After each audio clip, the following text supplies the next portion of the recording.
Ну що ж, добрий день, шановні учасники. Ми готові розпочинати. So, dear participants, we are ready to start. I'm glad to welcome you at this event. And this is a big journey for us today. Thank you for joining us. It's going to be a very intensive day filled with information. So, dear participants of Horizon Europe launch day in Ukraine, I'm ready to greet you here today because the fact that we are here together means that Ukraine succeeded in its strive to join the framework innovation program Horizon Europe and Євратом. On this platform, we gathered innovators, scientists, and local authorities, community members to discuss results and discuss future priorities in science and innovation in industry, in different research and innovation programs. Thank you for participation, and in order to demonstrate that we're ready to go, let's give each other a round of applause. Well, our today's agenda has 4 different panels. The first one, 12 to 12:40, the representatives of the scientific and education sector and European Commission members will talk about your integration of Ukraine to the European research space. Then we will talk about New Horizons perspective for Ukraine. As part of this block, we will have a panel discussion between representatives of Ukrainian government and the scientists, and we will talk about the implementation of the program. And 14 to 14:30, we're having a coffee break. Right after the break, we will talk about European and national tools to support research and innovations. Our colleagues from European Commission will talk about new possibilities for our participants since Ukraine joined Horizon Europe. After 16 hours, Ukrainian speakers will talk about national tools open for leading innovators and scientists. After a short break, we will have a final block dedicated to the best Ukrainian projects for the previous Horizon 2020 program. So it's very intense agenda. So please keep up with the schedule, with our timing, and we will be able to make it. We will have a simultaneous translation. If you need translation, now it's time to take your headsets to make the most of our event. And dear speakers, during your speeches, please make short pauses and don't hurry up so that the simultaneous translation is very clear and precise. We're ready to start. Welcome everyone who joined our broadcasting live. And we are very thankful to you for joining us, for taking interest in Innovation Horizons, for being bold to dream and succeed. Have a great and successful journey. We're starting with a short video about New Horizon. 2015 рік. Україна долучилася до найбільшої програми ЄС з досліджень та інновацій «Горизонт 2020». Наша держава стала асоційованим членом програми, а відтак українські науковці можуть брати участь у конкурсах на рівні з європейськими колегами. 7 років України в горизонті – це можливість реалізувати свої ідеї для сотень українських вчених, винахідників та інноваторів. Це фінансування майже 230 високоякісних наукових проєктів для державних установ та бізнесу. Це майже 46 мільйонів євро від ЄС, в тому числі на проєкти, які координувала саме Україна, а також колаборації з провідними європейськими країнами.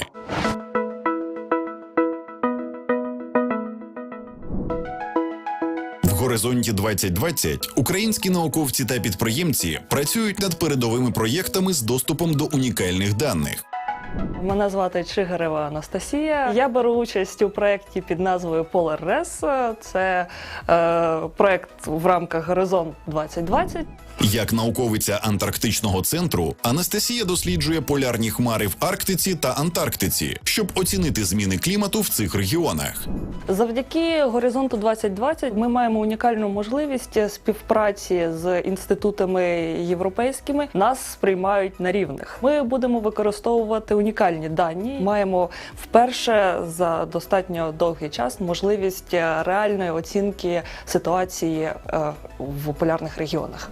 Київський політехнічний інститут. Тут науковці Дмитро Королюк, Сергій Сіренко, Юрій Якименко та Юрій Гордієнко в межах «Горизонту 2020» розробляють автоматичного радника лікаря на основі штучного інтелекту, який зможе визначити оптимальну терапію онкозахворювань. Це велика консолідація європейських сил. Завдяки проєкту вони об'єдналися з кращими світовими вченими і мають доступ до унікальних медичних даних, без яких застосування радника було б неможливим. Це фантастична програма, яка дозволяє нам інтегруватися зі світовою наукою. Науковці з Інституту сорбції і проблем ендоекології НАН України досліджують і розробляють енергоакумулюючі пристрої, а ще працюють в науково-дослідній лабораторії компанії ЮНЕСКО, що продає дослідні зразки таких пристроїв. У «Горизонті 2020» ми приймаємо участь в виконанні 3 проєктів, які спрямовані на вирішення проблем енергозбереження. Команда створює інноваційні акумулятори та досліджує, як можна покращити існуючі енергоносії. Досвід участі в проєктах «Горизонт 2020» він просто колосальний. В одному з проєктів «ТІСМАТ» ми отримали доступ до дослідницького обладнання, про яке ми навіть і не мріяли. Інший проєкт «Астрабат» дозволив нам поповнити нашу матеріальну базу, він нам дозволить закупити обладнання, яке ми не можемо купити в Україні.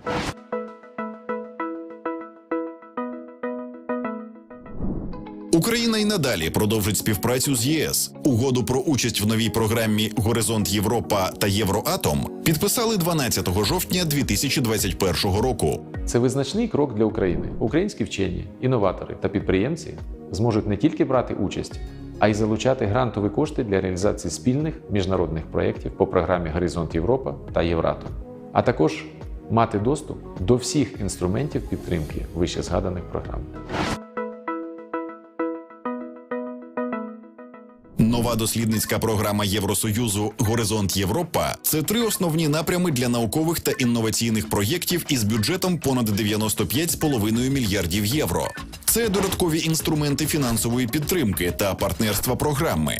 Це можливість створювати колаборації та консорціуми з провідними країнами світу, а також можливість долучитися до вирішення глобальних викликів людства наступного десятиліття, як то зміни клімату, 4-та промислова революція, інфекційні хвороби та їхні наслідки тощо. Тож запрошую всіх учасників долучитися до програми «Горизонт Європа» та «Євратом», які відкривають нові можливості для потужного розвитку науки та інновацій нашої держави. Втілюйте сміливі ідеї в «Горизонт Європа». Ну що ж, дякуємо. Well, thank you. We can see that we achieved a lot, as we see from that video. The implementation of Horizon 2020 and the next Horizon Europe not only helps international cooperation, but also helps us build our innovation and scientific sector. Well, let's move on to implement our program to the fullest. And I'm giving the floor the Deputy Minister in European Integration of the Ministry of Education and Science of Ukraine, Alexei Shkuratov. Applause, please. Hello, dear colleagues, dear European colleagues, participants, everyone who joined our event, Horizon Europe Day launch in Ukraine. Well, it's a great honor for me to open this event because for Ukraine, it means it's a moment where Ukrainian scientists, developers, and innovators have new possibilities as part of one of the biggest EU programs for Ukraine. Joining Horizon Europe and Євратом is a very important step towards integration of Ukraine to the European development space. The implementation of the program will create nice condition to speed up Ukraine's development as a one of the leading European countries by expanding international cooperation and development and with European countries. And as you know from the video, on the 12th October 2021, on the 23rd Ukraine-EU summit, official agreement between Ukraine and EU was signed that starts Ukraine's cooperation on atomic energy and Ukraine's participation in Horizon Europe. I congratulate everyone who made it possible. And I'm thankful to the head of the delegation, the deputy director of the European Commission department, Signe Ratso. She agreed to open our event as part of the European group, and our teams worked together closely for our last half a year towards giving Ukraine a possibility to receive a status of association country. Of course, we have a lot to do, but we have a transition state, and since 2021, we had a possibility to participate in open competitions. Joining these programs and Horizon Europe and the Євратом program will help involvement of the Ukrainian scientific community in the participation of in international projects, and the fact that we've gathered together with innovators, representatives of the public sector, scientific sector, means that all of these programs are very relevant and important. So please let me congratulate everyone with this event and wish you all great and fruitful and successful discussion. Thank you very much. Well, thank you very much, Alexei Shkuratov, Deputy Minister in European Integration of the Ministry of Science and Education. Thank you. Thanks to all of the ministry staff for making it possible and allowing Ukrainian innovators implement their programs, because it's all about innovation.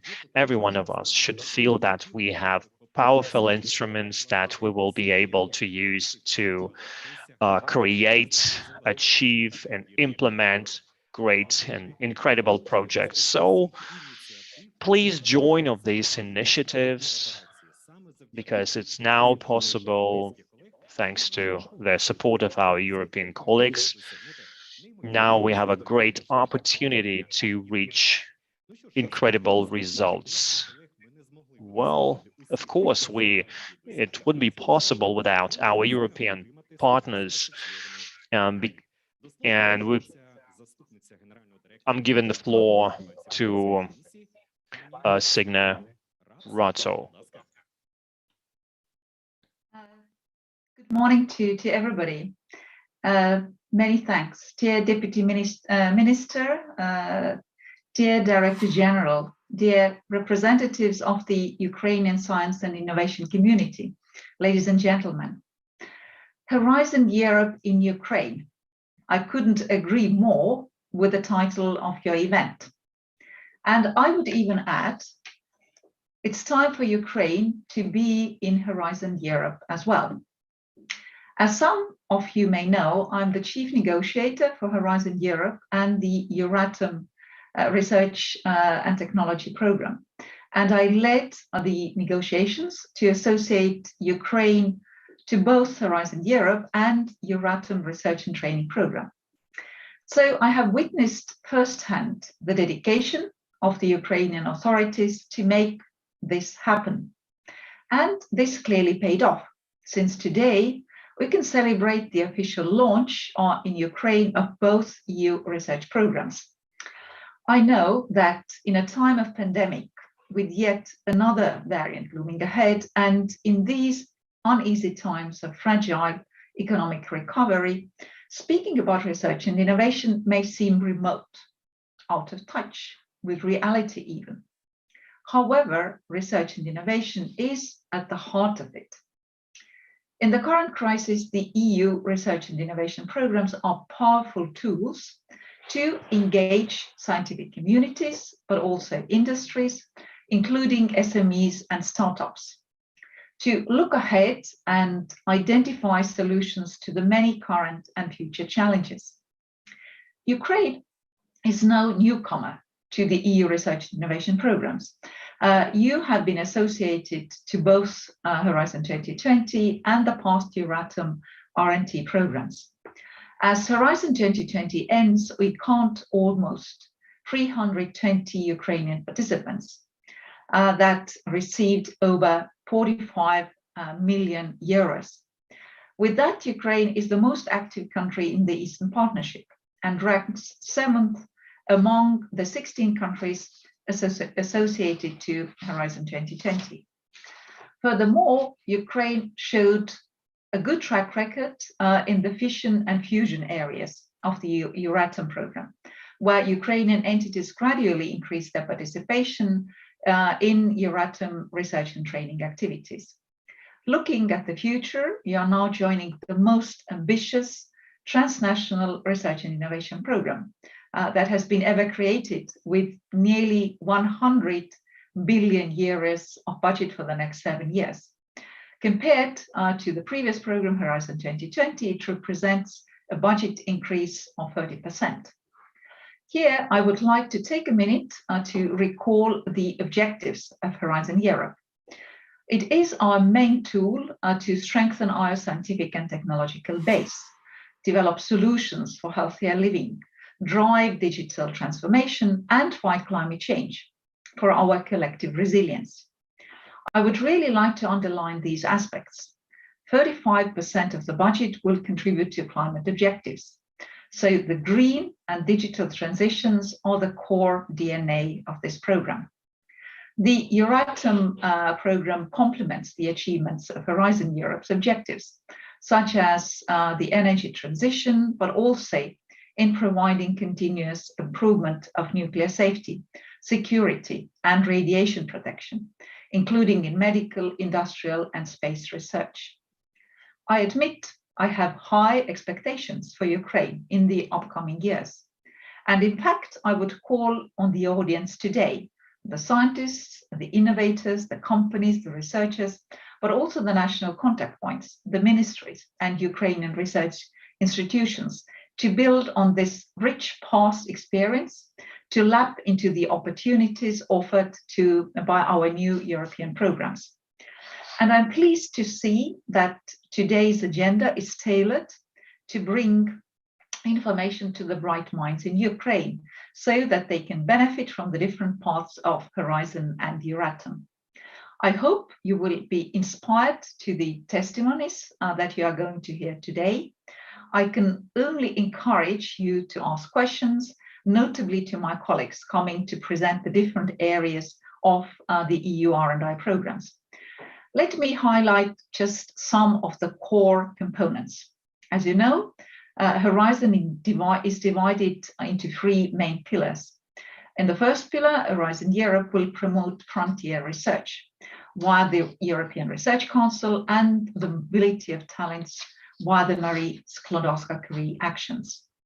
Ukraine has notably performed well in these Marie Curie actions in the past. And in the last years of Horizon 2020, you have won an ERC grant. In fact, I believe your ERC grantee will present later today. The second pillar focuses on societal challenges to adapt to our climate and digital ambitions. It has 6 thematic clusters and priorities and includes specific instruments such as partnerships and missions. You will be presented with these instruments later today, and this is really an area where I will take a personal interest to see an increased Ukrainian participation. Finally, a third pillar is dedicated to innovation, to ensure the market uptake of scientific bright ideas. This is, for example, the role of the European Innovation Council that will bring a new type of support to SMEs and startups in a new way. I know Ukraine has launched its own startup fund, so let's expect interesting interactions. And let's not forget Євратом. Ukraine traditionally does well in fusion and fission research, and let's not forget that the new program will focus more on non-power applications, such as medical, and will be looking for closer synergies with Horizon Europe program, notably through the health cluster and cancer mission. And finally, the picture wouldn't be complete without the support provided by the Joint Research Center, ensuring Ukraine continues on its smart specialization roadmaps, technology transfer, and benefits from the important services provided by the GRC. You will hear more in the course of today. Ladies and gentlemen, you are now entering the new phase of your participation in EU programs. You are on a springboard to reach new heights and new successes. I now declare the Horizon Europe and Євратом Research and Innovation programs officially launched in Ukraine. Good luck to you all, and thank you very much.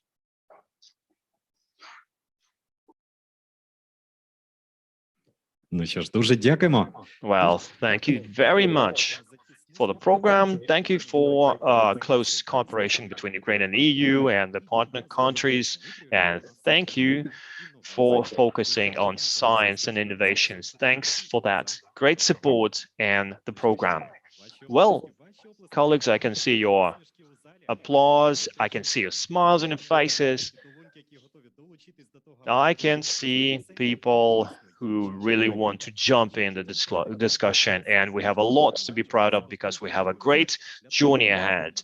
We have great capabilities for innovations, for scientists to make it happen. In order to implement innovations, a lot of components are required that will allow you to reach success. One thing is having an idea, but the problem is the idea costs nothing. You have to communicate it. You have to validate it if it's really required, if it's really demanded, if there are people, the right people who can implement it, and you have to communicate it, pitch it, present it, receive support, because one thing having an idea, the other thing is making it happen, receiving specific prototypes and commercializing it, receiving patents and having something to talk about. There are lots of steps to it. There is a lot of teamwork behind it, and there are a lot of people who are ready to work towards implementing these ideas, validating ideas, design thinking, agile. Due to pandemic and lockdowns, we learned that pandemic became our greatest agile trainer despite of the restrictions. And of course, if you have the right support, if you have smart money supported by our mentors, our partners, we can achieve a lot more. So this will be something the next panel will be dedicated to. So in order to talk about the specific steps as part of our integration efforts, I'm giving the floor to the active, to Grigory Azulevich.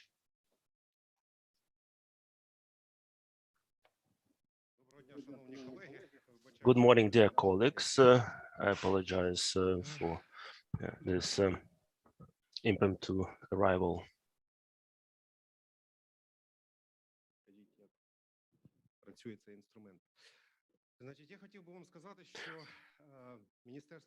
I would like to tell you that the Ministry of Education and Science of Ukraine takes necessary steps in order to integrate our country into the European research area.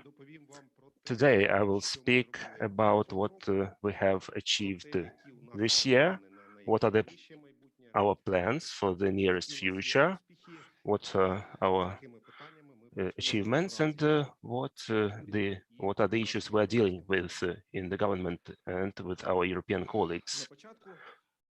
In the beginning, I will share a few things about the vision. The science, innovation, research are the key tool for integration into the European research area, and the ministry and the government are aware of that, as well as the president. We cannot say that we don't have problems. Actually, we have some, but we are dealing with them. The first is the research infrastructure with which our Ukrainian scientists are working.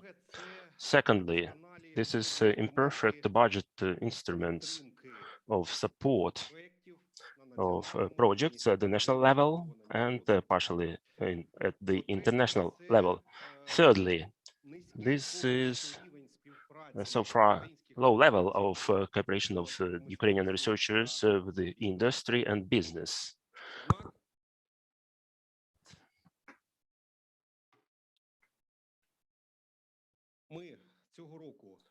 This year, we approved the concept of the state program for development of research infrastructures for 2021-26.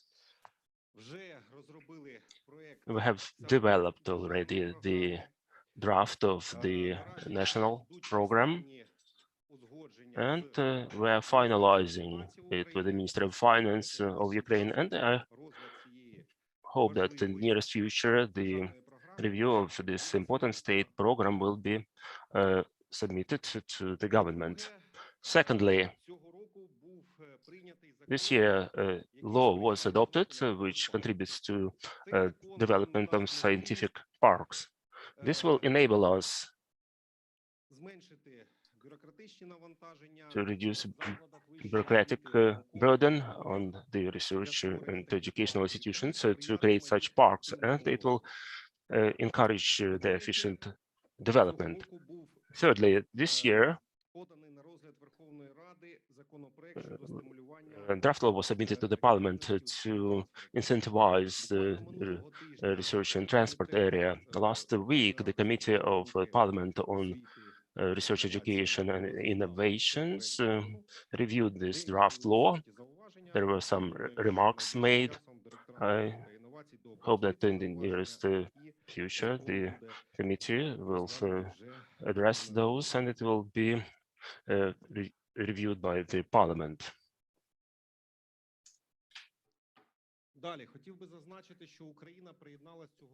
I would like to mention that Ukraine acceded to the global program of the United Nations targeted at supporting countries in developing their roadmaps related to implementation and achievement of sustainable goals of the UN. Also, I'd like to know that our great team is working on creation of the national plan of open science. The appropriate draft document has been developed, is being finalized, and I hope that at the beginning of the next year it will be published for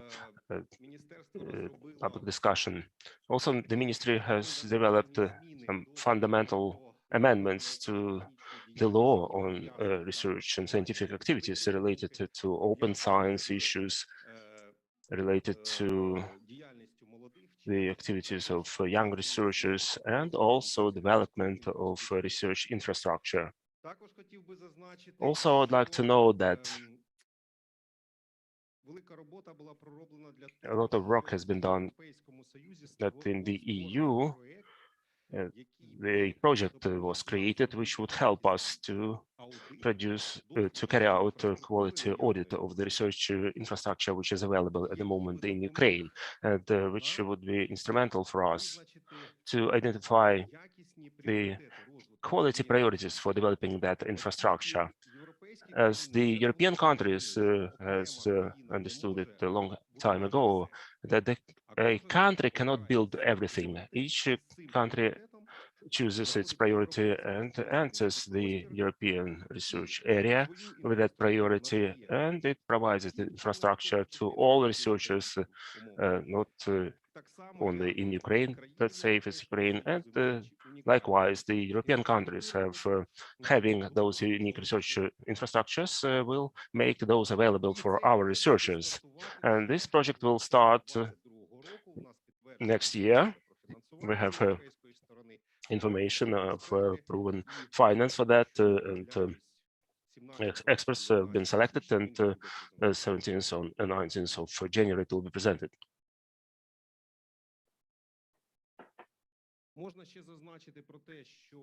I can also mention about the fact that during the current year, there is a considerable progress in promoting the national electronic information system, research information system, which would help to reduce the bureaucratic burden for finding documents, information, and participation. We're actually developing the global knowledge base, where the central figure will be a Ukrainian researcher, and you will be able to find all information about that person which is available, about grants and scientific works and participation in events, so that each scientist, researcher, when submitting the application for next grants or contests, they could quickly download that information, and for experts it will be easy to check the authenticity of that information. And now about the most important thing. On 12th of October, I think you have heard about that. Ukraine signed the agreement on acceding the next framework program, Horizon Europe. Now the draft law and ratification of this agreement is in the presidential office, and I believe in December it will be submitted for consideration by the parliament. My colleagues and I, including other ministries and the cabinet of ministers of Ukraine, have passed this difficult path, and Ukraine became the first country in the Eastern Partnership, among Eastern Partnership countries, which signed that agreement. And out of non-members, there are only Norway and Iceland, which had completely different issues in terms of cooperation with the Horizon Europe. So I believe it was a fundamental work which had to be accomplished, which have these specific results, and it will, as an outcome, the Ukrainian researchers will get to this joint pool of collaboration with European researchers, and we won't have the picture which we had earlier when we acceded to the previous program, when they didn't know where to go, where to submit, and what, and like that. So we have information that the first two project for the amount of 800,000 euros were selected for financing in the framework of this program. And I believe in the nearest future, the number of such projects will increase. And Ukraine will have an opportunity, will have an exponential growth in the next framework program. What we would like to do to make participation of Ukrainian researchers of better quality and of a larger scale. First of all, we had a network of national contact points which operated under the previous framework program and attempted to be the key source of information for all the researchers, not only researchers, but entrepreneurs and organizations and so on. And the framework program Horizon 2020. We are improving this network. Gradually, we will develop new regulatory documents for developing this network. We have a dream to create an office of the program Horizon Europe in Ukraine, and there is a support of several ministries to that end.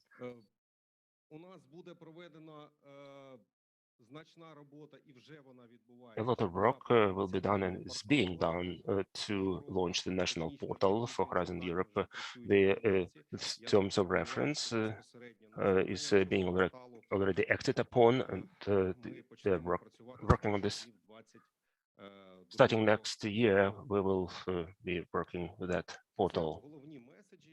So these are the key messages I would like to deliver to you, and I kindly request you to join to disseminate information about Horizon Europe and its possibilities among your colleagues. All sections of the program are open for Ukrainian participants from April or May 2021. And in all open circles, you can participate, being aware that the Ukraine's government will pay appropriate contributions, appropriate fees next year after ratification, and these projects will be financed for Ukrainian participants. Thank you for your attention. I'll answer all questions if there are any. Thank you. Grigory Mazalevich, acting director of Directorate of Research and Innovation of the Ministry of Science and Education in Ukraine. And if you don't mind, let's leave for all questions for the coffee break, so that we could work smoothly. Thanks to the Ministry of Education and Science of Ukraine for all steps they are taking to help integrate Ukraine into the research scientific area, and we're feeling those achievements and those results which become our world of innovations and achievements. So let's proceed, and our next topic, we will discuss the main components and Euratom, and our next session is about that. I'm glad to invite the representative of program committee, which is focused on prospective research and innovation project in nuclear energetics and fission. So Igor Garkusha is representative of the program committee, fusion, thermonuclear synthesis, and he represents the Kharkiv Institute of Physics and Technology. So please attention to the screen. Greetings from Kharkiv. In my presentation, I will try to give you an overview of the current situation and the program for Horizon Europe. Ukraine signed the single association agreement, Horizon Europe and Euratom.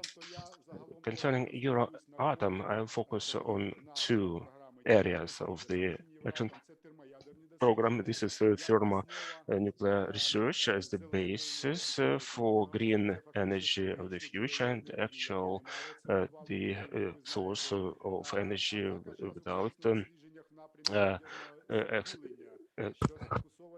питаннях екології та безпеки, утилізації радіоактивних відходів тощо. Обидва ці напрями є вкрай важливими. And also fission. These areas are very important for Ukraine.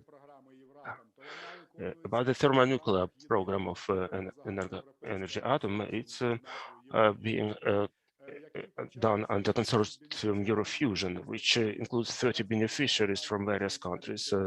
The UK and Switzerland are in the process of signing. The Eurofusion includes over 150 affiliated members and national beneficiaries, institutions, research, universities, and private companies.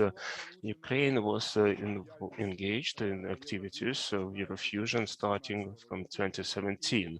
And in the course of these years of implementing the program, Horizon 2020, there were very good results. At the moment, good start was given to the next framework program. The consortium you see on the slide has prepared the proposal for in the framework of Horizon Europe, and this research proposal was recently approved by the European Commission. Now we're in the process of signing a grant agreement for 2025, and this is in the final stage of signing. This is the first result of participating of Ukraine in Horizon Europe, and in this consortium, Eurofusion for 2021-25, actually have been created a Ukrainian research component, which includes 3 institutions: National Academy of Sciences, it's Kharkiv Institute, Physical Technical Institute, Institute of Nuclear Research, Institute of Theoretical Research of Bakalubov, and 3 our leading universities. This Karazin University, Taras Shevchenko National University, and the National University Lviv Polytechnica, and the laboratory of magnet sensors chaired by Professor Bolshakova. KPTI represents Ukrainian Research Union as the manager, and the agreement signed for being such a manager for the next program. And we have rights of vote at Eurofusion General Assembly. But what's most important for our researchers is that Ukraine's researchers will have and already have and continue having access to European experimental installations such as Tokmak, Jet, Oglamast, TCV, and Stellarator W7X. And KPT also has powerful research facilities such as plasma accelerators and the Rogan 2M Stellarator, and they will have a possibility to get involved in collaborative research. I must say that we welcome all other partners from the country. It may be a university or a private company or research institute, which is carrying out thermonuclear research. And the majority of Euratom projects are implemented based on co-funding principles. The European Commission makes reimbursements by results of the year. Those funds spent during the year at the level of 55%. For successful cooperation and participation in Euratom, we need national programs for Ukrainian component, and this fact and not the level of research is the main barrier for increasing our participation in Euratom programs. And this is true in the first place for our research institutions and educational institutions, especially universities, because they have research projects in this area. It's important launch. It's important that the Ministry of Education and Science launched a competition for that. And other things such as National Research Fund and financing of institutions.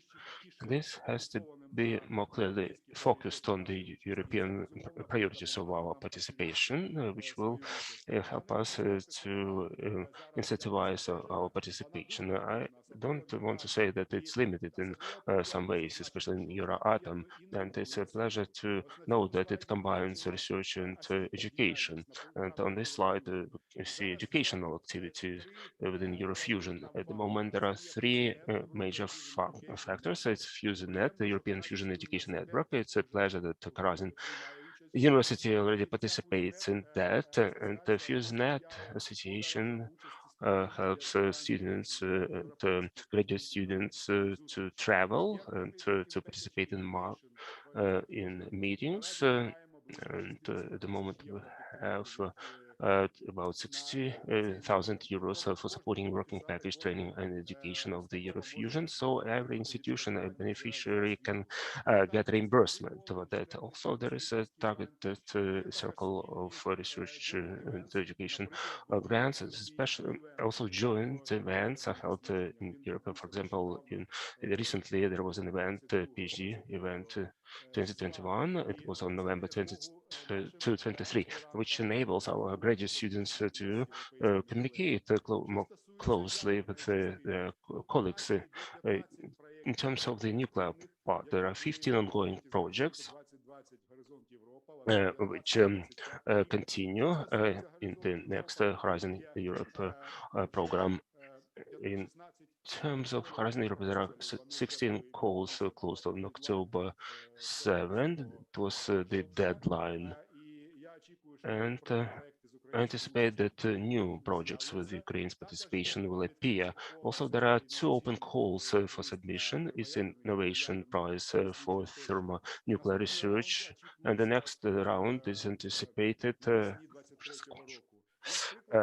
in spring next year. As an example, I can give you this project where 2 beneficiaries are engaged, 2 Ukrainian and 2 institutes, the partners, and Institute of Environmental Geochemistry and Institute of Physics and Technology. And to finish my presentation with what I started with, we have a national contact point of Euratom, and I'm speaking from that from its premises. The task of that point is to communicate with the Ukrainian researchers and provide advisory services and help them to prepare new projects. You can see the reference to the website of the contact point of Euratom Ukraine. So anyone can apply. I will be happy to help you with the next program. Thank you for your attention. Ігор Гаркуша, представник програмного комітету Thank you Євратом. very much, Igor Garkusha, the representative of the National Science Center in Kharkiv Institute of Physics. Thank you for that information. And we can see that this success was incredible in nuclear physics and radiation protection. Way to go. And we're moving on. We have a very tight schedule today. We have lots of presentations and discussions ahead. So Ukrainian participants are active in all of the areas of the program. But I should say that in some areas, we have things to improve. And we will talk about an area that is focused on the mobility support and scientific support from EU and associated countries. And Karina Shahbazyan will tell you more about it, who's working as a national contact point. So, Karina, the floor is yours. Karina Shahbazyan, Marie Sklodowska-Curie Actions, a Chief Scientific Researcher, Center of Intellectual Property Studies and Technology Transfer, National Academy of Sciences of Ukraine. Applause, please. Well, the floor is yours. Thank you. I would like to welcome all of the participants and wish you lots of success and cooperation from now on in the Europe Horizon program. And my task here is to talk about the first area in the Europe Horizon excellent science. It consists of 3 components: sub-programs, European Research Council, Marie Skłodowska-Curie actions, and research infrastructures. 16 billion, 25 total euros, which is a quarter of the budget, is allocated for these programs, and they aim to support the excellent science, what is called frontier research in the document, and it focuses on breaking research. But there's a difference from Horizon 2020. There's more focus on the drive that we have behind all these innovations. Scientists, a lot of efforts are focused towards development, creating good conditions for life, work, their families. These are the tasks behind that area, and which is unique from other programs. This component provides for the participation of individual scientists, which is impossible for our programs. It should be a team of researchers, but now individual researchers received support. And another unique option is that it's a bottom-up approach when the researcher is able to present the projects alone, because in other projects they just receive already topics. Now it's up to the scientists to choose the area. The first one is a grant of the European Research Council. ERC is its mission is to encourage the highest quality research in Europe that aim to implement ideas of researchers from different countries. There is no limitation here, but it should happen in Europe. ERC was found in 2007 as a component of a framework program, and since then its functions are still there.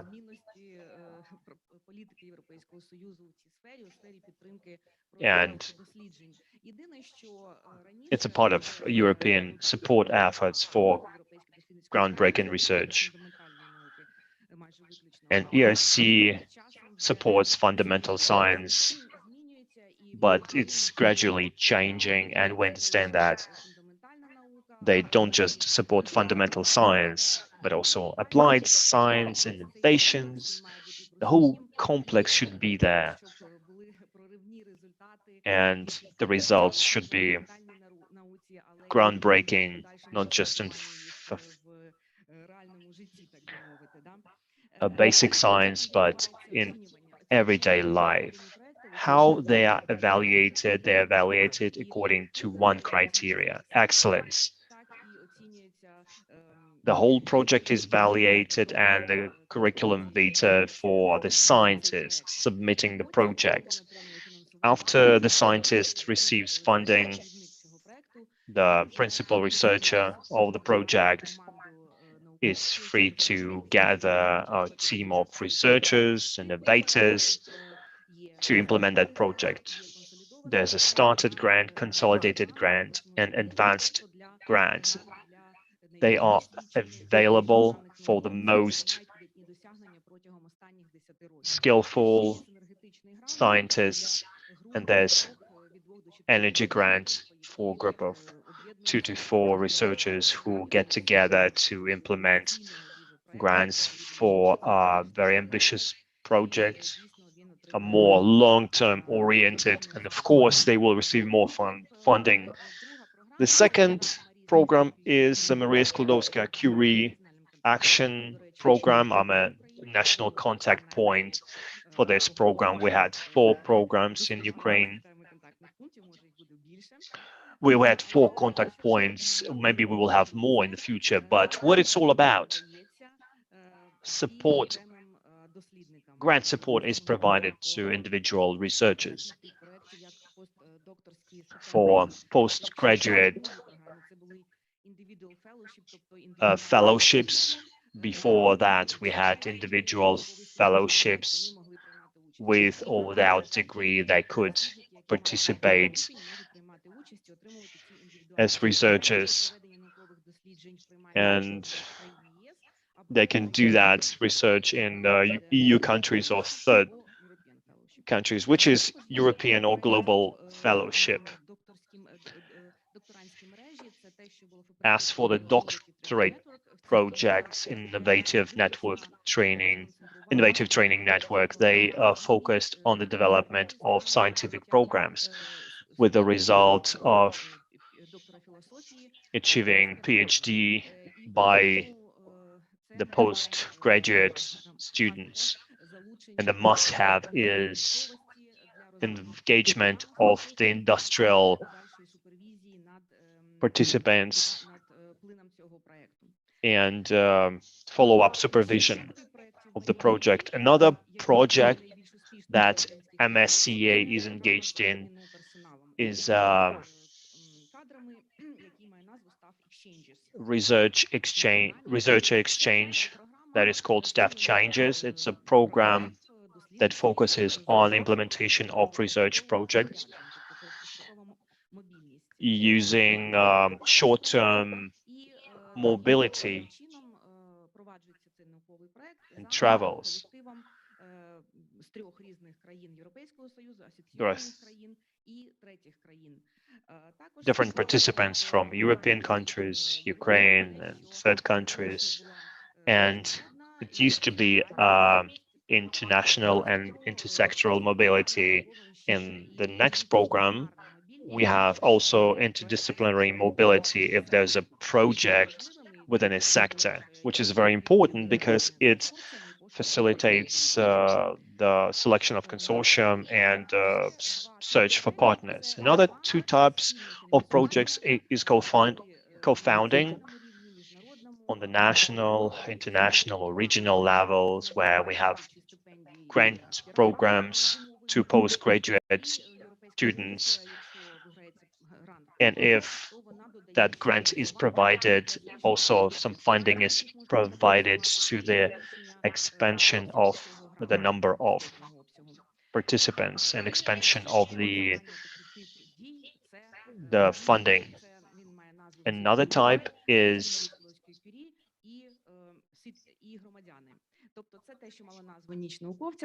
MSCA and civilians. Used to be called Scientist Night. It's when scientific organizations and scientists have a possibility to present their scientific results to the public, have some master classes, festivals, scientific events to do it for children, so it can encourage them to choose science as their career. Another area is research infrastructure. These are sites that provide resources and services to research community.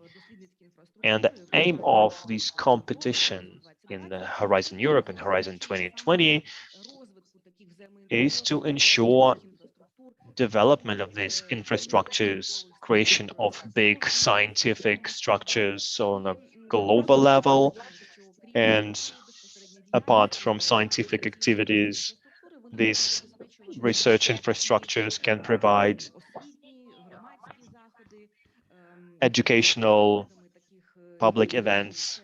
Some examples could be large-scale equipment and collection of archive scientific data or other components of infrastructure, but they should be unique and they should be open for public access in their country and other countries. That's a requirement. As part of the Horizon Europe program, funding is planned to finance the creation of new structures based on European scientific institutions, as well as integration of active scientific structures in a global network, their consolidation and the development of virtual research infrastructures. So, congratulations, everyone, with the official launch of the program, and I encourage you to engage not just only in the Marie Curie actions, but also to get grants from the European Research Council, get grants, and to be engaged in the research institution of the European level. Thank you. Thank you very much.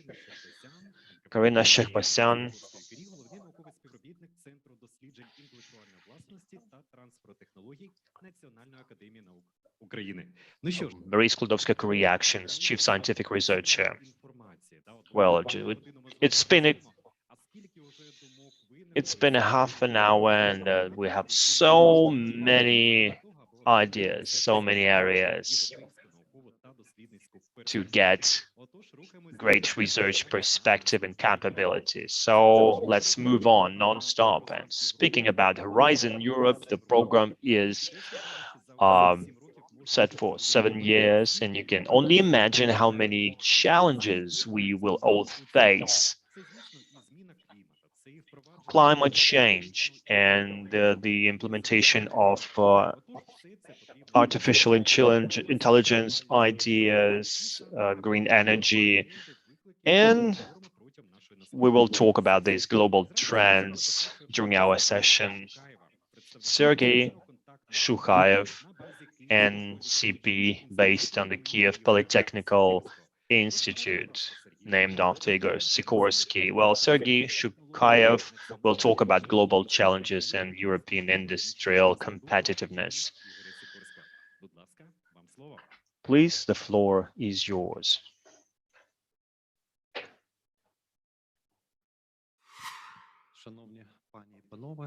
Dear ladies and gentlemen, hello.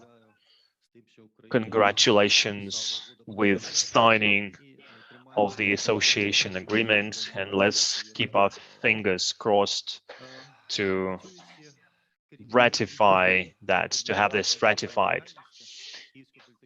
And I, working in the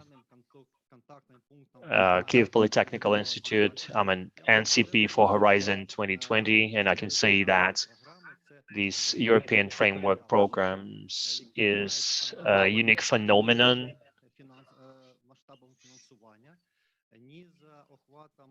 Unique in funding, coverage, and the level of international cooperation. So for Ukrainian scientists that will participate in Horizon Europe, it's not just possibility to find funding for the research and innovation projects.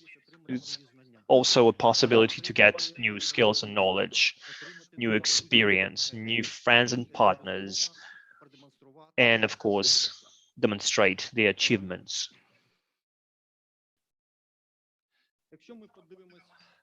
If we take a look at the structure of Horizon Europe, I can compare it with a bird that has 2 wings, leading a science, but it also has a great resilient body, the carcass that holds everything together.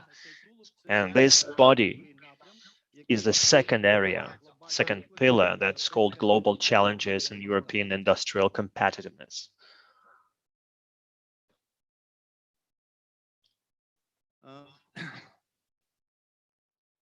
The main goal of this pillar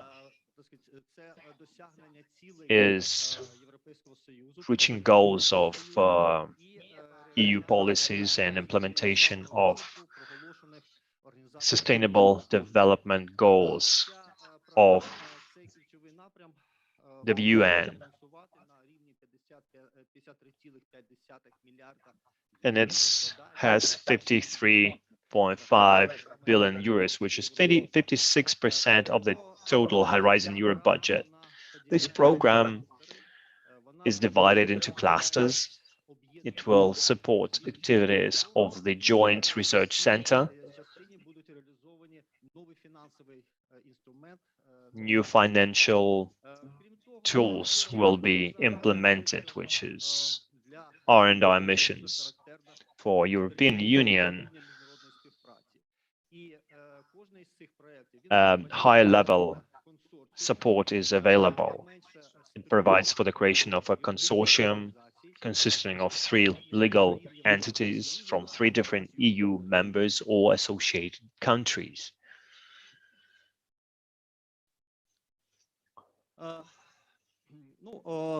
If you take a look at the structure, it's multi-stage. It's divided into different clusters, thematic areas, and every cluster is divided into different areas. And then the packages of R&D actions are created. As far as the 6 clusters are concerned,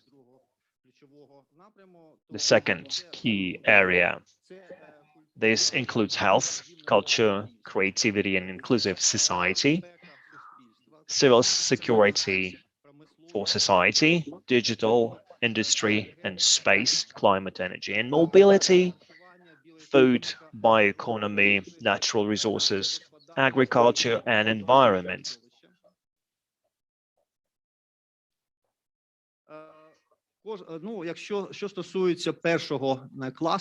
And speaking about the first cluster, health,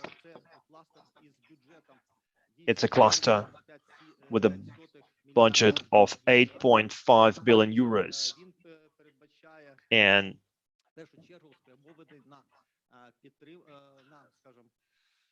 it provides for the allocation of resources for the improvement and health and well-being support of people of different age. This envisages support. There are 6 destinations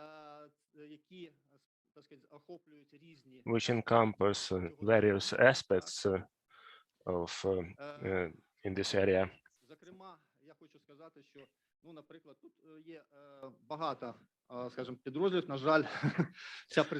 There are many areas, and unfortunately, I'm a little bit lost in this presentation. So,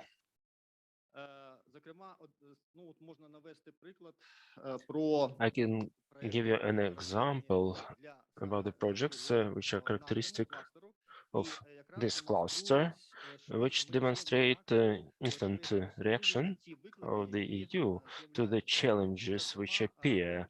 For example, the competition which will be announced in January next year, which will be dedicated to fighting against the pandemic.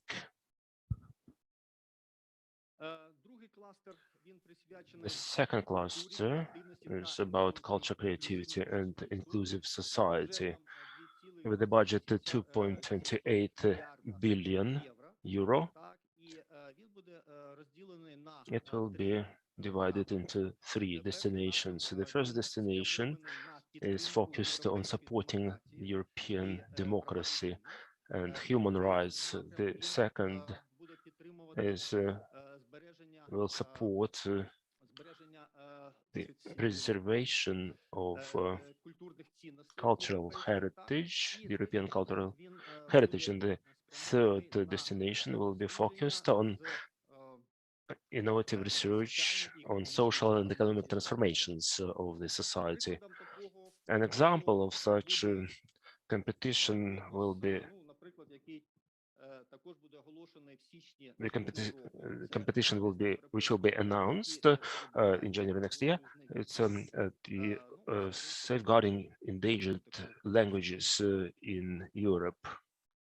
This is as an example. Cluster 3 is civil security for society with a budget of 1.6 billion euro. This cluster has to provide an answer to or response to those security challenges which continue to occur. It's fighting against terrorism and cybersecurity. An example of such competition is the one which will be announced in June next year. Effective fight against corruption is the topic of it.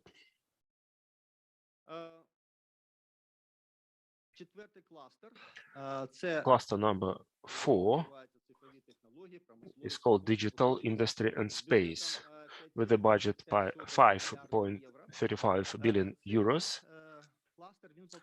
This cluster is called to give an answer to those needs of the EU, such as to have competitive and reliable technology for industry development. And in this area, we see all key technologies are concentrated. These are digital and industry development and space technologies. An example of competition which will be announced this month already is the competition focused on international cooperation in semiconductors.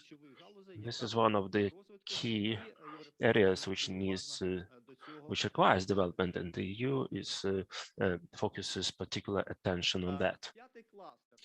Cluster number 5 is climate, energy, and mobility. The key idea of this cluster is fighting the global climate changes and improvement of managing the environment, if I can put it like that, and of course it's a transformation in the energy sector and transport sectors to make them environmentally friendly and clean. An example of competition can be under Cluster 5, the one which has been announced already in October this year, and it's focused on the solutions for thermal energy storage. This is an innovation action, so it assumes that you must already have certain technologies available in order to participate in this competition.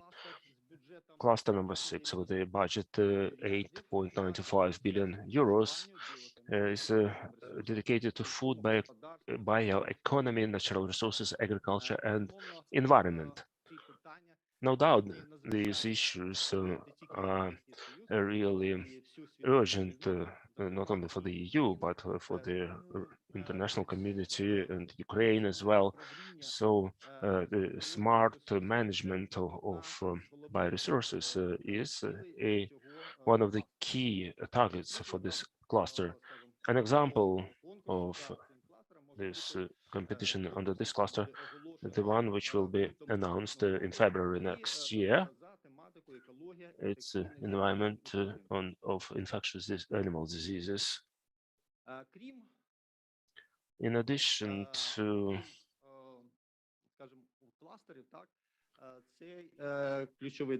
this key area supports activities of the Joint Research Center in the framework of this Joint Research Center. The researchers have to produce new knowledge, develop new innovation tools, and identify new problems and disseminate knowledge and contribute to achieving objectives of Horizon Europe and continue Євратом research. In the Horizon Europe program, a new tool appeared. It's a financial instrument. It's research and innovation missions, which covers an inter-industry, intersectoral area. It is in there are 5 missions. It's adaptation to climate change, including societal transformation, fighting cancer, soil health and food, climate neutral and smart cities, healthy oceans, seas, coastal and inland waters. In September this year, competitions were already arranged for the preparatory phase for those missions, and we will look forward to the new missions as we understand this tool is being developed. But they will have a presentation dedicated to the missions, so we will have an opportunity to see how it will work.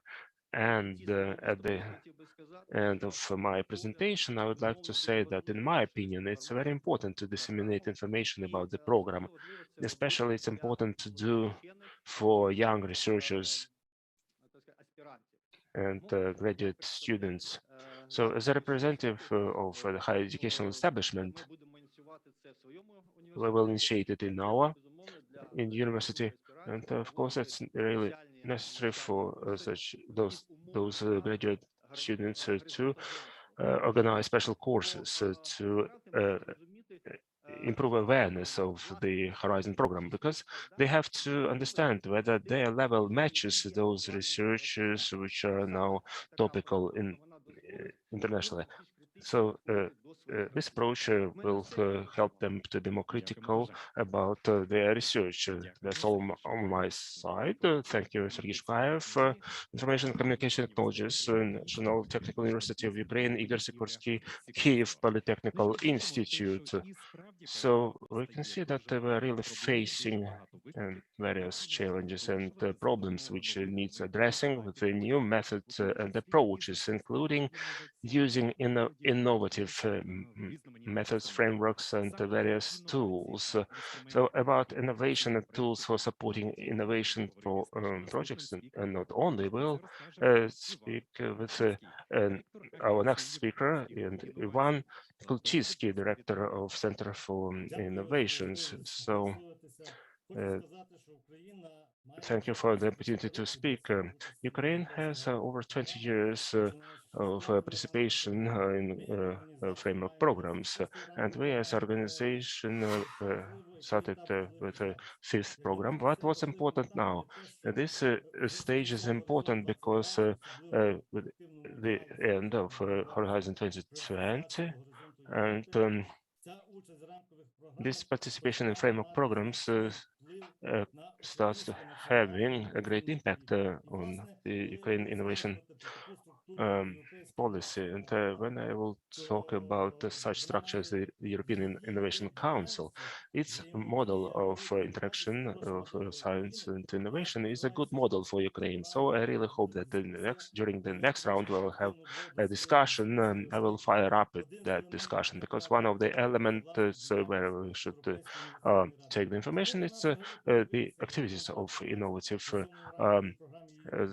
Council. Why it appeared at the end of the 7th framework program, European Union started to think about the financing so much, and the results are so good, but they are not implemented in the economy, and they are not used for the benefit of people. And we're talking about the framework programs. We're always asking researchers, why are you making those researches for your dissertation, career, or publications?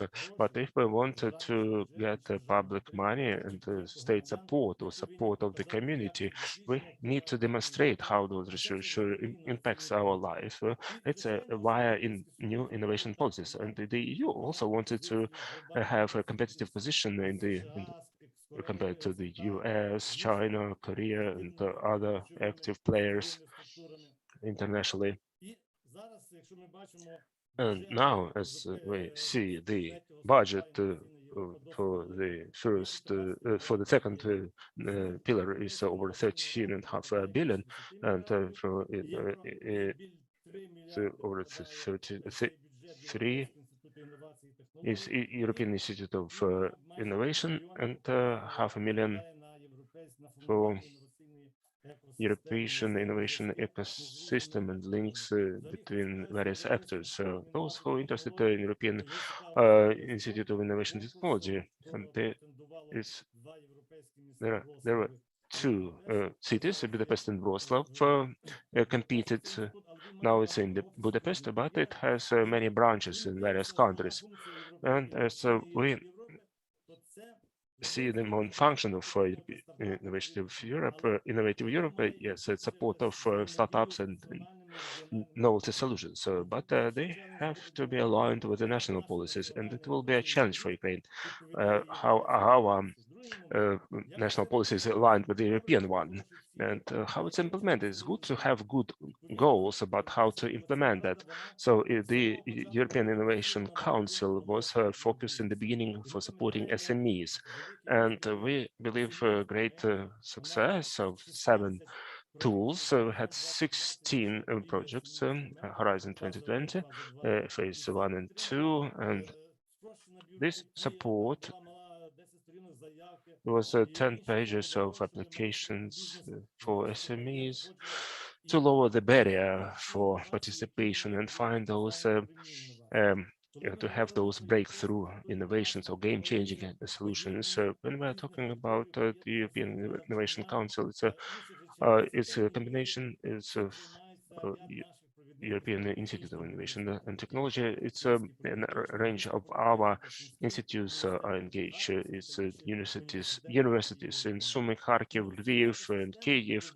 In European innovation ecosystem, unfortunately, in Ukraine, some people confuse it with the environment, the natural environment. If we're talking about the mechanism of funding the European Innovation Council, we should focus attention on the significant change in Europe. Yes, so we're looking for startups, but how they are started. So they decided to pay attention to the whole innovation change from the idea to implementation the market. So they established such a tool as the EIC Pathfinder.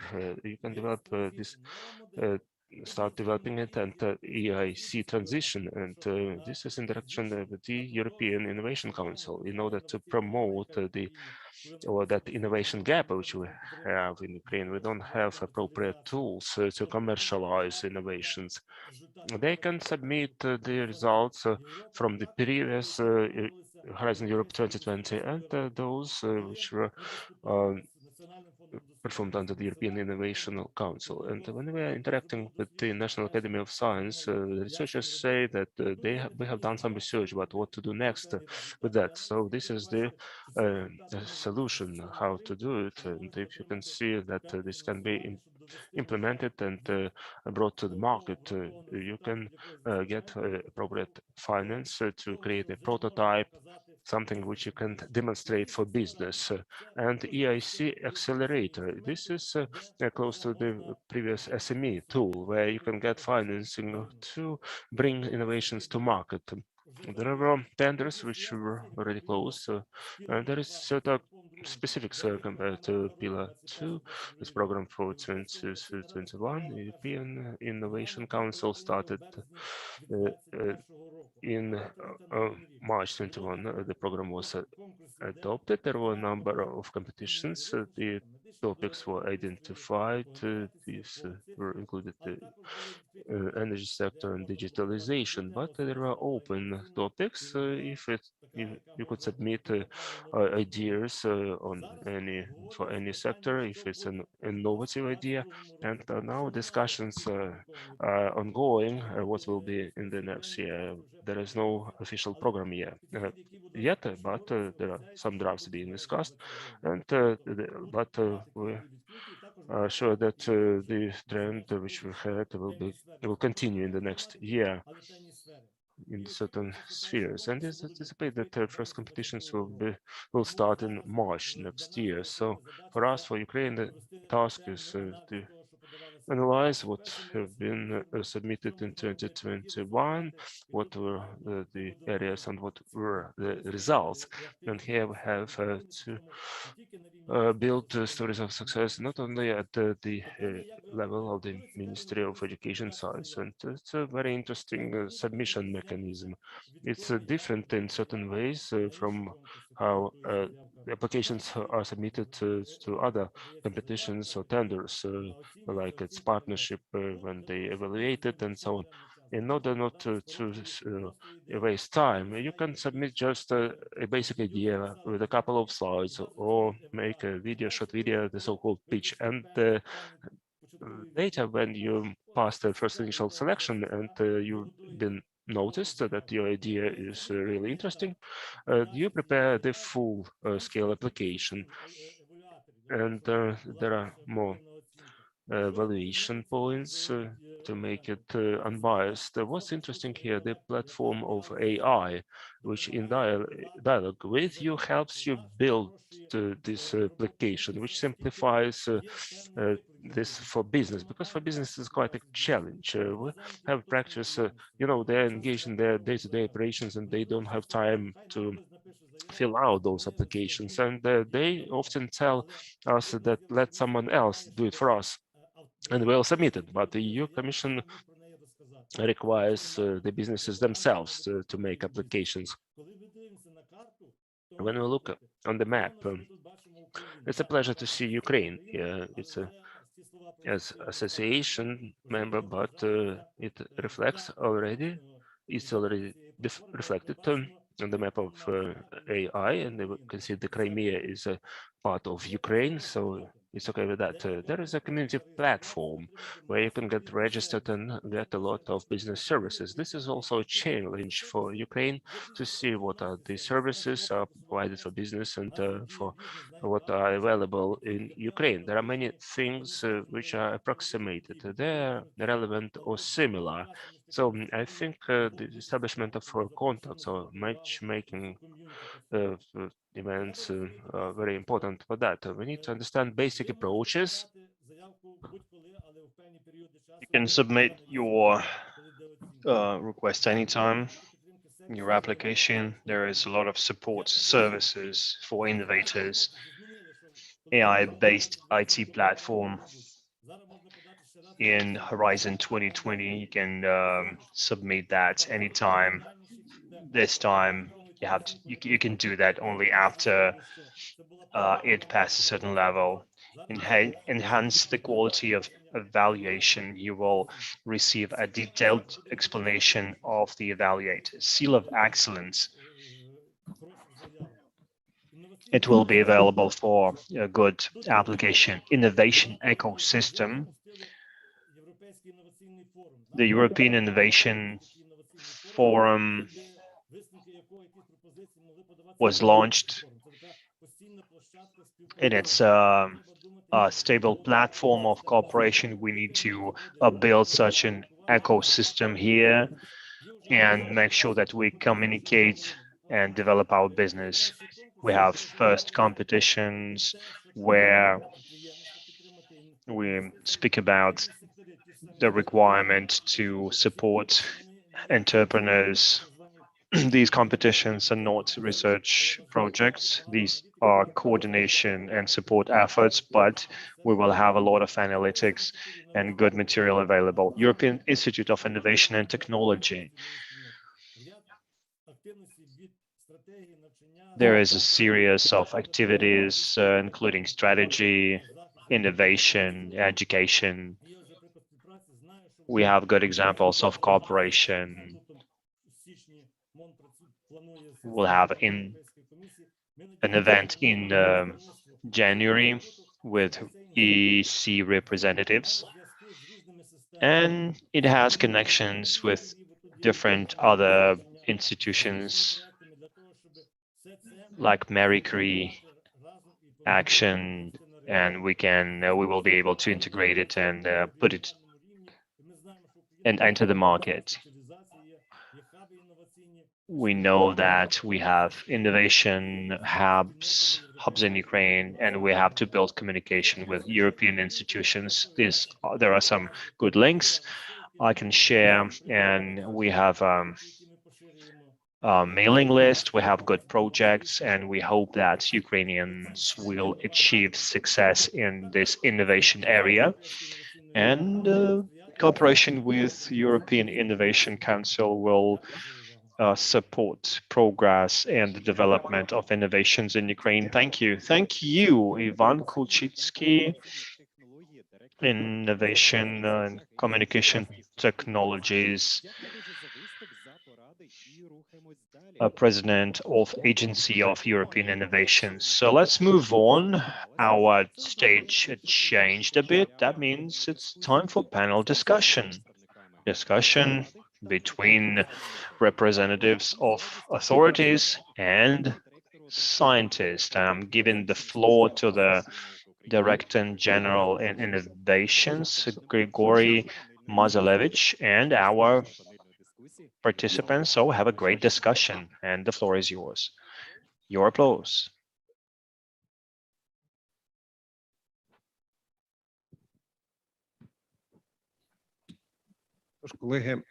So, colleagues, would like to introduce our panel discussion participants. Just like to say that you understand that Ukraine's successful participation in Horizon Europe is not just our ministry's success story. In the perspective, it includes efforts from other ministries. So we have Rostislav Tamenchuk, General Director of the Coordination Directorate of the International Support of the Cabinet of Ministers. We have Maxim Shkilov, head of the Department of Digital Transformation Projects, the Ministry of Digital Transformation. Ruslana Karanchuk, Deputy Head of the Digital Skills Department, the Ministry of Digital Transformation. We also have Alexei Kolizhuk online, the head of the chairman of the Scientific Committee of the National Council for the Development of Science and Technology. He will join us as well. Welcome, everyone. Hello.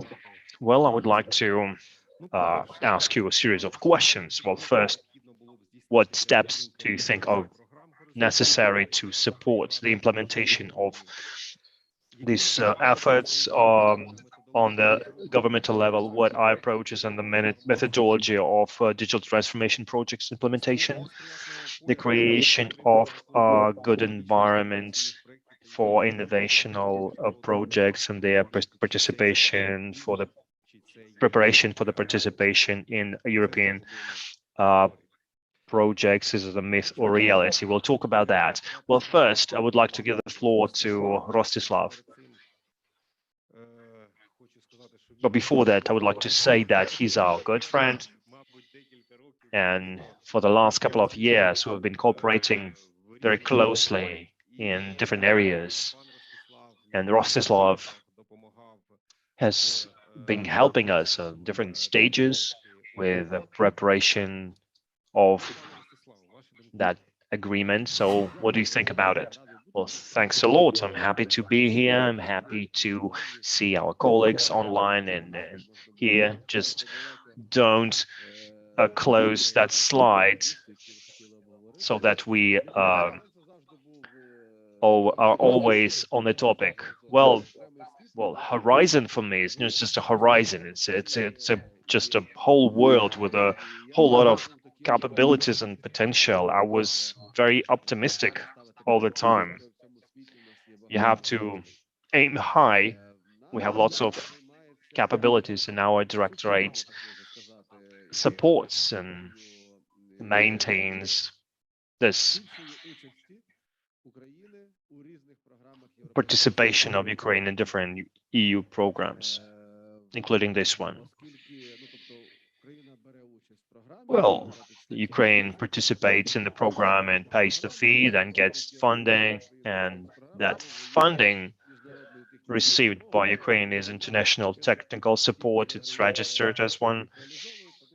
And these projects are implemented, and they have special taxation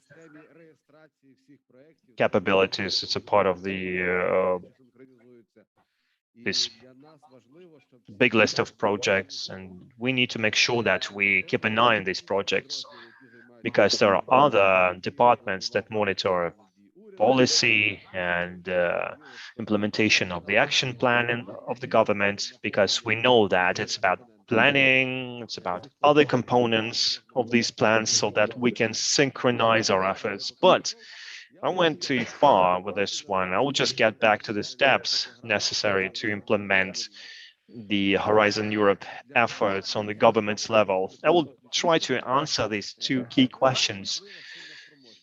For me, potential is in capacity building is important, and we had nice graphs published about these universities participating in the projects, and I really like the idea that we have these instruments, we have really capable institutions who understand that it's very important. And for me, we analyzed how we can ensure the active participation, because active participation is one of the key indicators. The next indicator for us, for me personally, is number of contacts with potential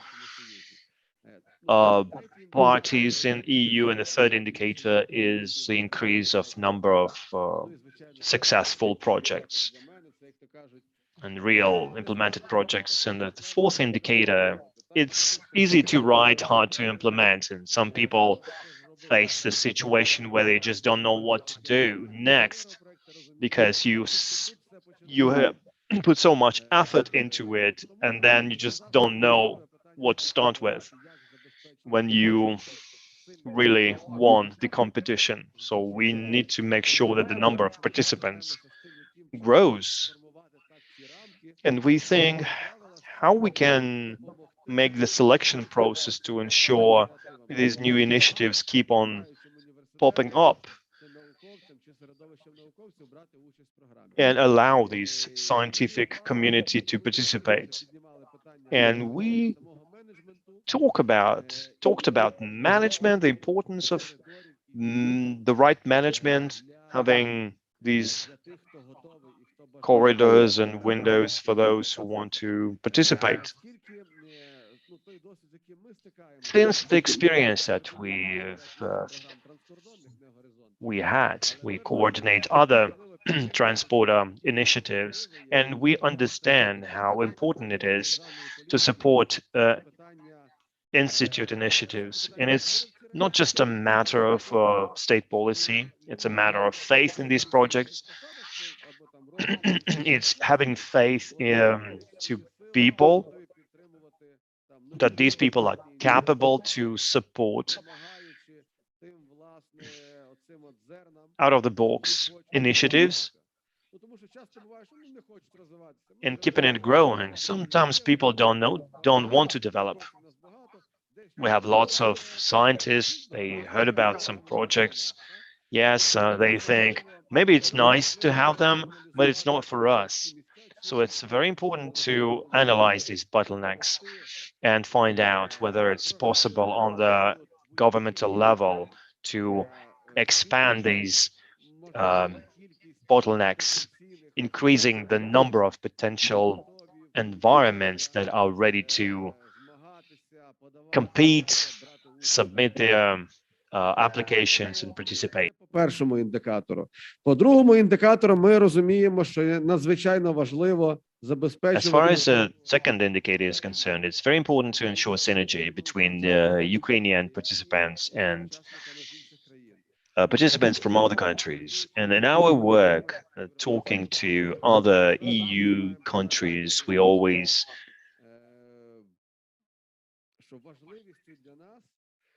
raise the issue of the importance of being not just the next third-party country. because some EU countries tend to perceive us as a third world country. It's very important for us to build our cooperation with other countries and show them our capabilities in different areas: business, cities, youth, science, or public policies. And for us, we have to show that we are capable to keep these contacts. The situations we face, we see that EU has ready models. They know each other in different universities. They know what everybody's engaged in. So the Swedish university is engaged in agriculture.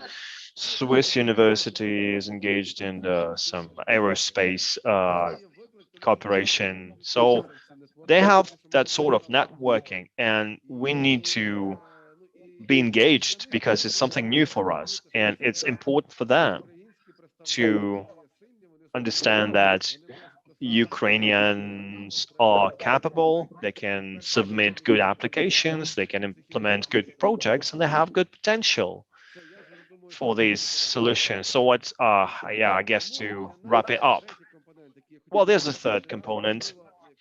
For us, it's important to keep the synergy between different areas so that scientists, the scientific community, that horizon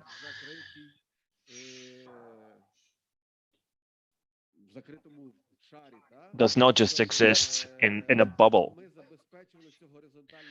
We need to make sure that this horizontal communication is alive between different interested parties. I'm wrapping up. There are more components: the value-added value chains and the communication, in order to instead of inventing the bicycle, we need to support each other. If we talk about projects like chemistry research projects, it's important to let businesses know about the scientists and make sure that they use these results and they can communicate and they listen to each other to prevent them become bubbles. And the more communication we ensure, the more added value we receive, and the more these tasks will be implemented that are part of this signed agreement. Thank you, Rostislav.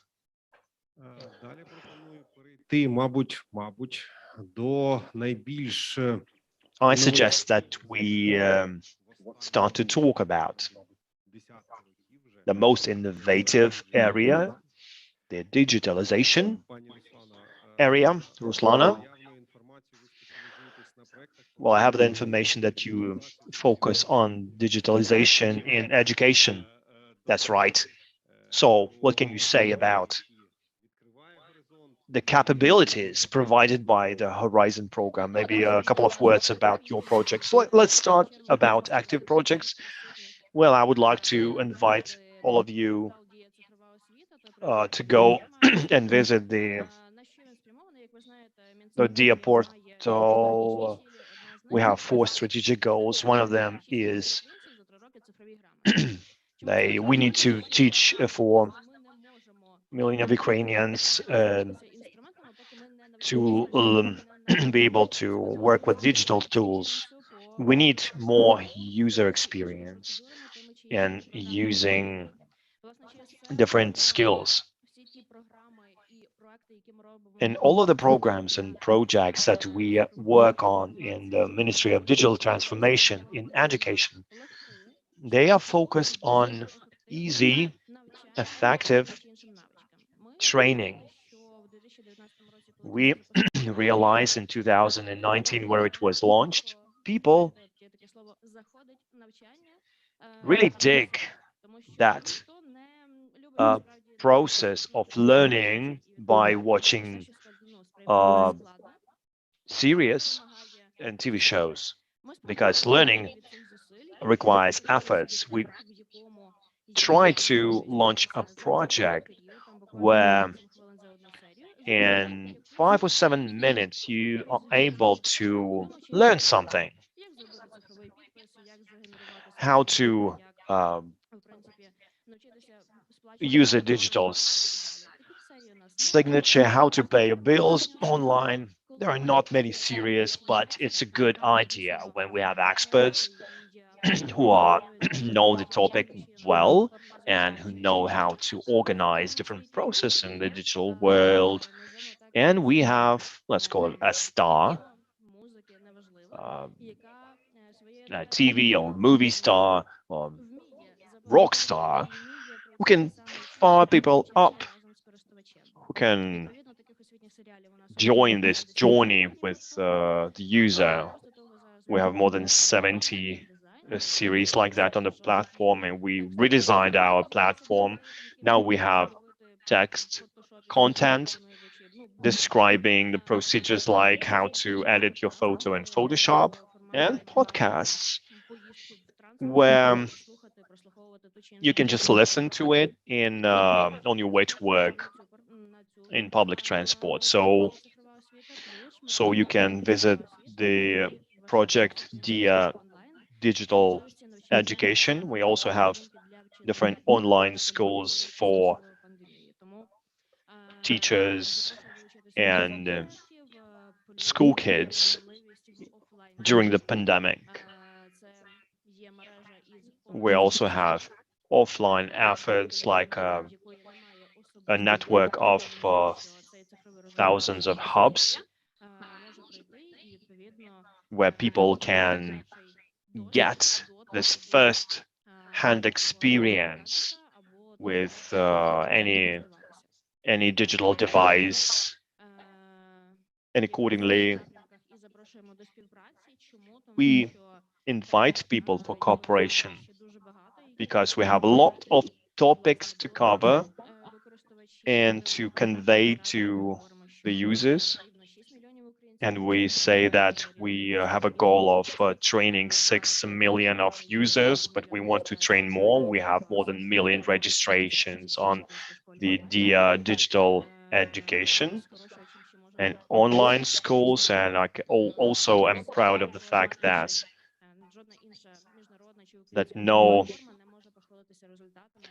digital platform can boast 70% of the users who passed the results, passed the test successfully. So please be engaged, and the capabilities are huge, starting with offline hubs that can be expanded to reaching every city and town, and to covering other topics. And we have the topics are 30 digital competencies, so you're welcome to take a look at it.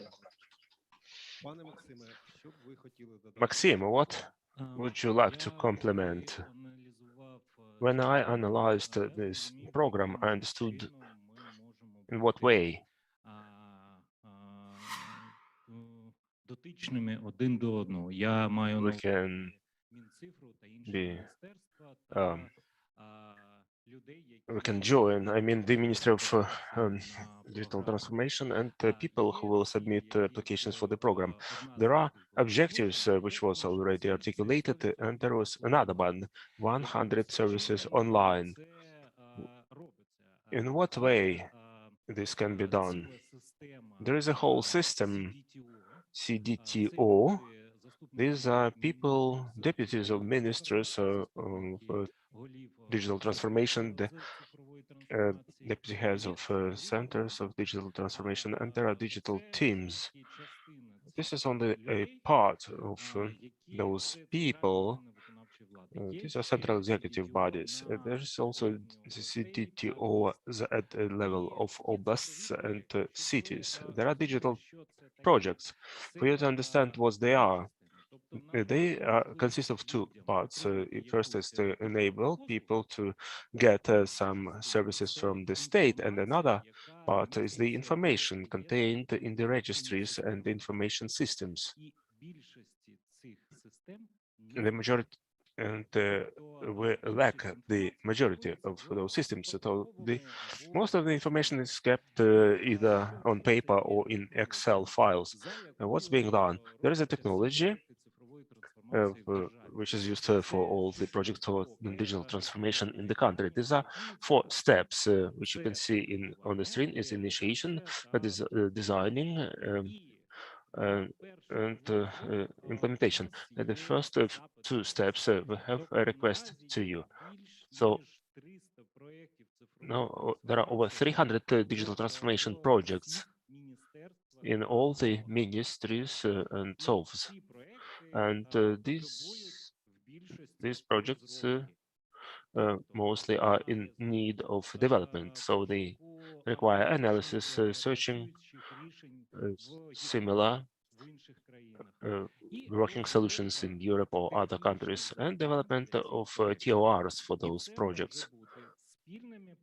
And this can be joint undertakings under the Horizon program or with other ministries. So I'm not mentioning the Ministry of Digital Transformation here because these are projects which are being implemented in all ministries and centers.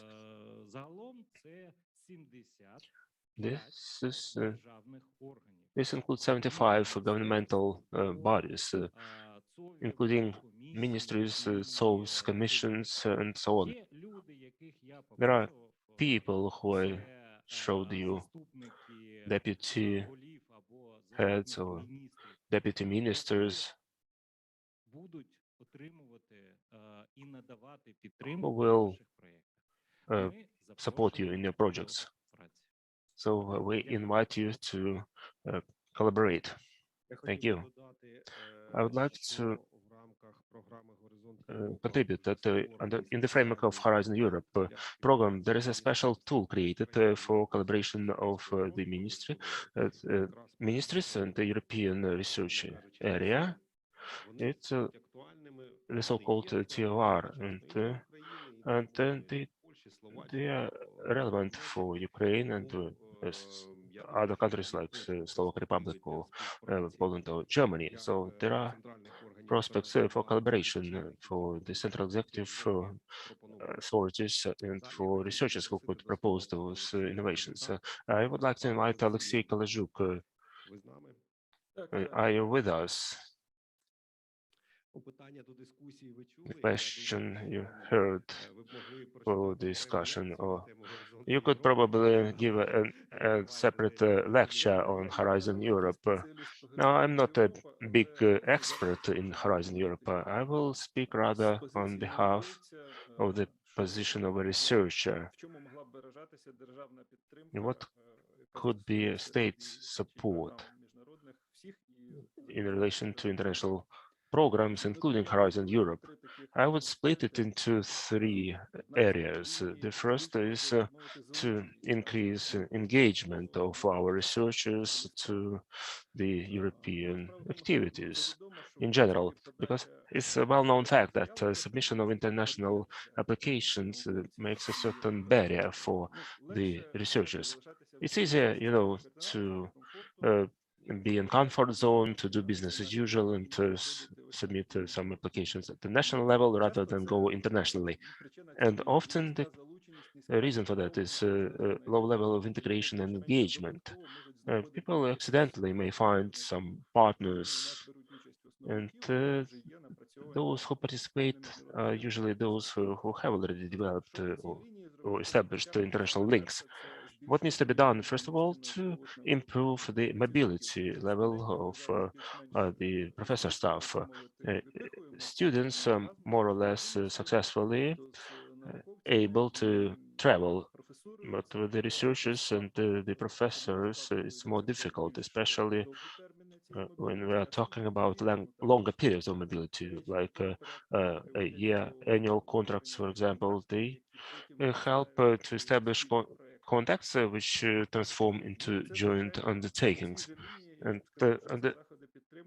is support measures which would provide for full-fledged participation of Ukraine's representatives in European structures, like the European research area. It's a long-standing problem that Ukraine is not represented adequately there, and it reduces our possibilities in terms of impact and in general in awareness and timely transfer of information and trends to our decision makers and researchers. It could be also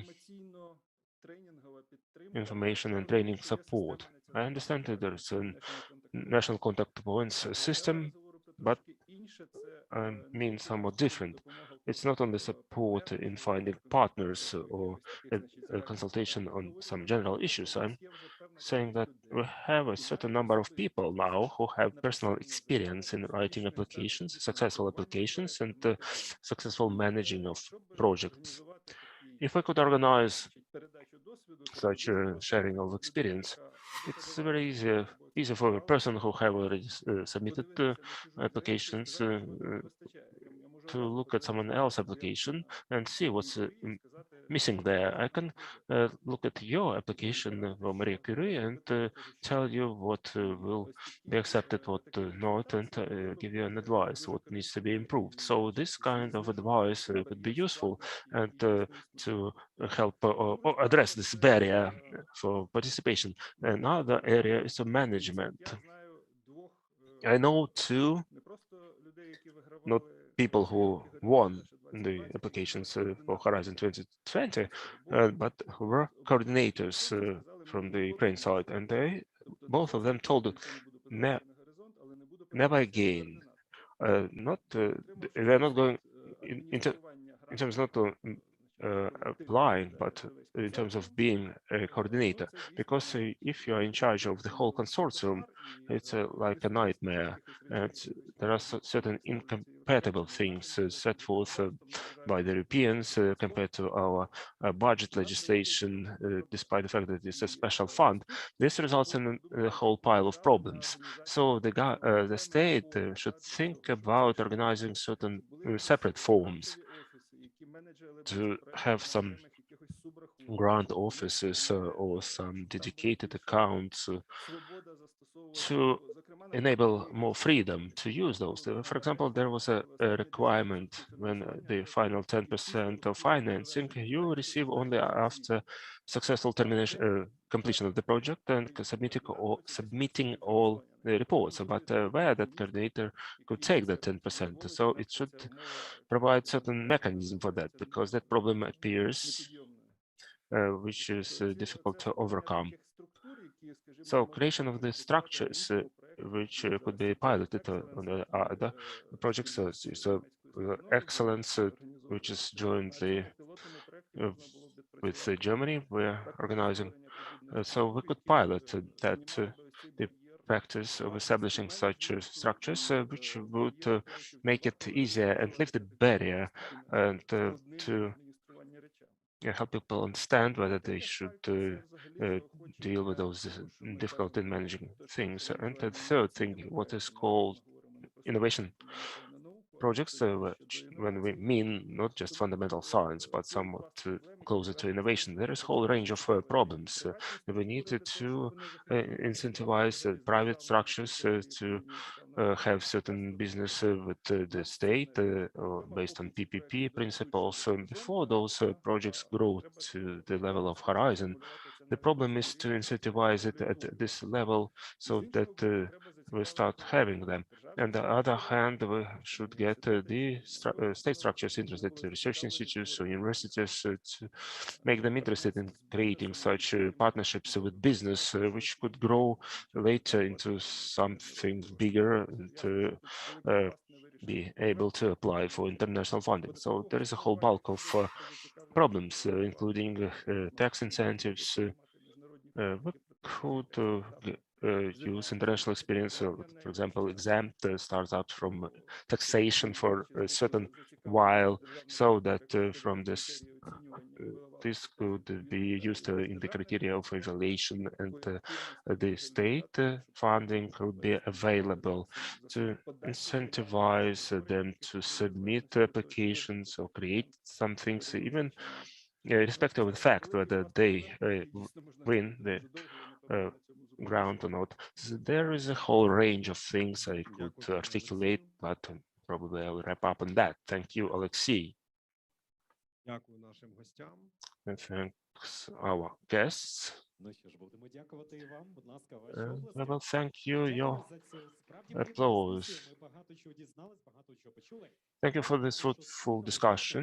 We learned a lot of things, and see we can work together in order to move towards Europe research and integration, in order to jointly create innovation and research future of Ukraine. So thanks again to our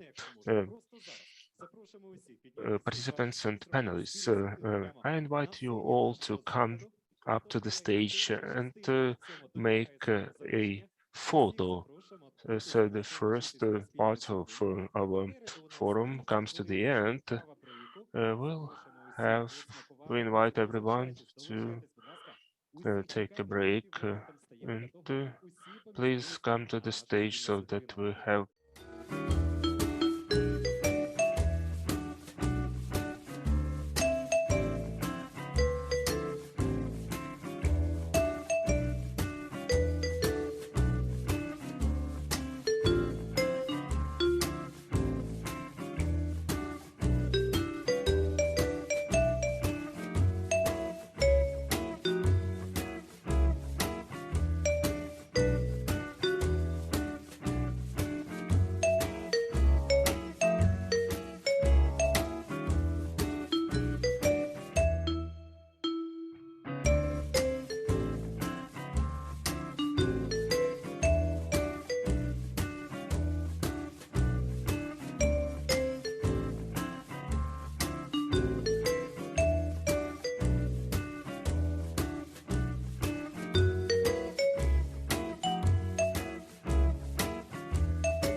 Ну що ж, шановні колеги, повертаємось до живого ефіру.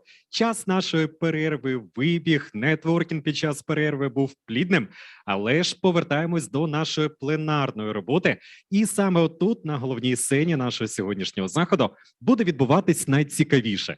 Отож, дякуємо усім та кожного, хто разом із нами зараз отут, в нашій аудиторії, в нашому прекрасному залі, хто долучився до нас онлайн. Раді бачити усіх.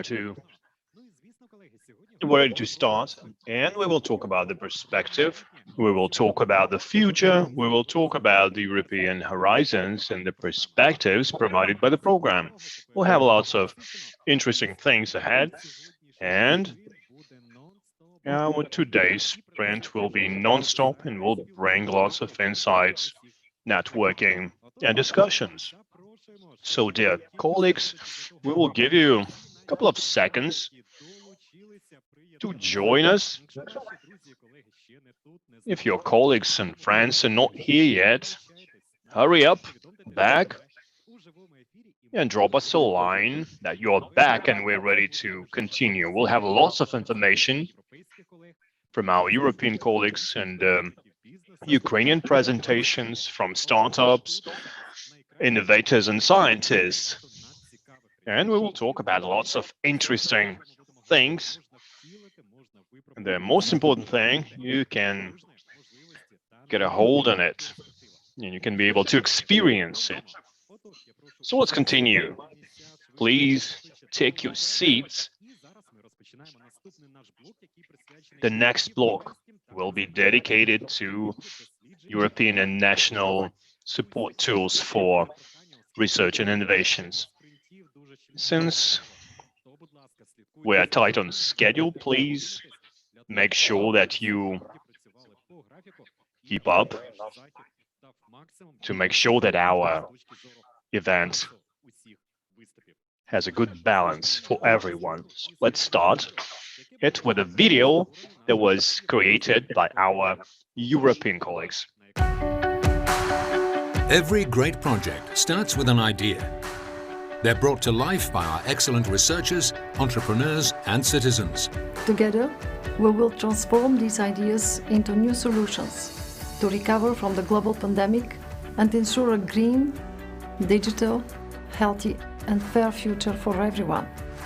With a budget of over 95 billion euros, Horizon Europe, the new European research and innovation program, will boost Europe's scientific global leadership, excellent science, and breakthrough innovation.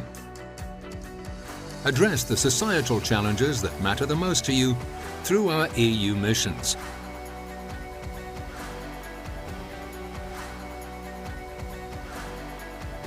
Expand international cooperation to team up the best talent across Europe and beyond.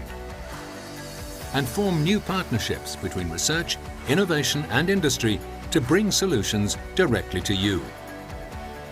Tens of thousands of you have already shared your views and ideas, making Horizon Europe our most ambitious European program ever. Europe is full of innovative ideas. Let's use them to build a green, digital, and healthy future for everyone.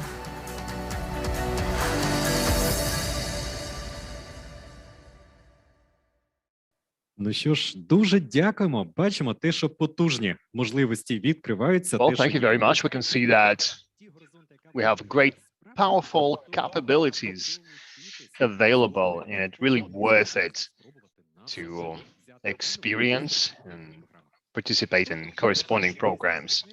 Our European partners are the ones to tell you about these initiatives, and the first speaker of our panel is Maria Leek, who will talk about collaboration opportunities. Welcome to our stage. Здравствуйте. Hello, thank you for having me. I am Maria Lek. I work in the Common Missions and Partnership Service of DG Research and Innovation. I had the pleasure to already introduce you European partnerships last year, and this year I will go more into details in explaining what are the collaboration opportunities in Horizon Europe. So in my presentation, there are largely 4 blocks. So first of all, I'll say what has happened in the past year. I will also talk to you what to expect in the next work program. Third, on the participation opportunities. And finally, I will tell you a bit what is the strategic coordinating process for partnerships. This is a slide that is probably well known by some of you. I just want to remind to those who maybe weren't here last year is that in Horizon Europe, we have really a very different and reformed approach to the partnerships compared to Horizon 2020, with them being more strategic and impact oriented. They are more open and transparent, and they are also expected to establish synergies between themselves and with other national and EU programs. And we have 3 simple forms of partnerships. One is a co-program that is based on a memorandum of understanding. The second is a co-funded, which is a joint program with the national funding agencies. And the third one is institutionalized, that has its own basic act. Now, the important things that have happened in the past year is that we have launched 11 co-program partnerships in June when we signed the Memorandum of Understanding during the R&I days. We have also launched the European High Performance Computing JU in July. We have also opened and now closed the calls for proposals for the first co-funded European partnerships under the first work program. We are also setting up the strategic coordinating process for partnerships and are linked to that, developing a first biannual monitoring report for the partnerships. And the most recent news is that we launched 10 institutional partnerships by adopting the basic acts for the 9 joint undertakings and the decision for metrology. Just to zoom in a little bit, and what I just said was that we have now adopted a single basic act with what 9 joint undertakings are established. A single basic act is really a big change compared to the past. In the past, the joint undertakings had each their separate legal base, but now there is much more harmonization thanks to having just one regulation with some common provisions. So that should really help along that the joint undertakings are operate in a more streamlined manner and have more synergies across them, and hopefully will also make the life of participants much more easier. And linked to this, we have also sent letters requesting nominations to the state representative groups of the joint undertakings and other governance structures. And this has surely also reached the relevant Ukrainian authorities. The next, then the co-program, they already said that we have launched 11 of them in this year in June. And also their calls have been already included in the work program. And they are currently working on developing their additional activities plan within the partnership consortium. And for the co-funded partnerships in the strategic plan, we have a quite large number of partnerships, 16. And they are largely in the clusters 1 and 6. I will show you in a minute the structure. And 9 co-funded partnerships will be launched with the first Horizon Europe work program, and the next 7 will be launched in the next Horizon Europe work program.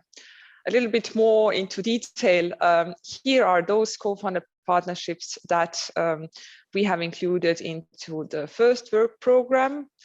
There are 3 in cluster 1, 2 in cluster 5, 3 in cluster 6, and also the innovative SMEs in pillar 3. And in most cases, the calls are already closed. But in green, you will see that some call deadlines are yet to come for the transforming health and care systems, era for health, and sustainable blue economy. And now there are also some co-funded partnerships that are planned for 23-24 work program. They are 7 or 8. They are largely in clusters 1 and 6. Why I say maybe 8 is because for the pandemic preparedness, it has not been yet decided whether it will be a co-funded or co-programmed. But otherwise, here you see the topics that will be prepared, and also sort of a small timeline. And what is the main message here, perhaps, for you is that early next year, we will be sending a request for letters of commitment to the member states and associated countries for these partnerships. And these letters can help us to understand, first of all, which countries are interested in which of the partnerships. And based on the commitments, we will have a better understanding of what should be the union budget allocated to these partnerships. And here is the overview of all the candidate partnerships, which is also useful for you to have later on. Inside of these red boxes are then the co-funded partnerships that will be included in the work program 23-24. And the rest are also color-coded. You see institutions partnerships in orange, the co-program partnerships mainly in clusters 4 and 5 in dark blue, and co-funded in light blue in the clusters 1 and 6.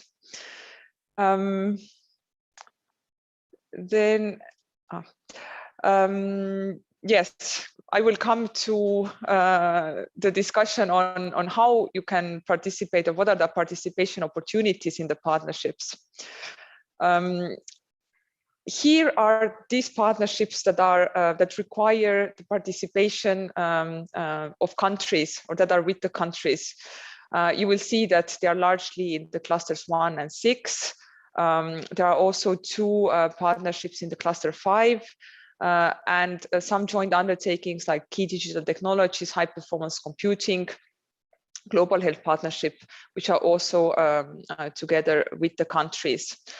And here it's important that in order for the countries to participate and their beneficiaries also to benefit, you need to send a commitment letter to us and participate as a country.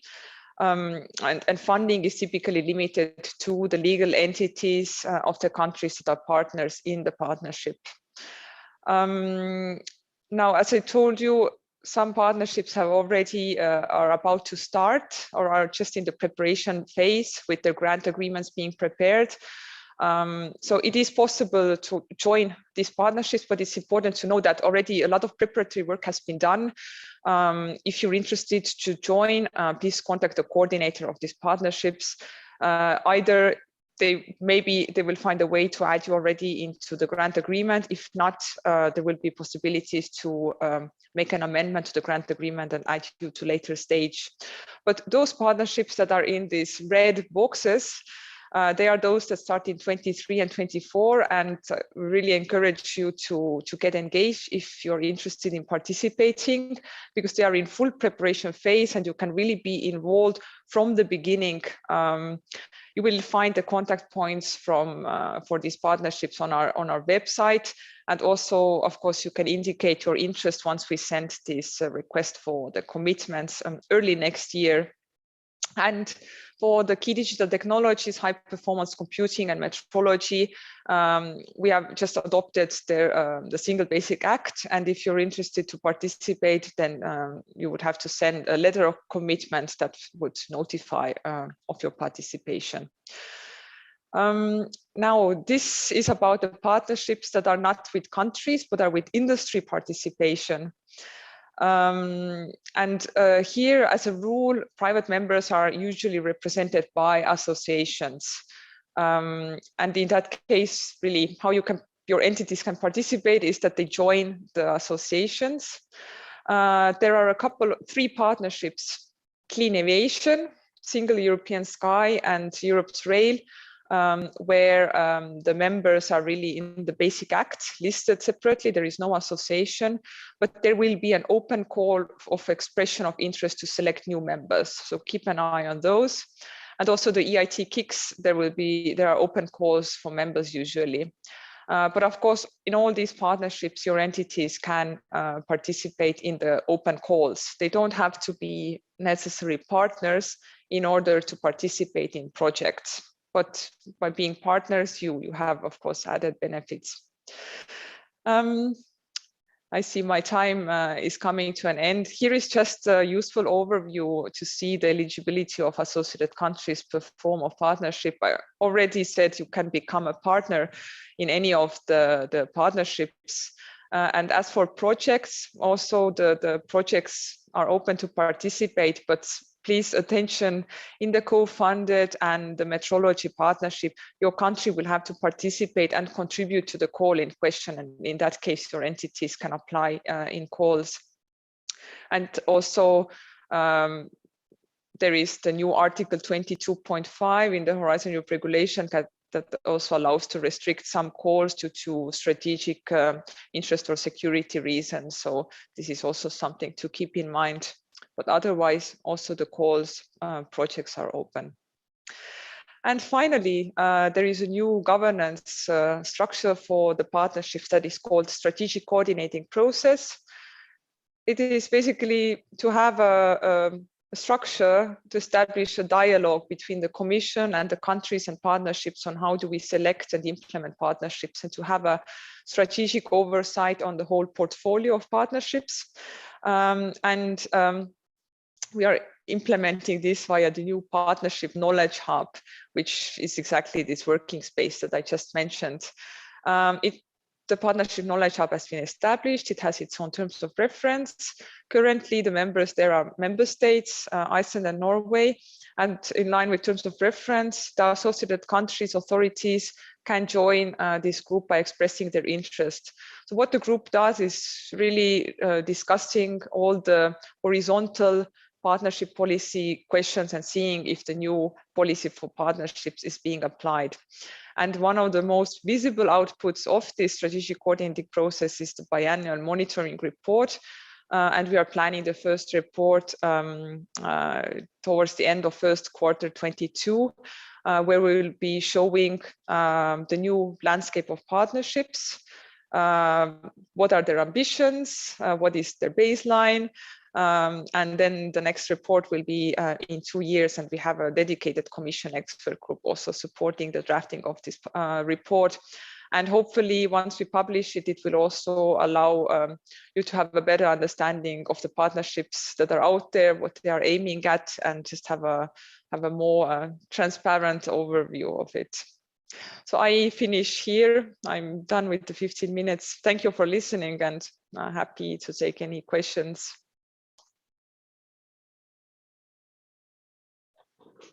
Dear Maria, thanks a lot for your presentation. Дякуємо дуже за презентацію. Ну і, власне, рухаємось далі. Thank you for your presentation, and we will move on. So the next speaker, now we will talk about the capabilities, cooperation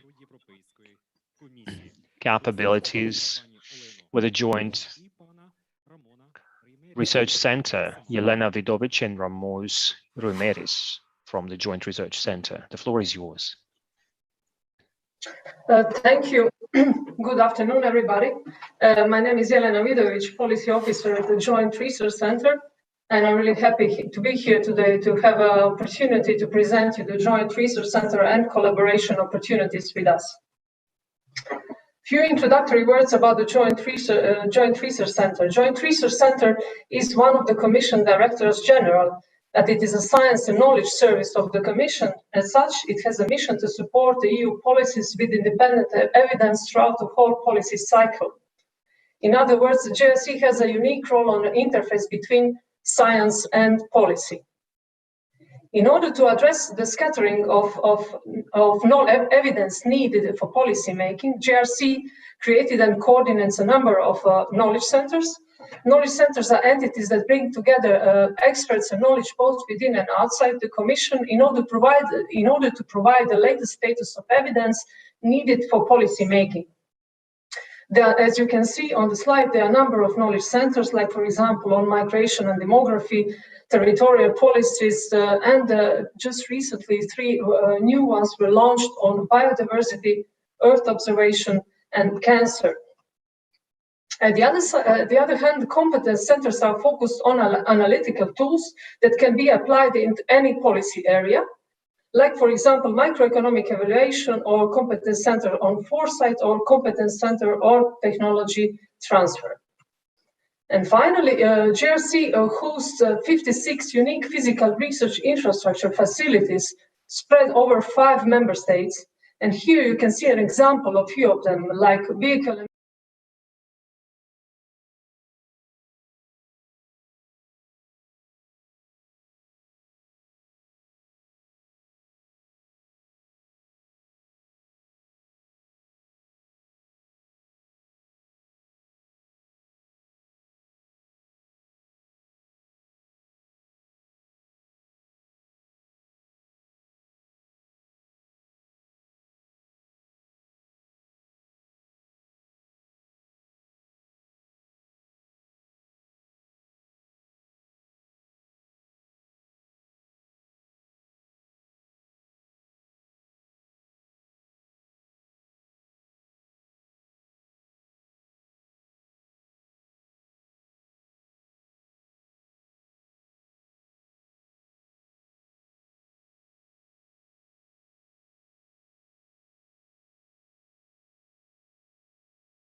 I hope you can see the slides now. My apologies for any inconvenience.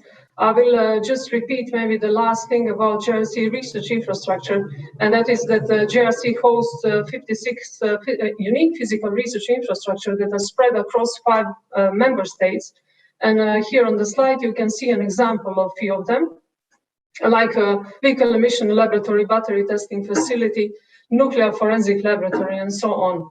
And for the purpose of training and capacity building, JRC opens its physical research infrastructure also to external users coming both from academia, from research organizations, but also from industry and small and medium enterprises. Some of these research infrastructures are also open for associated countries, including Ukraine.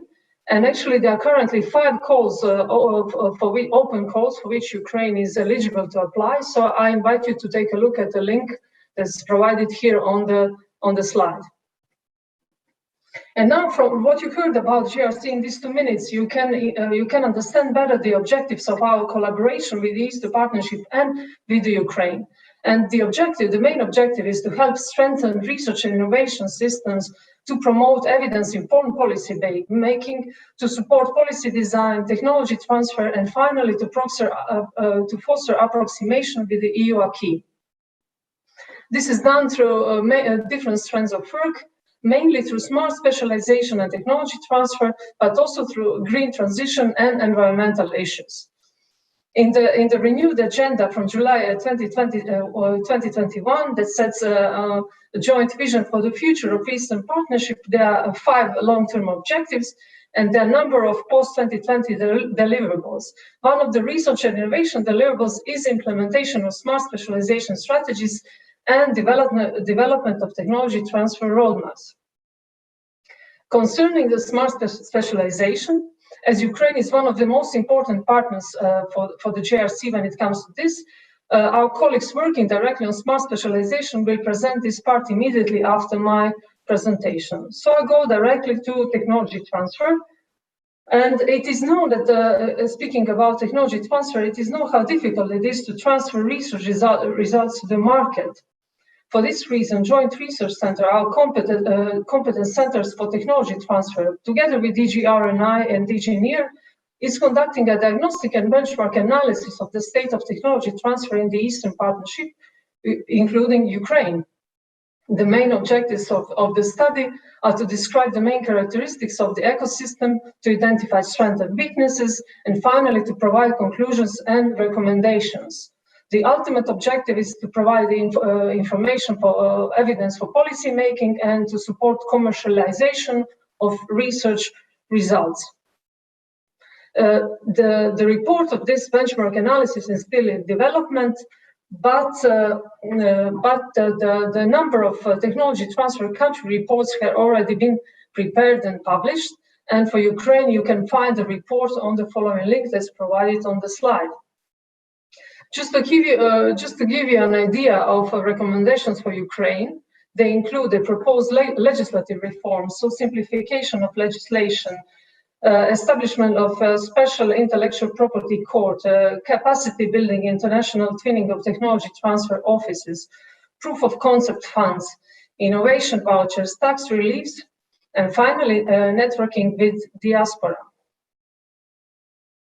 The next steps include definition and implementation of national technology transfer roadmaps that will be done in following area: legal framework, technology transfer offices, financial support, collaboration between academia and industry, and finally, capacity building. GRC of course, stands ready to support this action and to build links between research and innovation communities in the EU and Ukraine. And finally, a few words about environmental topics and so-called Sevilla process. Sevilla process is an innovative process that's developed and steered by the GRC, or to be more precise, the European Integrated Pollution Prevention and Control Bureau, that's part of our directorate based in Seville in Spain, and therefore the name. So this is actually an information exchange about among stakeholders about what constitutes best available techniques for agro-industrial sectors that can help reduce the effect of industrial emissions on the environment. This information exchange is based on scientific evidence and brings together all relevant stakeholders from EU member states, from industry, from NGOs, and different services of the European Commission. The main outcomes of this information exchange are documented in so-called reference document. And once adopted, these conclusions become binding environmental standards for industry. GRC has produced the best available techniques reference documents for 32 EU industrial sectors. You can see some of them on the screen. And this approach has been recognized internationally as a successful governance model for development and establishment of environmental standards. And this approach becomes more and more important in Ukraine, as Ukraine has committed to gradually approximate its legislation to EU environmental legislation, including Industrial Emission Directive and including implementation of best available techniques. Ukraine is also participating in exchanges of best practices on best available techniques within the EU for Environment Program. Here are some links that related to this topic, and I would like to thank you for your attention and hand over the floor to my colleague who will present you the smart specialization.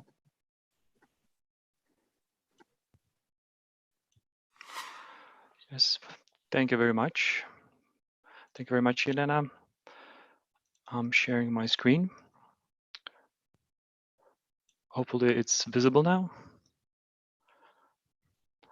Yes, and first of all, I would like to congratulate Ukraine on having such an important and beautifully organized event.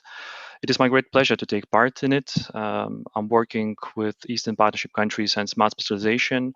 I've been working with Ukraine for already 4 or 5 years, and it's great for me to acknowledge the great potential of the country.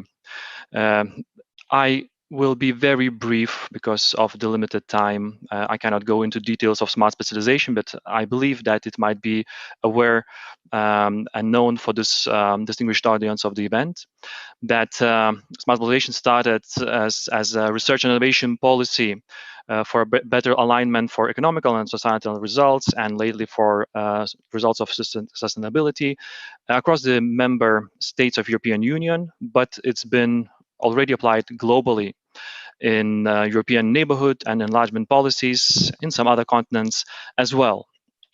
In Ukraine, we have a collaboration running for more than 4 years. We support the development of regional smart specialization strategies. We already conducted a series of awareness building events, including many participants from the national and regional level. We conduct studies such as an economic and research potential mapping, some other studies, again, within the regions that we work with.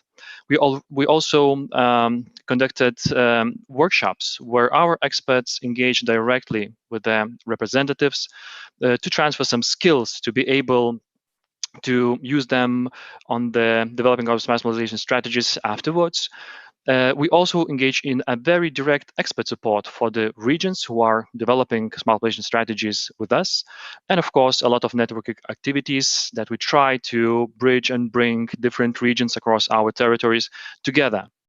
And from beginning of this year, we also started working with the national level for smart specialization, which is a smart specialization for sustainable development goals. And I will have one short slide for it as well. We are happy to see that there is a progression of interest and progression of the regions currently working with us, developing smart specialization. We have 12 Ukrainian regions already registered at our smart specialization platform. You can see the link below. And more regions are applying directly to us or through our interlocutors at the governmental level to be registered at that platform and to familiarize themselves or start the process of developing the strategies. Expert support, which is a very important element, a targeted support for direct help, assist the regions in developing the strategies. We already had many regions working with us. I will not mention them, just will comment on the plan for the next year that we also are planning to have at least 7 regions. They're not yet confirmed. We have to do some talking with the ministries and the regions themselves, but we are very happy to continue our direct support for the regions that's been already working with us previously and taking in some new regions with us. And again, all of the regions that we worked with and will be working, they have some mapping studies conducted for better informed innovation and research policies. National level, that is a new strand of cooperation with us, started at 2021. The whole achievement of it will be a roadmap for sustainable development goals, how to apply the current science, technology, and innovation potential. Ukraine has been accepted as a pilot country, just only one country that's been added to already existing pilot countries for the United Nations Interagency Task Team. Hopefully, we can progress next year following the already mapping exercise being finalized to the entrepreneurial discovery process and maybe some drafting action plans as well. And one of the last things that I would like to mention is our latest report that we will be publishing soon, hopefully at the very beginning of the next year. We conducted a broad and extensive study of smart specialization in Eastern Partnership countries, and Ukraine, of course, is one of them, for a potential for a knowledge-based cooperation. The study explores the possibility of scientific and technological specialization together in combination with economical and innovation potential of the country.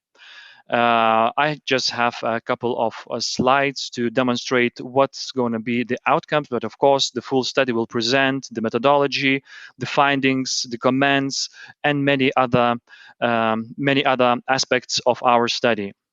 We bring forward some potential science and technology specialization. We combine it within the economic clusters with some economic and innovation domains presented as NACE sectors.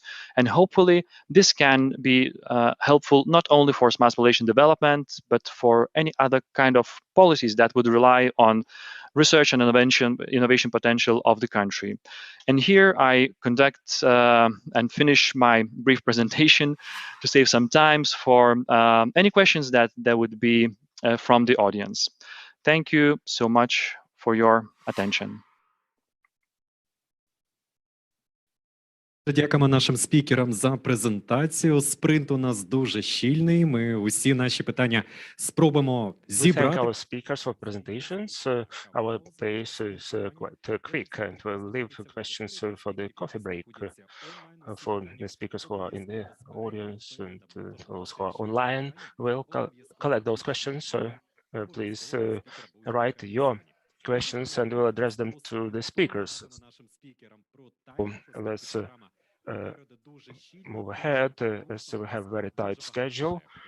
We have a lot of presentations, plenary discussions ahead, and we're getting a lot of useful information and perspectives. Talking about innovation perspective, this topic was touched upon during our previous panel, and I propose to continue innovation topic and technology.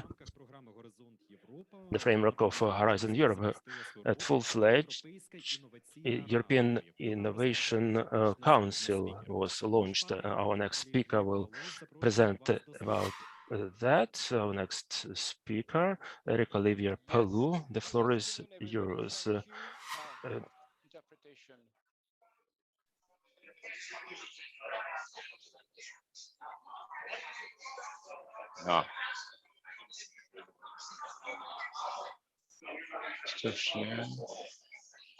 So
innovations,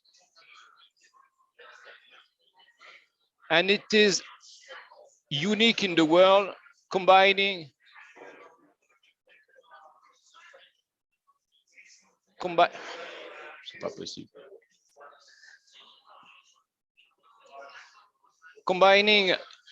research on emerging technologies with accelerator for startups, SMEs, and scale-ups. And it has become the largest VC deep tech investor in Europe with a budget of over 3 billion. It is tailor-made for innovators, so which we call it innovator-centric.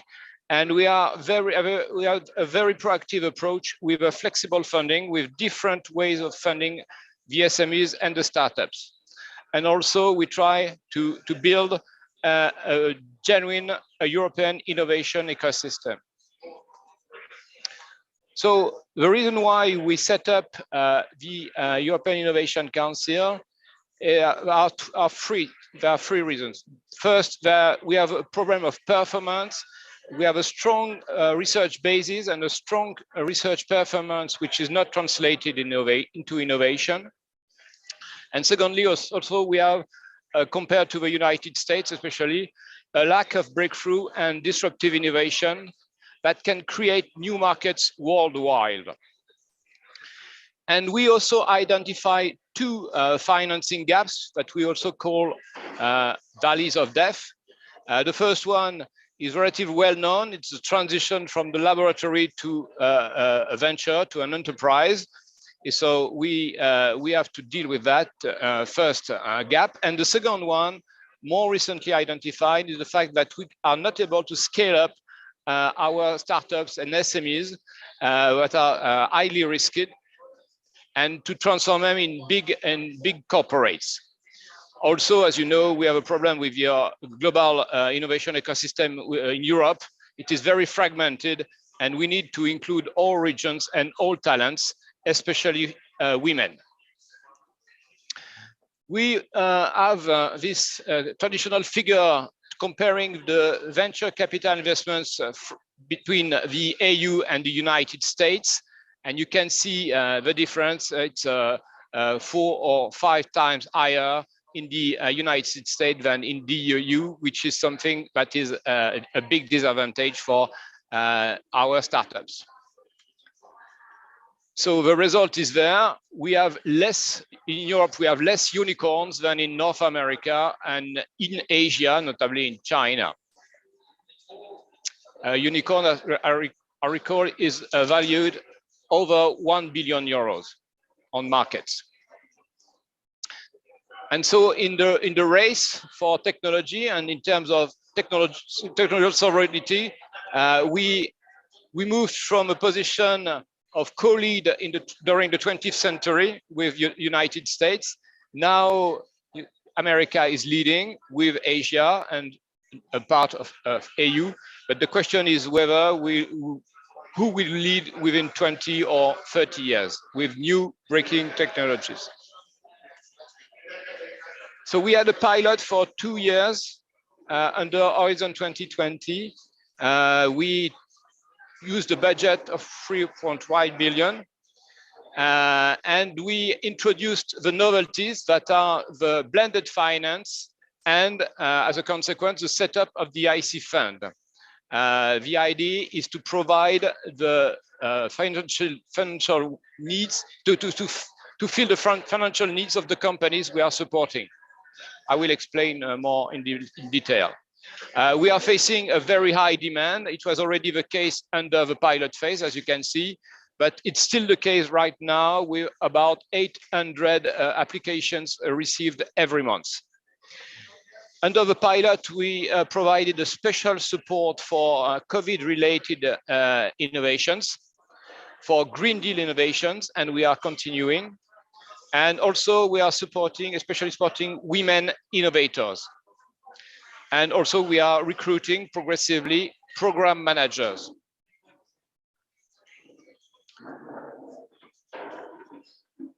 The impact is already visible, tangible, especially when we are crowding in investors. So we are crowding in investors to co-invest with EIC within the companies.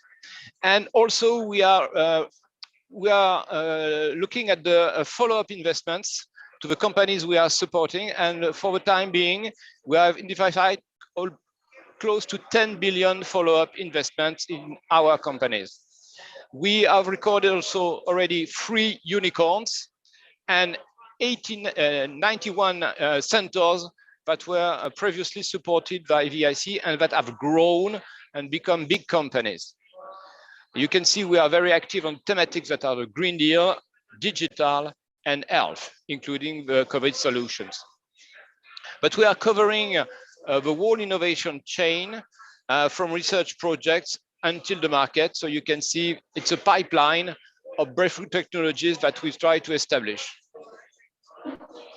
We are covering 3 main areas, thematic areas, and these are portfolios now for our project managers. We have the digital on the left top. We have the health on the health down, and also a very important area, including energy, notably, is the Green Deal. And under Horizon Europe now, we have a new governance. We have a new legal base. We have the EIC board that was appointed very recently and met for the first time on the 26th of November. And soon we'll have an EIC president to chair the board. And the board will set the strategy, will advise on work programs, on the implementation of the program. We are now an executive agency from the Commission from the 1st of April to manage all our activities, which are diversified. We set up last year the EIC fund to manage equity investment in EIC supported companies, and we have already invested in 137 companies.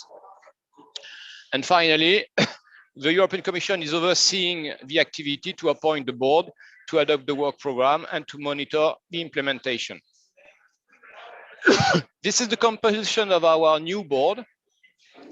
For the next 2 years, it is composed of 20 people, very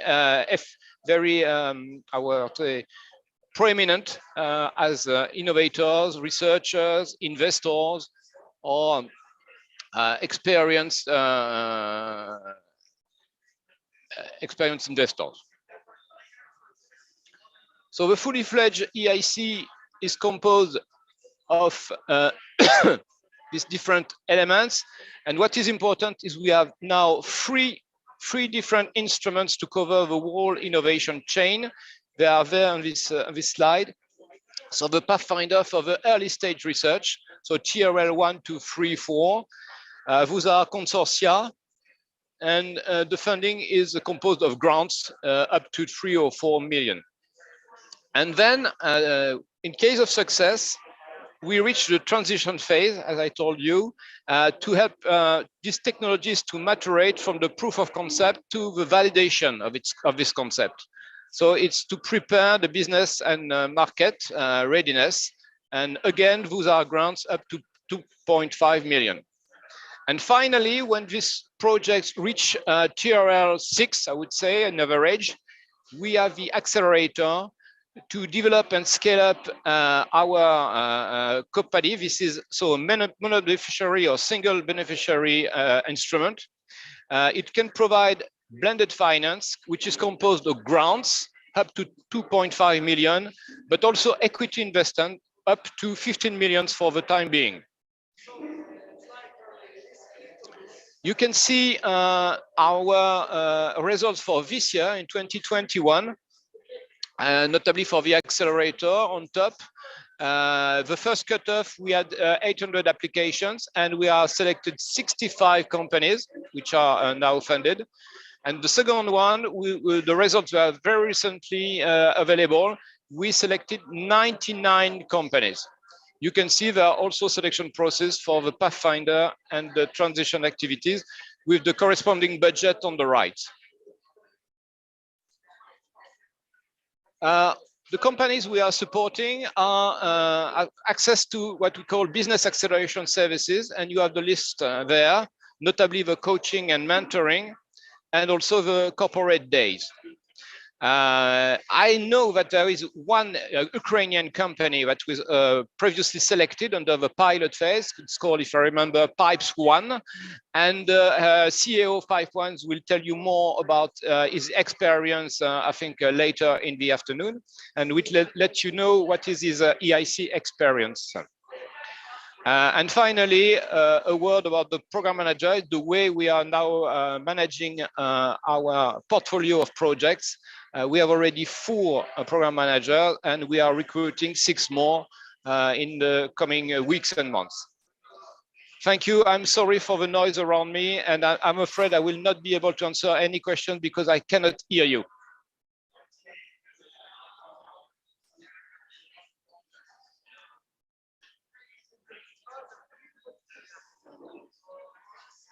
Ну що ж, дякуємо і вам. Дякуємо за безцінну Well, thank you very much. Thank you for that valuable information, and we will move on.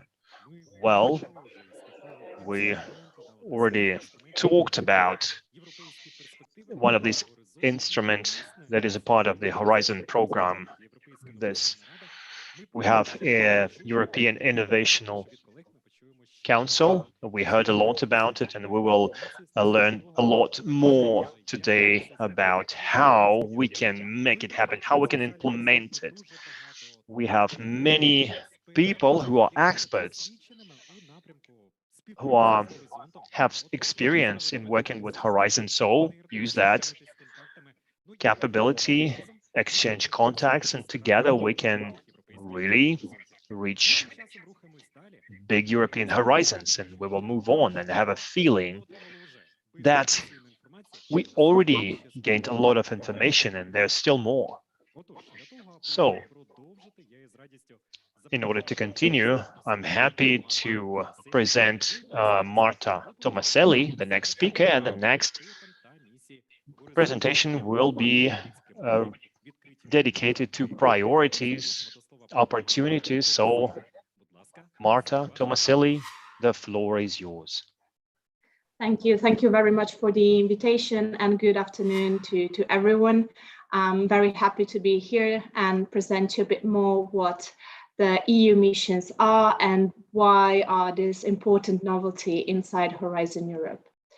So the first important things to understand is why do we need mission?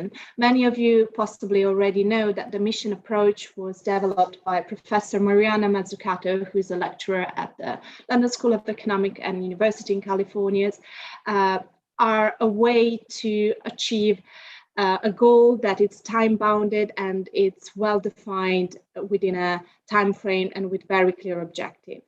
Why do we need missions right now? Definitely to bring Europe closer to people and try to make people understand what the European Union is concretely doing about issues that concern citizens, deliver on the European Commission priorities. Just to mention some of them, the Green Deal, the Beating Cancer Action Plan, the Conference on the Future of Europe, the Fit for 55 agenda, and many other that I'm not going to mention, otherwise will just become a long list of names.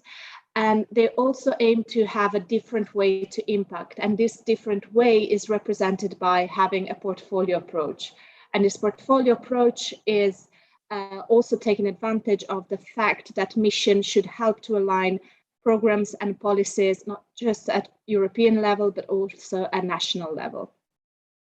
So if we look a little bit more in the history of the European missions, in September 2020, a group of experts called mission boards prepared the reports proposing 5 mission areas. These reports were delivered by these high-level experts in the different fields, and they also saw the contribution of citizens that were consulted over the summer through online events.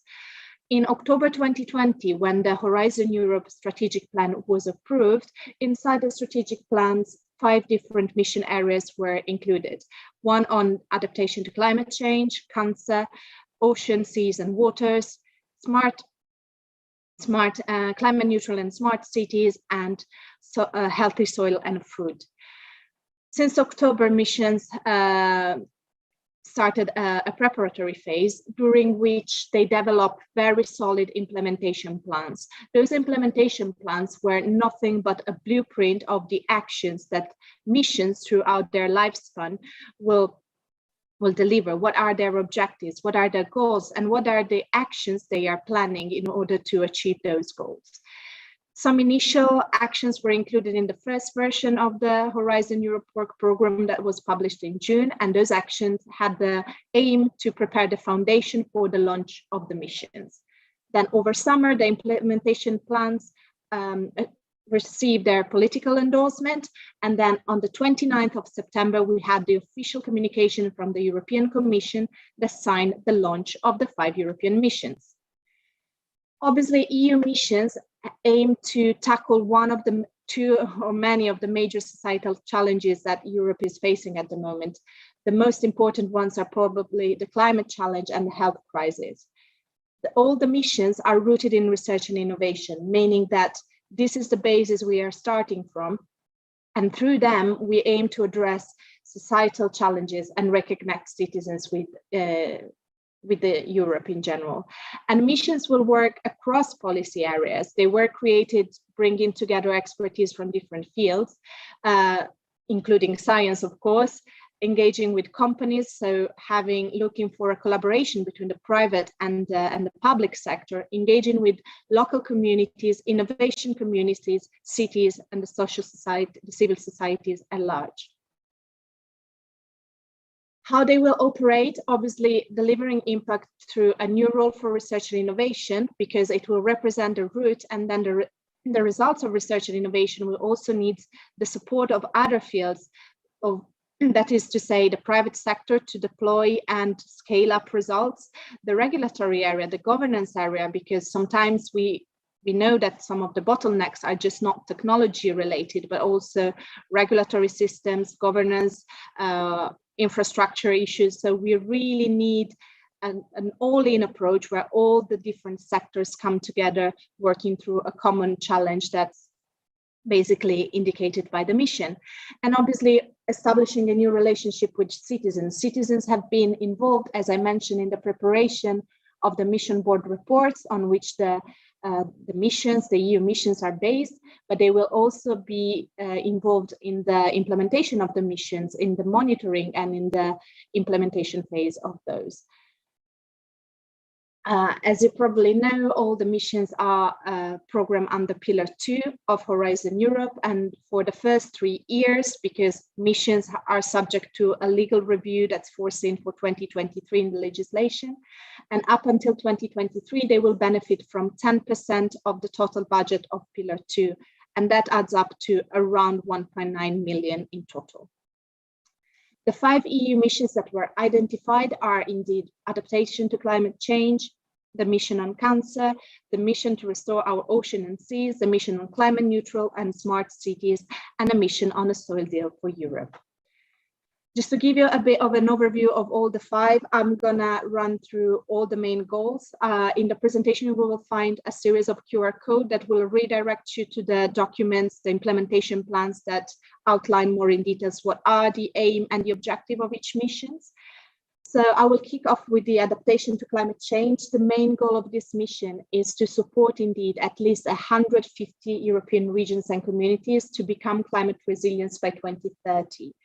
This means preparing and planning with those regions for climate resilience, then accelerate the transformation, but also to demonstrate that this systemic transformation to climate resilience is applicable and shareable. So they are planning to have 75 large-scale demonstrations that will show systemic transformation to climate resilience across the European regions and communities. The mission on cancer aims to improve the lives of 3 million people by 2030. And this will be done through prevention, cure, and for those affecting cancer, not only for the patient themselves, but also their families. And this aims for them to have a longer life and a better quality of life. This is based on 4 main enablers. The first one is to improve the understanding of cancer, to scale up prevention and improve prevention, including the early detection and screening techniques, optimize diagnostic and treatments, and support the quality of life. It goes without saying that the research and the policy development within this mission will support the Europe's Beating Cancer Plan. The mission to restore our seas and waters by 2030 aims to protect and restore both the marine and the freshwater ecosystem and biodiversity. So we're not just talking about seas, but also river, lakes, and all the part of inland waters that you can think of. Prevent and eliminate pollutions from our oceans, seas, and waters, and definitely also make a more sustainable blue economy that should be carbon neutral and circular as much as possible. The climate neutral and smart cities aims to deliver at least 100 neutral and smart European cities by 2030, and those same cities will also act as demonstrator and innovation hubs to allow other cities to follow along the same path by 2050. Some of the main aims is to contribute to the European Green Deal target to reduce greenhouse gases emissions by 55% by 2030, hence becoming leaders in climate and digital innovation. Obviously, having climate neutral and smart cities will also bring huge co-benefits to their citizens, meaning lower energy bills, cleaner air, safer environment where you can walk and bike, and definitely less time to spend in traffic. Last but not least is the mission on the Soil Deal for Europe that aims to create these 100 living labs and lighthouses that will lead the transition to a healthy soils by 2030. The aim of this mission is indeed to protect and restore soils in Europe and beyond Europe.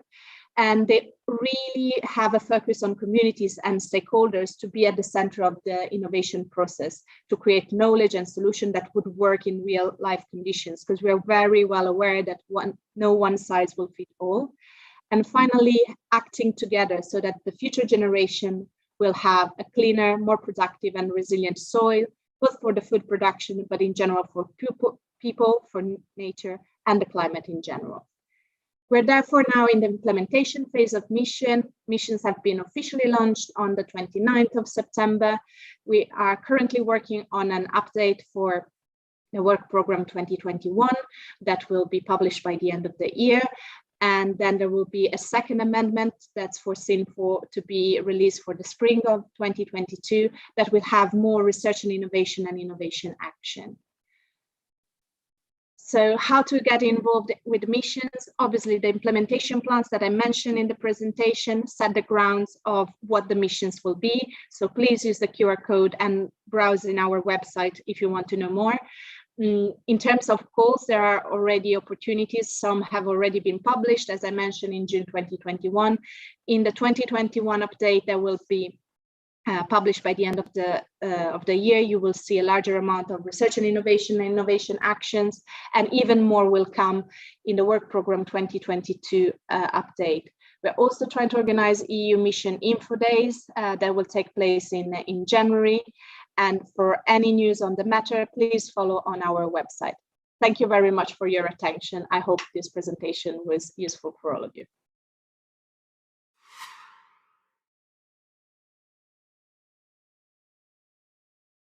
Саме так, дуже дякуємо за таку потужну презентацію із безлічю Thank you very much for this useful presentation with a big number of useful advices. We are talking so much about Horizon Europe program, but if I'm not mistaken, in addition to this program, and as of 12th of October, Ukraine became an associated member in this program, we also acceded to the complementary program Horizon Europe. What's that, and what are the opportunities? The next speaker, Mykola Zubinski.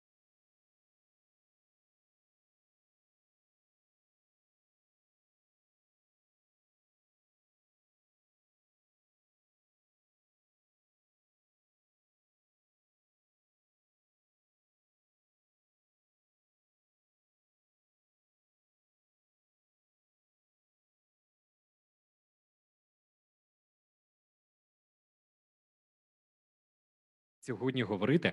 Ну і безумовно порада комунікувати, спілкуватися. Advice is to communicate, to talk to each other and to see what's working, what's not.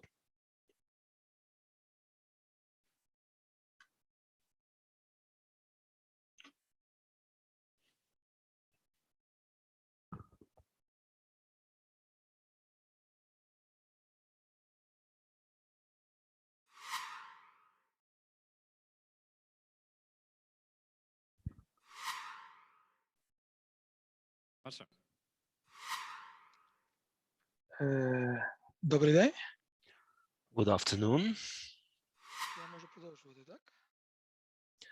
Can I continue? Да-да. Yes. Шановні пані і панове, для мене є Dear ladies and gentlemen, it's a pleasure for me to present this program. The only problem I always have with presentations in Ukraine, I don't know which language to talk. I will try to switch from Ukrainian to English wherever necessary, and I hope it won't be a problem. The presentation is huge in size. I'm going to try to dwell only on more important points, and the rest is an addendum to presentation, which I hope will be shared among the participants. So first of all, what we are, why there is Euratom and Horizon Europe, and how Horizon Euratom 2025 program is aligned with the main Commission priorities. Basically, as far as I hope you already know, one of the main priorities of the von der Leyen Commission is actually to go back to decarbonization into the more healthy planet. And there are some KPIs, and main of them it's by 2030 to reach greenhouse gas emission reduction by 55% compared to 1990, and by 2050 Europe should be the world's first climate neutral continent. And of course Euratom has an important role to play in it. Also, just to explain you why there is a Horizon Europe and then there is a separate Euratom program, there are two different treaties which are actually governing life of the European Union. The main one is a Treaty on the Function of European Union. It governs everything, including big Horizon Europe program, whereas there is a second treaty which is still intact, which is Euratom Treaty, and therefore our program is complementary to the Horizon Europe program. You see the structure on your screen right now, and here we are dealing with a fission, with a fusion, and also we do some direct research in our institutes of our joint research center. Of course, you cannot compare budget of overall Horizon Europe. It's several times, tens of times higher than us, but we also have a say in the general picture of the research. Okay, now I'm moving to explain you the main.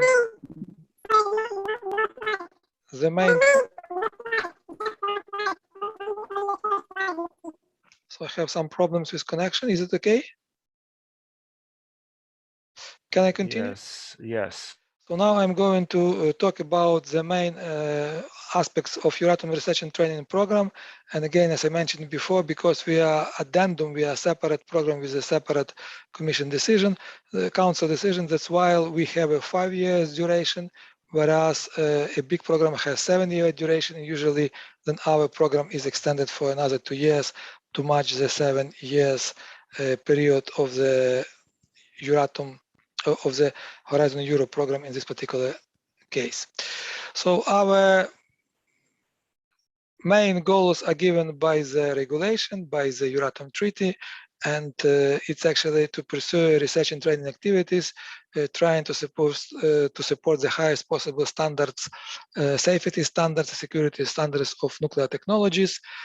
In the new program, Euratom 2021-25, there are some new emphasis. Mostly we are trying to move just from pure power application to some medical application, for example, non-power application of finance and radiation. Also, we are trying to foster a certain partnership with other areas of the Horizon Europe, for example, Europe Beating Cancer Plan. We are trying also to further develop socio-economic aspects of nuclear energy, and so on. There is also one principal novelty for all young researchers, young postdocs. From 2020, they are able to apply also for Marie Curie scholarships, fellowships in the area of Euratom. Before that, it was not possible. Now it is possible. This is our basic budget for the next 5 years. As you see, it's not that high. It's 1.4 billion roughly, and it's split up between the fusion, which goes mostly via Eurofusion European partnership. There is 260 million for fission calls, which will bring you roughly for the 55 million euros per year, and 532 million for direct research by Joint Research Center. Again, our main priorities, they are rather standard, I would say. We are dealing with nuclear safety, I got information that you see just my first slide, and I don't know why, because I am trying to move through all the slides. Now I am on the slides 10. Is it possible from your side to show the slides?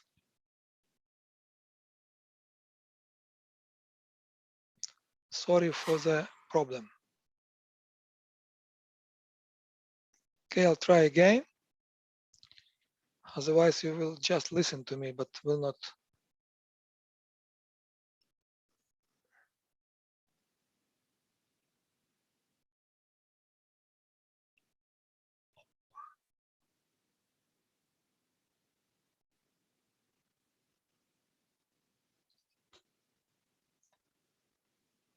No. Yep.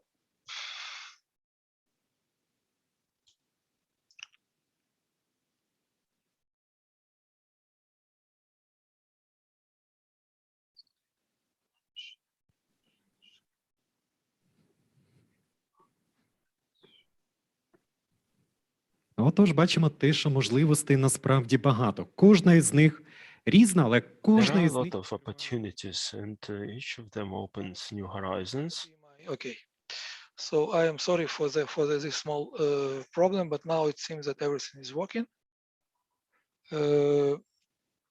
We are coming to the main. Yes. Okay, to the main part of the presentation. It stopped again. I don't understand why it's a problem.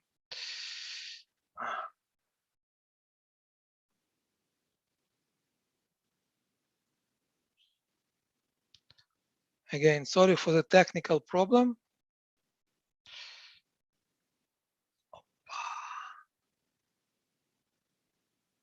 Anyway, I will continue my presentation.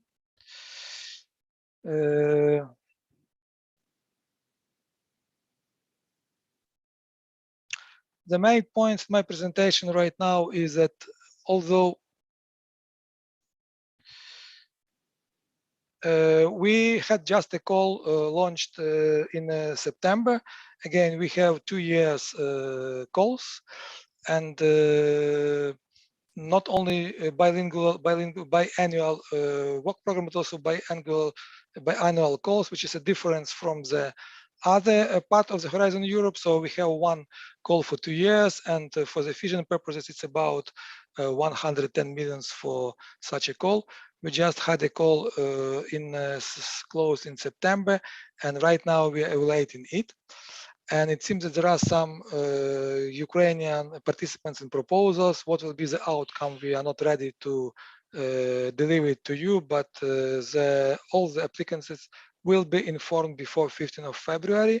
Next year, they will know whether this is successful or not. Next call will be work program 2023-2024. And provisional schedule for this call is the work program will be adopted most likely by the end of the next year or beginning 2023. Then the call will be launched in the most likely May 2023 with a deadline in September 23. Evaluations will be performed in the autumn, and we expect that actually next time the contracts will be signed for fission call in spring, May of 2024. It is for the fission. For the fission part, the research is organized differently. We had a special call this year a bit earlier for so-called Eurofusion European Partnership. It was launched, it was successfully evaluated, and according to information available for me, it's just about being to sign the grant agreement for Eurofusion. And again, according to the available information, Ukrainian partners should be able to get funding starting from this year, 2021. Again, I'm really sorry for the technical problems. Yesterday, everything worked perfectly. Today, there is some bug. Anyway, я можу перейти на українську мову, звичайно, якщо є будь-які питання стосовно... So I'll switch to Ukrainian. If there are any questions about our program, please address them. If there are no questions, it means two things. Either everything is understood or nothing is understood. Thank you for your comprehensive presentation. Unfortunately, we're tight on time, and I'm sure that there are a lot of questions among the audience. So let's collect them and submit them to speakers. And also the request to the speakers. Your presentations are very interesting, but they were very tight on time. So please keep track of timing and all the questions. I hope there will be a lot, and that's the fact. These questions will be addressed to the speakers, and also we'll have a coffee break and networking. You'll be able to speak, to talk to those speakers who are in the audience. And, among our participants, there are ones who are very experienced in participating in Horizon programs. So please talk to them and exchange information. This is very informative for day-to-day for me, and I would like to focus our attention on one more aspect of Horizon Europe. It's ensuring openness of the research data and open science. So we'll have a presentation, Alexander Beresko, who will talk about that. So the floor is yours. Good afternoon, dear colleagues. Can you hear me?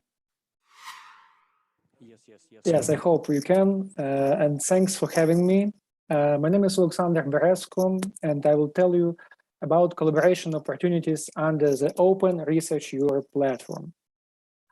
Today, we are two heads, Associated Professor at Lviv Polytechnic National University and General Board Member of EuroDoc, which is the European Council of Doctoral Candidates and Junior Researchers.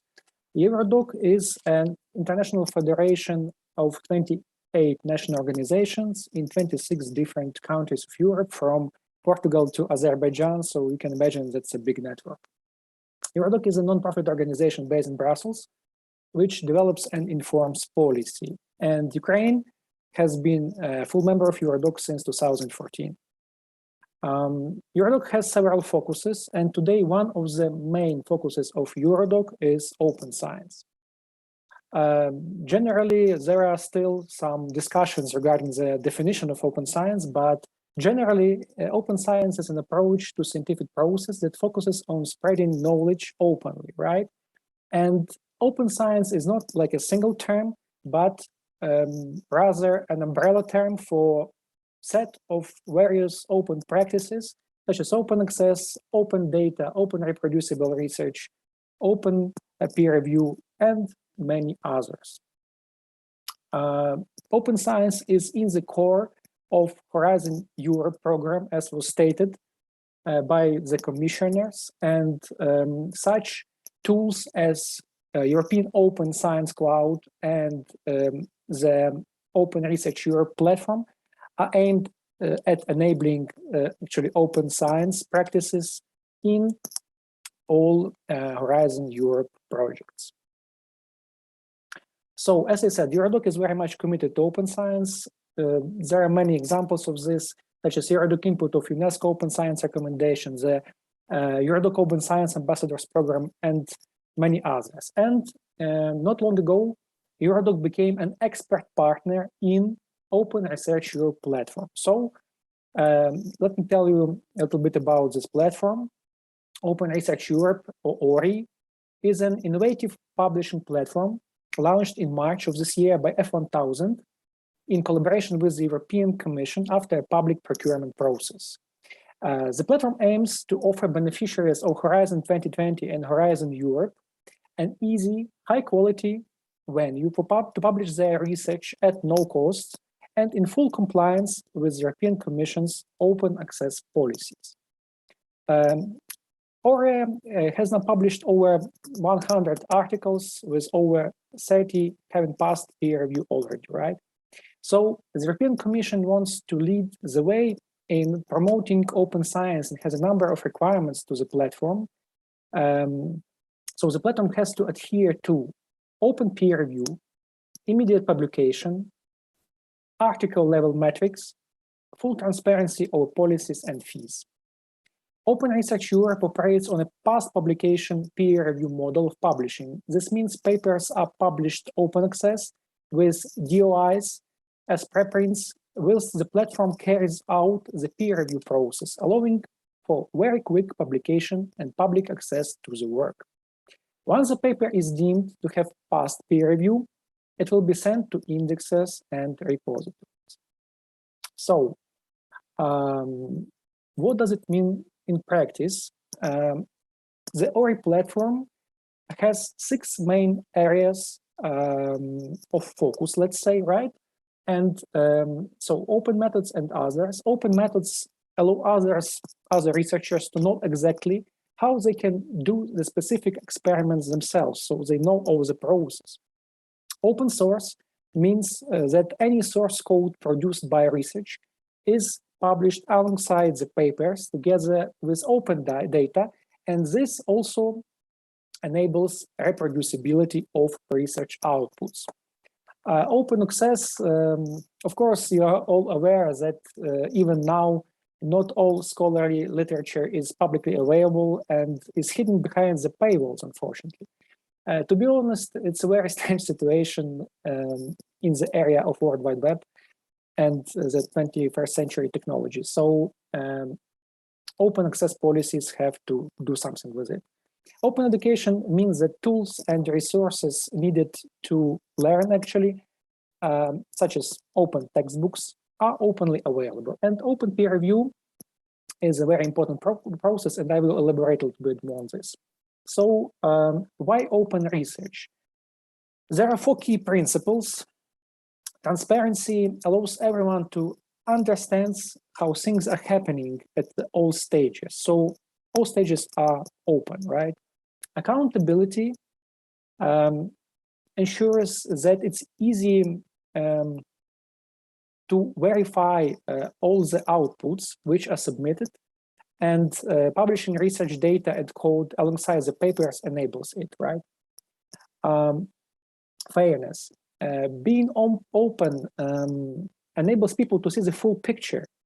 For instance, if you receive rejection after double-blind peer reviewing process, you often do not know all the reasons for this, and you are not able to react accordingly.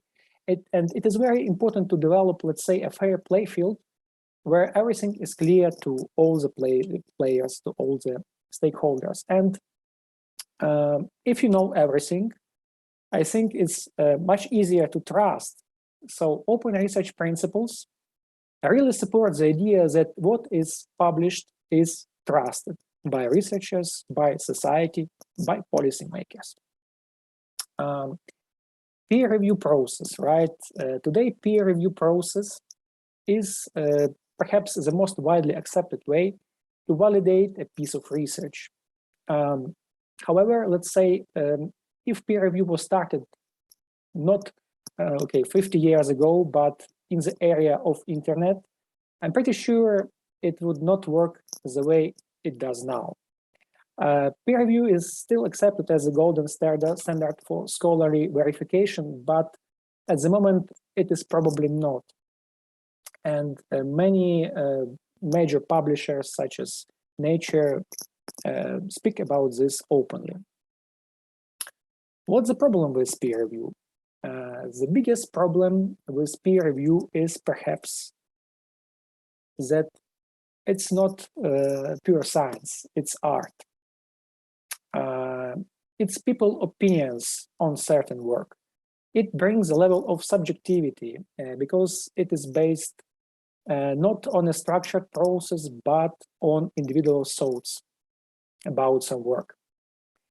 That is why various mistakes and even abuse are possible due to high competition in academia. Due to this, it is not very easy to trust the peer review process if it is not open. And actually opening up the peer review process might lead to increased trust in the whole system and lead to communication among direct communication among all the stakeholders, authors, reviewers, editors, and is not perhaps oriented towards rejection or acceptance, but towards making research outputs better, right? So we are a little bit moving from the concept of something published and stable to a more dynamic way of treating the paper, when open reviews and even comments add to the paper and make it better every time. So what is open peer review? To be honest, it's also a very complicated thing, and there are many different definitions of this, but Open Research Europe platform indicates three main aspects of open peer review. That is open identities, open reports, and open participation. Open identities means that all participants in the process know each other. So authors know their reviewers and reviewers know all the authors. Open reports means that review reports are published alongside the paper, and that is very important, especially for early career researchers, when they can see all the process, they can see all the review reports, and they can learn from this. So open peer review process serves as an instrument of collective mentorship for early career researchers, students, PhD candidates. Open participation means that wider community can be involved in the review process, and researchers not directly involved as authors or reviewers can comment, can suggest, and improve the research outputs.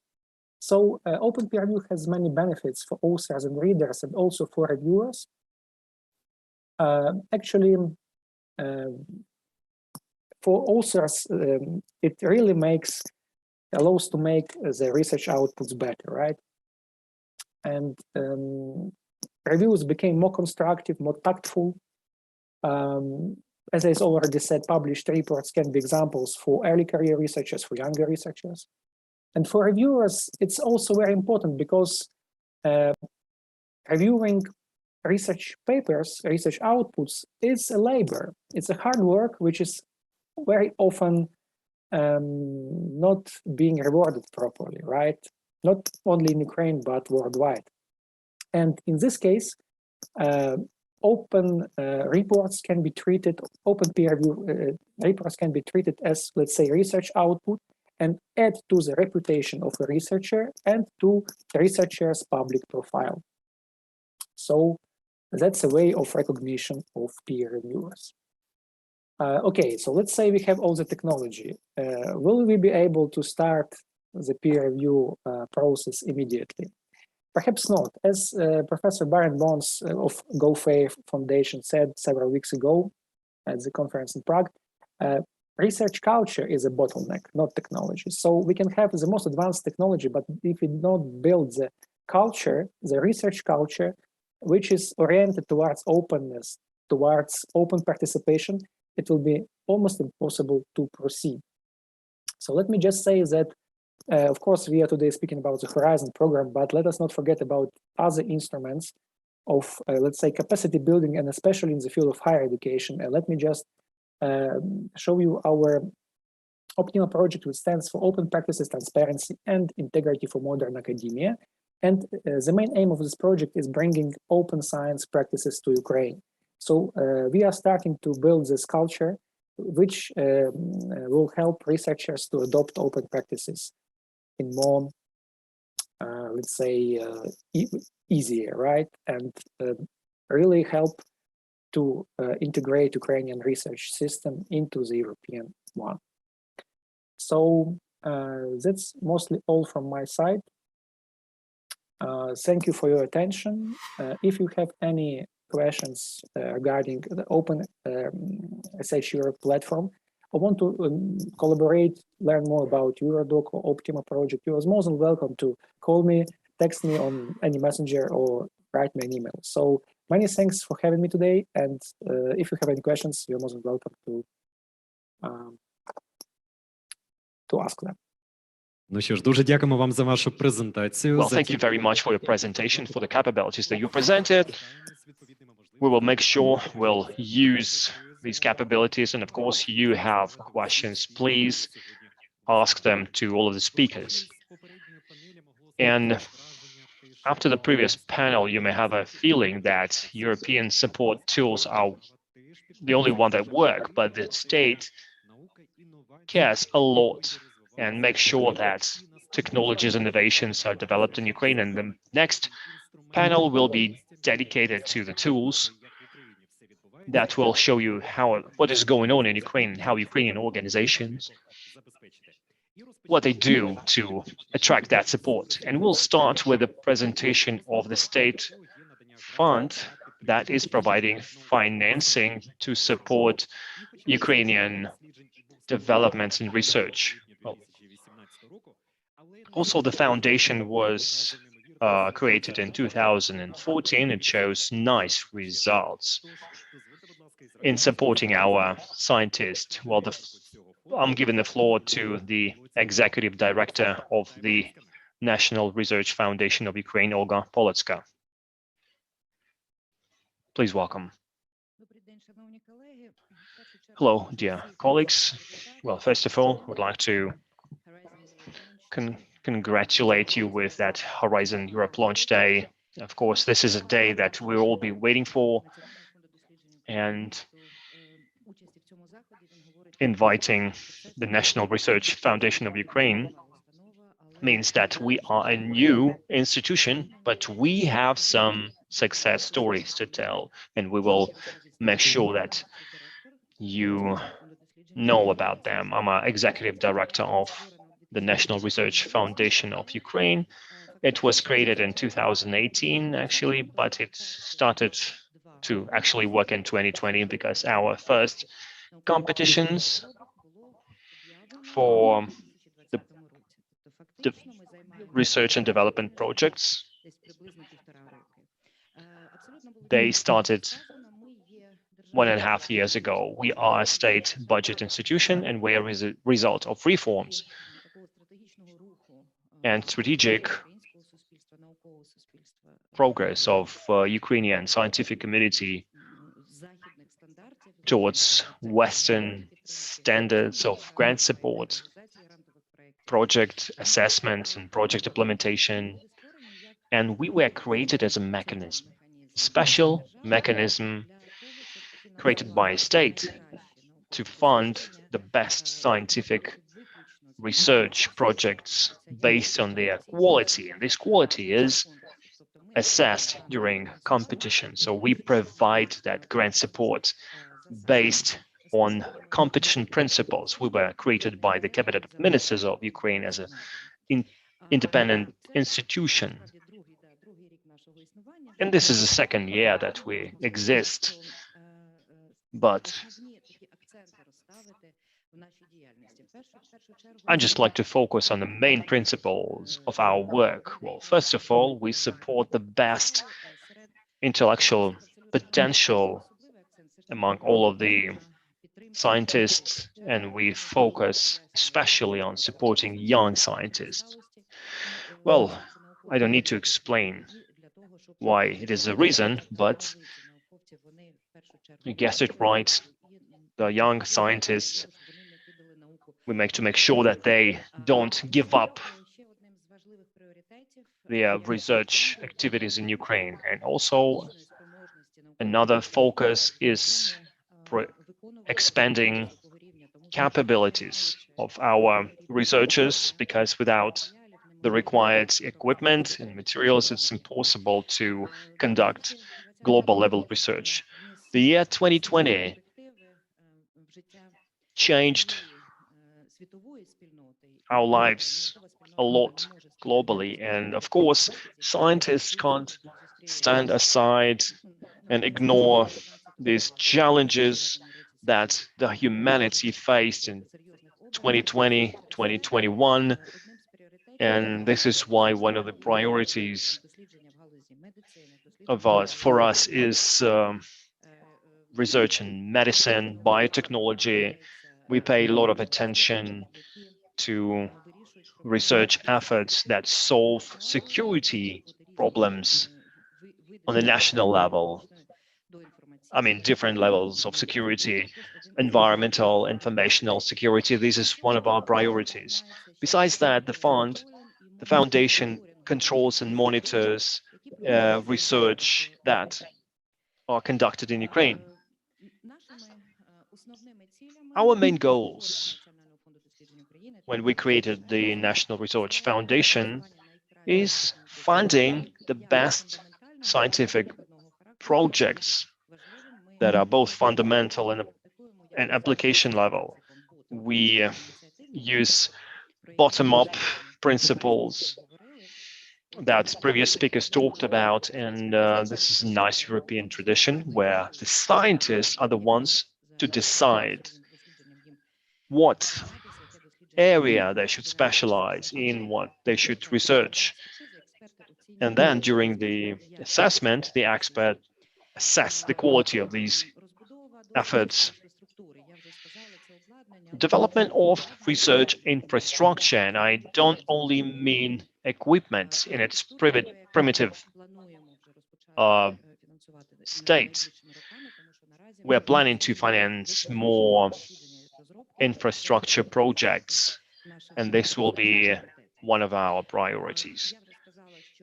I already mentioned that we support young scientists. Just a few words about it. We already had a couple of competitions where one of the requirements for the applicants is a certain percentage of young scientists as part of their team. And this percentage is different from team to team, and we try to popularize science and popularize Ukrainian scientists, telling people about Ukrainian science, telling about faces of Ukrainian science, because there's a very interesting and serious story behind every personality in Ukrainian science, and sometimes it's pretty much a challenge, because for many years Ukrainian scientists have been working, and they're still working in the underfinanced conditions. Now let's talk about the structure of the foundation.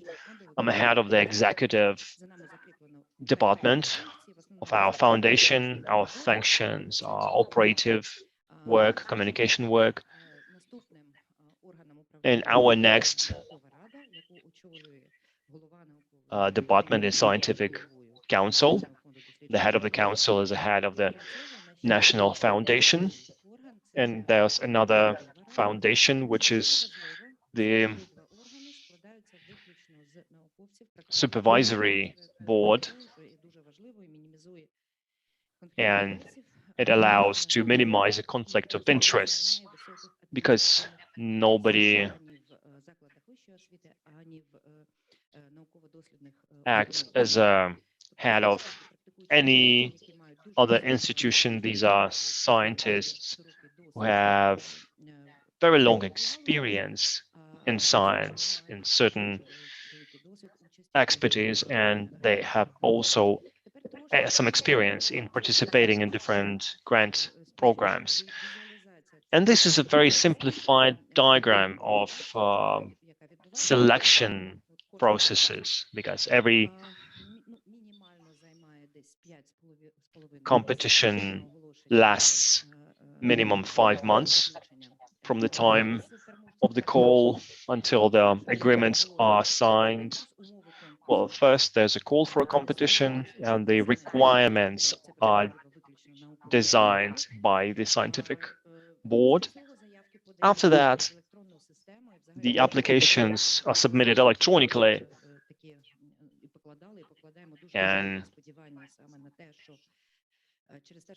we've always trusted the communication between the applicants and the managers. That communication process is done electronically, and there's less factors to influence the participants of that process. Then there's first assessment stage, using formal criteria. It's practiced in many countries, and then a list of experts is created that can volunteer to assess and evaluate these projects. Then a call proposals assessment is done, and the formation of rating list of calls, proposals, and agreements are signed, and these projects are implemented. As far as the transparency is concerned, this is the principle that was laid into a foundation of our work. We try to be as open as possible. We communicate a lot. If you have questions, we will have some contact data for the fund on the last line. We will answer them all. I have already mentioned, in order to be unbiased, in the previous presentation, a serious issue was raised about culture and expertise. My opinion is that this culture is gradually improving in Ukraine. Sometimes there is a tacit conflict of interest between the expert and scientific research leader. Sometimes experts declare it independently and refuse from assessment of the project, and I believe it's a positive moment. What else I would like to say? Each application is assessed by at least 3 experts. And according to conditions of certain competitions, they require at least 1 international expert. It's very important because those experts don't get any financial remuneration for us. Ukrainian experts get it, but it's very small, though it's there, and we're really grateful to our international experts who participate in assessments, and in their letters they mentioned that they do it pro bono in order to contribute to sharing best practices like it's done in other countries. In a nutshell, about budgets of our competitions, we're not ashamed because the government provides quite large amounts purely for grant support. These were 2 competitions which were announced 2 years. These are the budgets.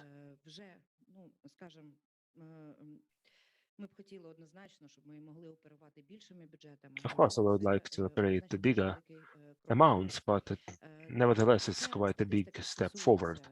This statistic is about provided expertise, number of winners, for example, support of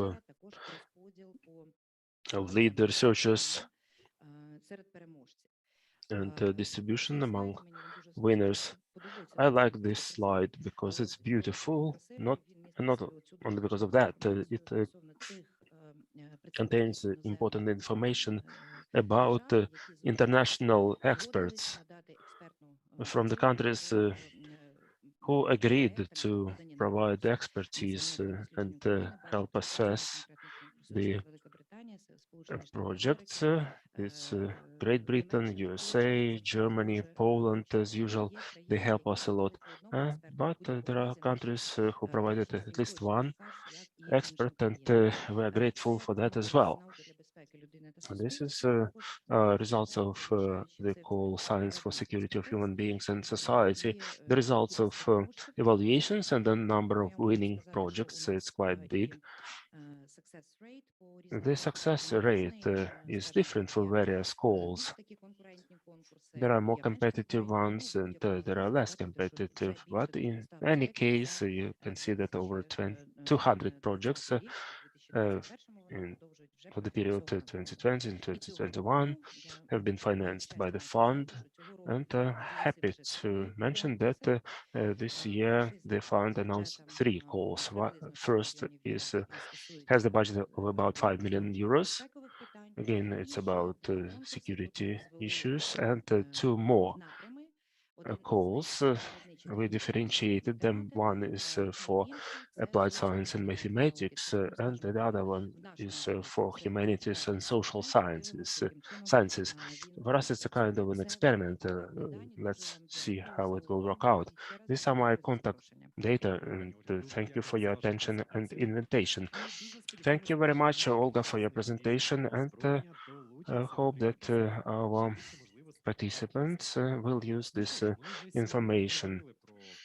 Today we have already discussed the needs of interaction between research and business, and this is very important because the science can provide a lot for business and vice versa, and this collaboration can be very efficient. We'll continue discussing these instruments during our next panel discussion. The next presentation will be about how to enhance cooperation with business to search for commercial partners.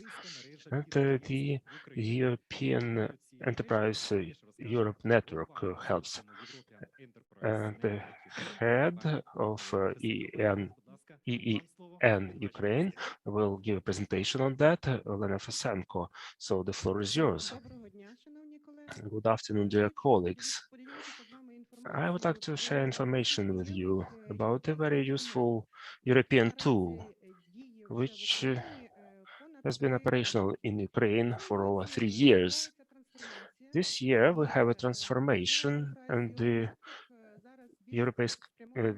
Enterprise Europe Network is more focused on innovation, on developing innovation and bridging contacts between the research, scientific and business areas internationally and in Ukraine likewise. I'm Fesenka Olena. I represent EEN Ukraine, the consortium which is active in Ukraine. The program is being transformed into a single market program, and we envisage setting close contracts with the European Innovation Council. Now we are reformatting all innovation programs to that end, in addition to the fact that Ukraine has successfully signed, and I hope soon ratify Horizon Europe program. Now we're in the negotiations program process for single market program. These are the biggest programs in Europe. Horizon Europe focused on supporting research and innovation. Single market program is more focused on innovation and development of international cooperation in terms of startups, spin-offs, and SMEs.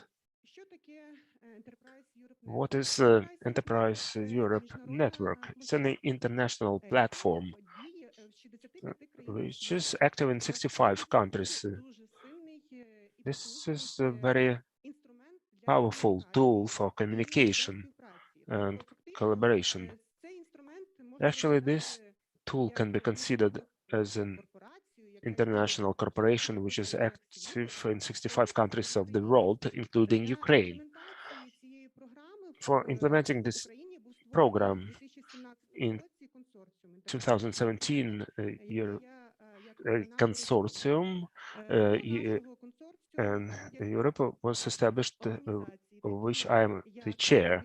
It includes organizations such as Institute of Physics of National Academy of Sciences of Ukraine, the Ukrainian Chamber of Commerce and Industry, Ministry of Foreign Affairs, Ministry of Economic Development and Trade, Taras Shevchenko National University, New International Corporation, and Entrepreneurship and Export Promotion Office. What are the key tools the EEN has? We have an abundant base which is updated on a daily basis. It's created by the European Commission, and only partners of the Enterprise Europe Network have access to it. In this database, every day we get proposals on collaboration from various countries in the world. So the Enterprise Europe Network, which is active in 65 countries, they submit information from their national or regional levels to search for innovators, investors. And when you look through this database, you can find the information on international cooperation. So you can find a partner or investor, or technological partner, business partner, research partner. It's quite a powerful platform where you can find information. It's one area. And another area, if you are a developer and you have a development project and you want to find an investor or promote your innovative idea, which is not yet an innovation, it's at a stage of lab sample. So it's not just an idea, but maybe at 6 or 7 stage of development, you can also make use of our platform, and we fill in the appropriate profiles in English and put it there. So this can be considered as a promotion of your technology at the international level. So think about your technology. More than 65 countries of the world will learn about your technology. If there is someone interested, we give you the contacts and you collaborate directly. We are not an intermediary. We just help establish contacts. Our idea is to bring together researchers, business, technology spheres to collaborate. In addition to the database and a very busy event calendar, every year we have up to 10,000 various events. It's information days, conferences, company meetings, broker events, webinars, workshops. They are in open access mostly. In 99%, they are free of charge. You can look through them and participate. Our tools include bridging or establishing international partnerships, advisory services, and support of innovation. Areas. Enterprise Europe Network has 17 thematical groups, which are very diverse, starting from space to nanotechnology and from agriculture to IT. The range is quite diverse. We also have a tool, such tool as a support of innovation marketing. It's implemented by the European Academy.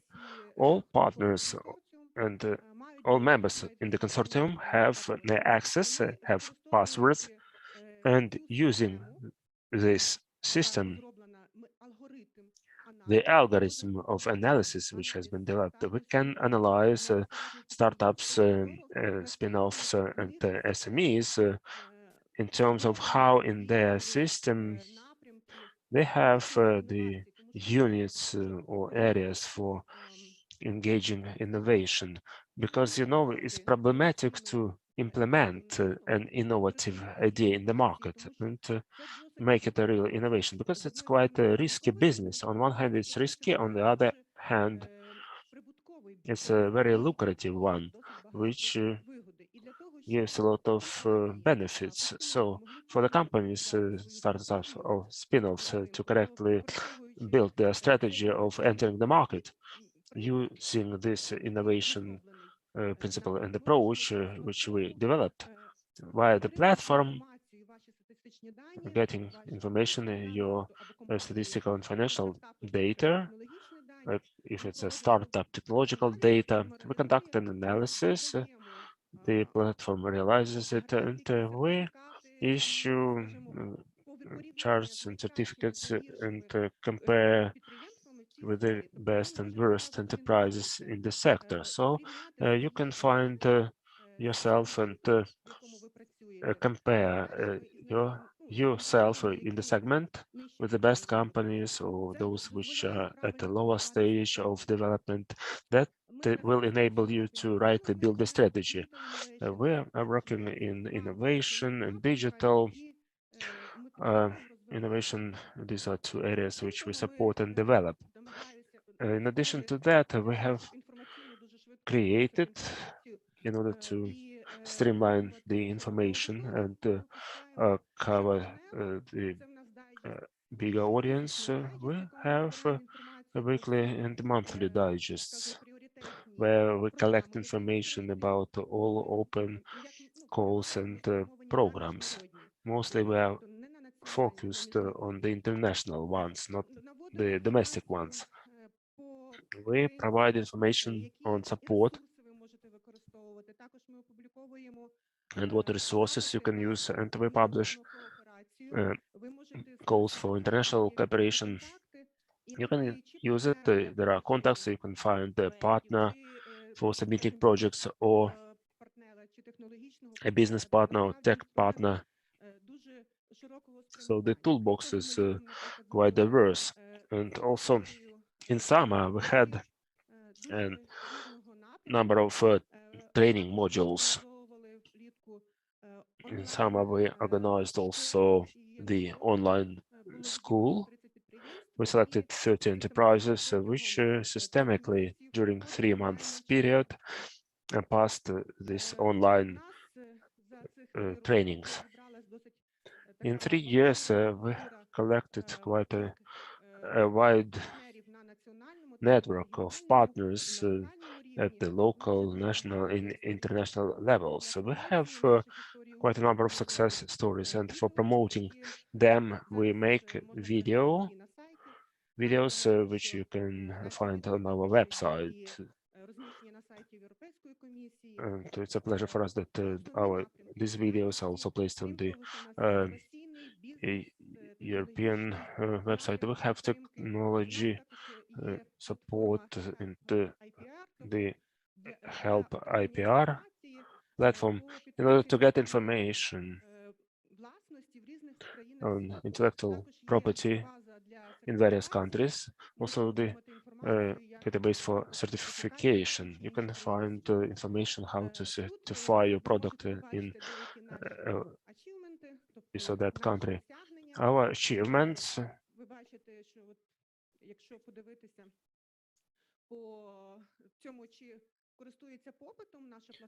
What if for you to see if our platform is in demand,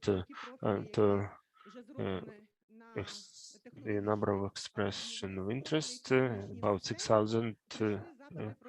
These are those for which the requests are made for collaboration. So the Ukrainian business and innovators use this platform quite actively. I'd like to know that our consortium is the youngest one, and our consortium and the network is 15 years old.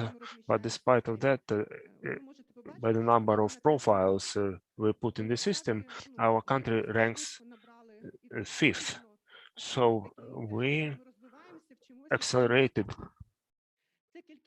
we achieved this pace quite quickly, and it's growing. This year in Germany, there was a competition. It's a pleasure for me to say that we submitted an application as a consortium among 65 countries. Each consortium could submit their best practice. And it's a pleasure for me that our consortium was the winner, and I went there to get the award. It was online voting. We were in the final, but in Germany there was a presentation and online voting. Over 6,000 participants voted, and we were selected as the winner. So my presentation is coming to the end, but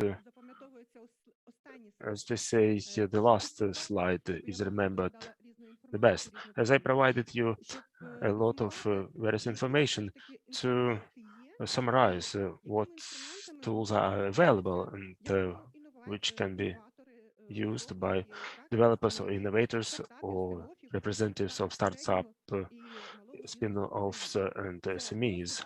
It's access to the database, business and technology proposals, which is circulated in 67 countries. It's actually advertising your developments internationally. Then access to event calendars where you can participate in various events which take place in various countries. We have a special online platform. You don't even need to go somewhere. You get registered and free of charge you can communicate, fill in your profile with innovators, technologists, developers in various corners of the world. Innovation management, I expanded on that. We can conduct the innovation analysis of your enterprise or spin-off company. You can subscribe for the mailing. As the database is updated 3 times a day, you'll get emails. Training modules also for various topics. As the audience more of research nature, there are modules how to write applications for grants, how to build a proposal, how to find a partner, how to build a consortium. There are also training modules on priority areas. It's Horizon Europe now, and so on. This is useful information, links you can scan. Thank you for your attention. That was Elena Fisenko, head of the Enterprise Network Crane Consortium. They say that the last slide is the only thing they remember, but considering that valuable information, I think a lot of you will learn much of the information. Just take it and use it. Thanks for that. I hope that most of you dealt with Horizon 2020. And speaking about the previous experience, I'm sure that the next presentation will be very relevant to those participants who had some experience with the program, and of course for those who want to do it. Now, with a great pleasure, I'm giving the floor to the state expert in innovation development, Oksana Krukevich. Oksana, the floor is yours. Welcome. Thank you. Well, thank you to all participants. And just with pleasure, I'd like to say that the ministry announced a selection process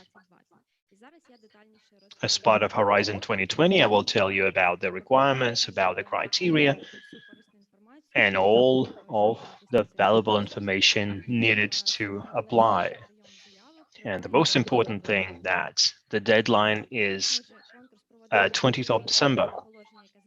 The competition is based on the decree of the Cabinet of Ministers, and you will be able to find information about that. It's a 3-stage process. It's evaluated by the boards and the experts. Now the ministry makes use of the advice from experts. You can see the diagram on the slide about what are the areas that are financed by the project, and the total budget is 319 million hryvnias, and the funding will start in 2022. Of course, we've prepared a forecasted top level of funding for the research project 2,200,000 hryvnias. Implementation and realization of scientific and technical research projects, 2.1 million, and reimbursement of expenses for technical projects as well. And I will tell you about the deadlines.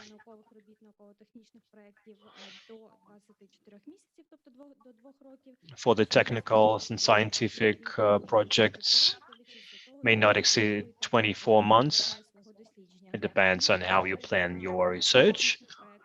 And for research and development projects of economic entities that require feasibility study, so that term may not exceed 12 months. I will tell you more about the criteria, the selection criteria, because this is very important and it affects the rating as a result of the competition selection. The main criteria is scientific quality and significance of that research, the ability of the team,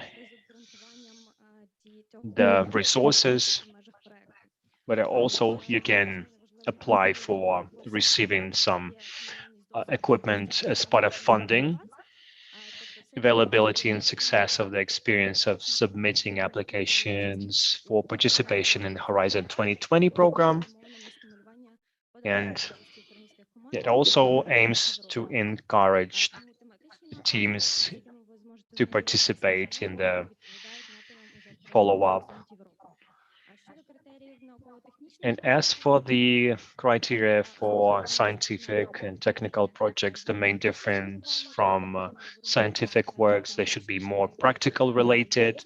You have to explain what is economical influence on the economy of Ukraine if a university or scientific institution applies. The co-financing is 60% by the university and 40% by the government. Where if it's SMB, it should be 50-50, and also applicants can be SMB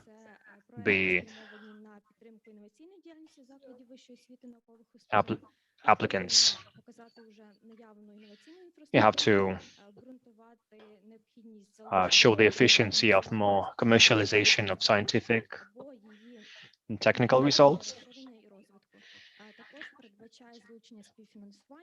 And co-financing can be used, and businesses can be also involved in the implementation of the project. The next stage is technical and economic feasibility. This is for those projects that received a seal of excellence. And one of the criteria is evaluation of the results of participation in the Horizon 2020 program.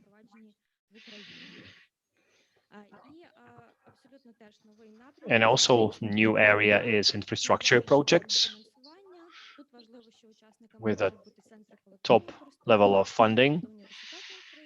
It can be public centers like universities and scientific institutions who can apply.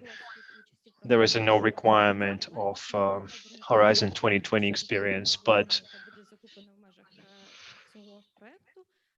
they should make sure that using the equipment they asked for, they should be able to participate in Horizon Europe, and they can engage their team members in working using this equipment. We have 5 different types of applications published on the ministry website, and they can also be attached to the decree of the ministry. You can print them out.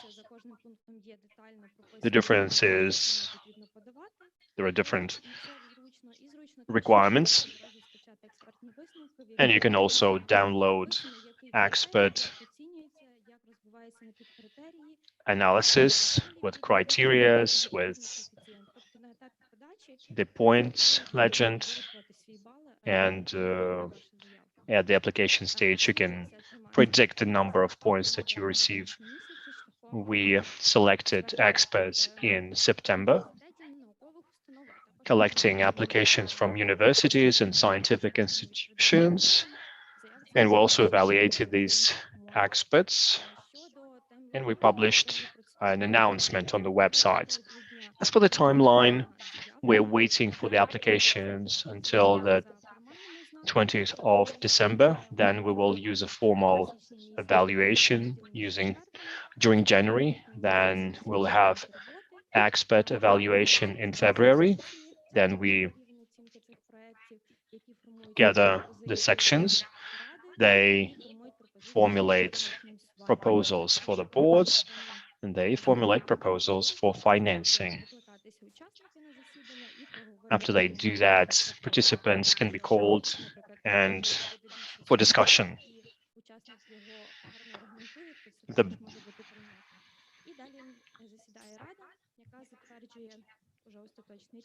the board is met. They will make a decision. After that, it's approved by the ministry. Then the agreements will be signed, describing the process of implementation.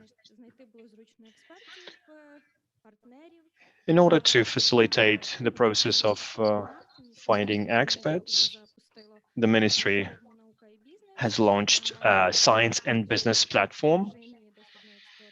It works in test mode, but all of the features are there, so you can start searching for partners among scientists and entrepreneurs, businesses, in order to submit a group application. So I hope you will find the service useful among scientists and innovators. Thank you for your attention. Yes, thank you very much. Oksana Kukevich, expert in innovation development of the Ministry of Science and Education of Ukraine. Thank you for your presentation. We're ready to be engaged in all of the initiatives. Let's move on. We have lots of initiatives to discuss. And of course, our global goal is to implement many cool innovation projects. A lot of innovators, scientists work hard to make the initiatives happen. And of course, the Ukrainian Startup Fund helps it a lot. And thanks to that synergy, thanks to that support, nice and groundbreaking ideas are born, which makes it possible to present these projects for the global community, showing a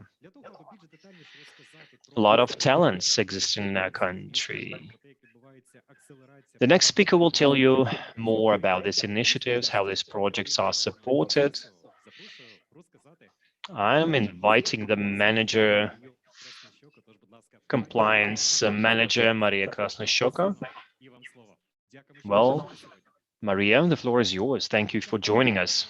Thank you. I'm happy to greet you on behalf of the Ukrainian Startup Fund, and my job is focusing on compliance in the Ukrainian Startup Fund. Jumping into the topic, I will explain you who we are. We are 100% state-owned fund. We focus on early stage startups, pre-seed and seed stages, and our funding is non-equity grants.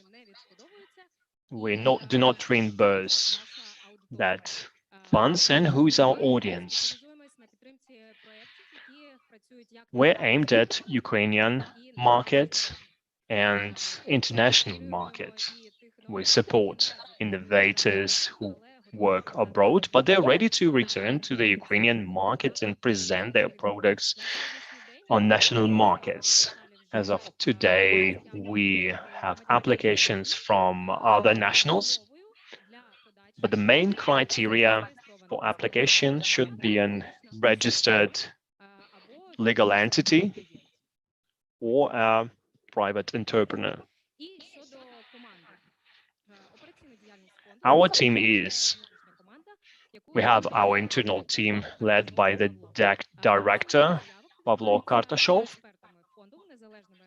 The applications are assessed by experts. We collaborate with over 100 experts, different areas, and we have 44 people who are part of a selection commission. This commission evaluates startups' pitches. And the main department is supervisory board. They make decisions on the operational activities and funding. You can see the members. These are leaders of Ukrainian startup network with a great experience in managing international business and venture funding. The strategy of the startup fund is supported by the World Bank, and you can see what areas and what support they focus on in the next 5 years. So I think this is the time to switch from theory to practice, and these are the industries that are financed by the fund. We cover almost all of the industries where innovation is used and startups are operating, and these are the methods that we use. We provide grants $25,000 to $55,000 for seed and pre-seed stages. Also, we finance acceleration programs. We also provide innovation vouchers of up to $10,000, and we have lots of other possibilities that we open to start up on early stages of development. Now let's talk about every program in more details of how you can get funding of up to 95%. This is the total funding of support that a startup can get from the fund for different programs. Who is qualified for the grant? So I already mentioned that it should be a registered legal entity or individual entrepreneur. You should be focused on reaching a social effect or by manufacturing new products, improving technologies, organizational proposals, technical solutions, and other end products. It should have a scaled business model. The startup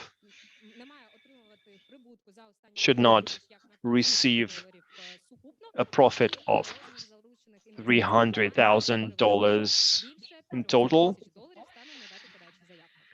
and the investments should not exceed $300,000 at the date of the application. The first step is visiting our website and submitting an application. After you fill out the form and submit it, and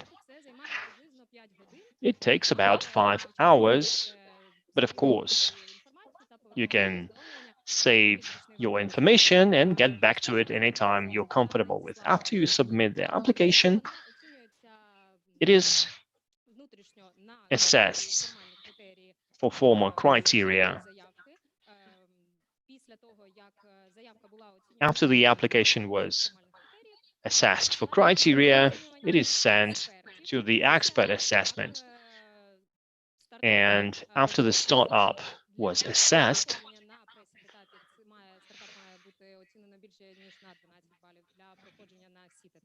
it should have 12 or more points. If they succeed, then they can follow the pitching process, where they pitch the idea before the selection board.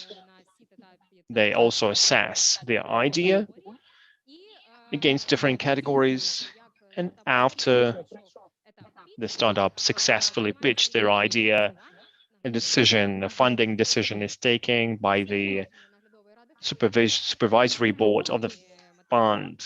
Then the fund collects materials, and then it passes the compliance test, and then they should implement their ideas according to the requirements provided by the fund. I already talked about the grant program. Now let's talk about other ways of support. For example, the acceleration program. Using that program, the startup can receive a grant of up to $10,000 to accelerate in one of accredited accelerators. First, they apply through a fund's web portal. Then, if the fund was recommended to proceed to the acceleration program and there's expert evaluation, then the supervisory board makes a decision and approves matching. And in the result, the startup can receive training by accredited accelerators, and you can see them on the screen.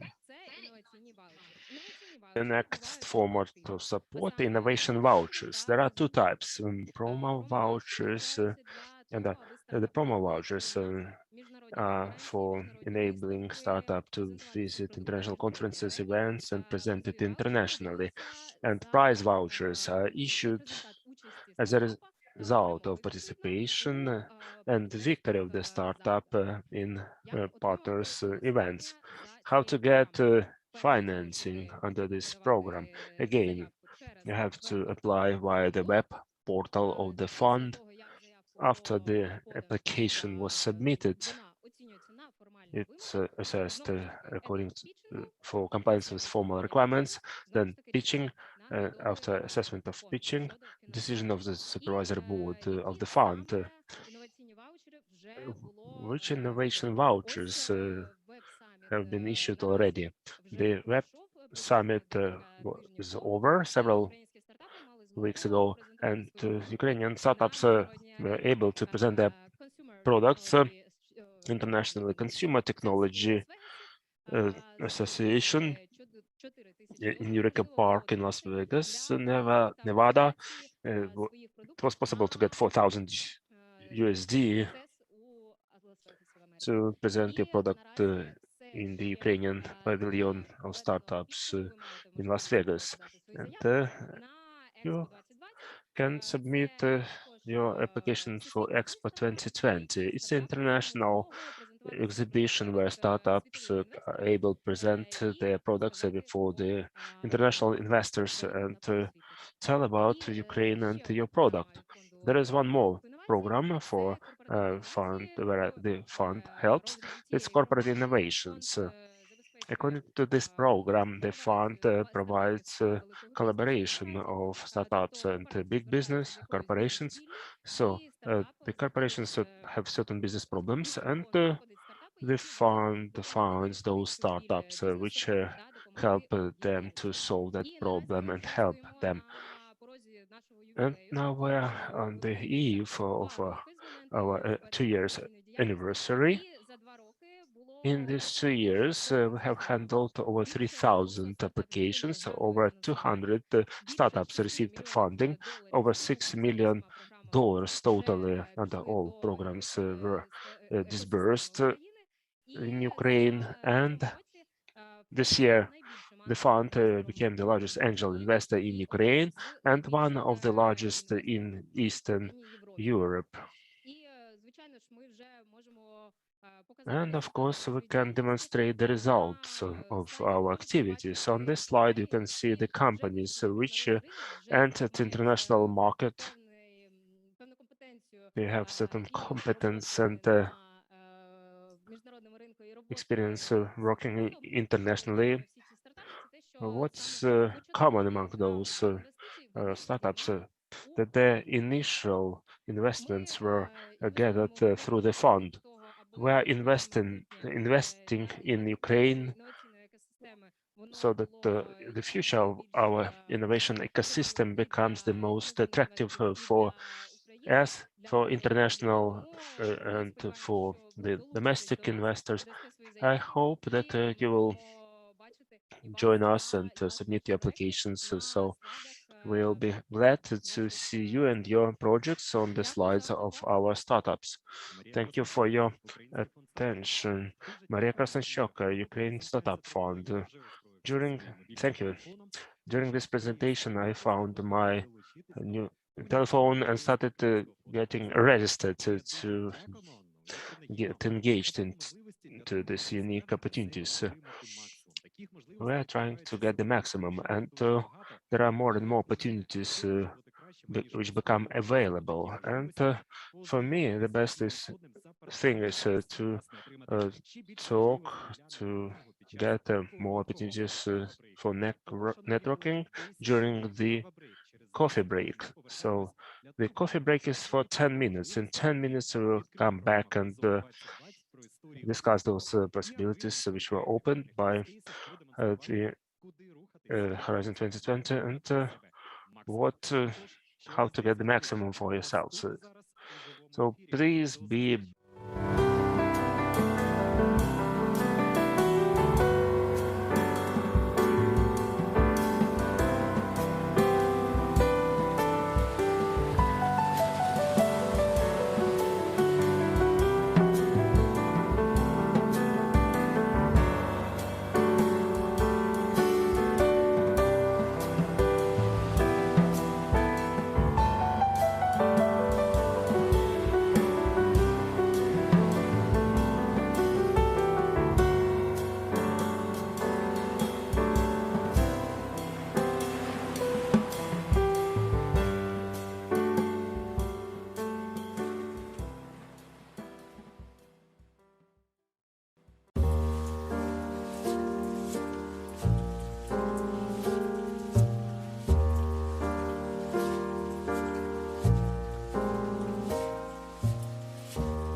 інформування такими спеціальними листами deposition. І після того вже... Ну що ж, колеги, усіх запрошуємо, ми повертаємось. Everybody is invited back. This is the Horizon Europe program, and we are ready to continue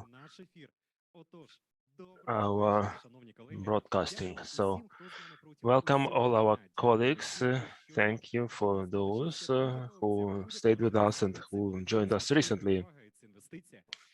Any new opportunity is an investment into your professional future in cool projects. So please get engaged, and those who are offline in these premises and those who are online, we greet you all and invite you to take seats here or virtually to learn about new opportunities which are open thanks to Horizon Europe program. So dear colleagues, we invite you to get involved. If your colleagues are not still here, we will wait another 10 seconds to start this session.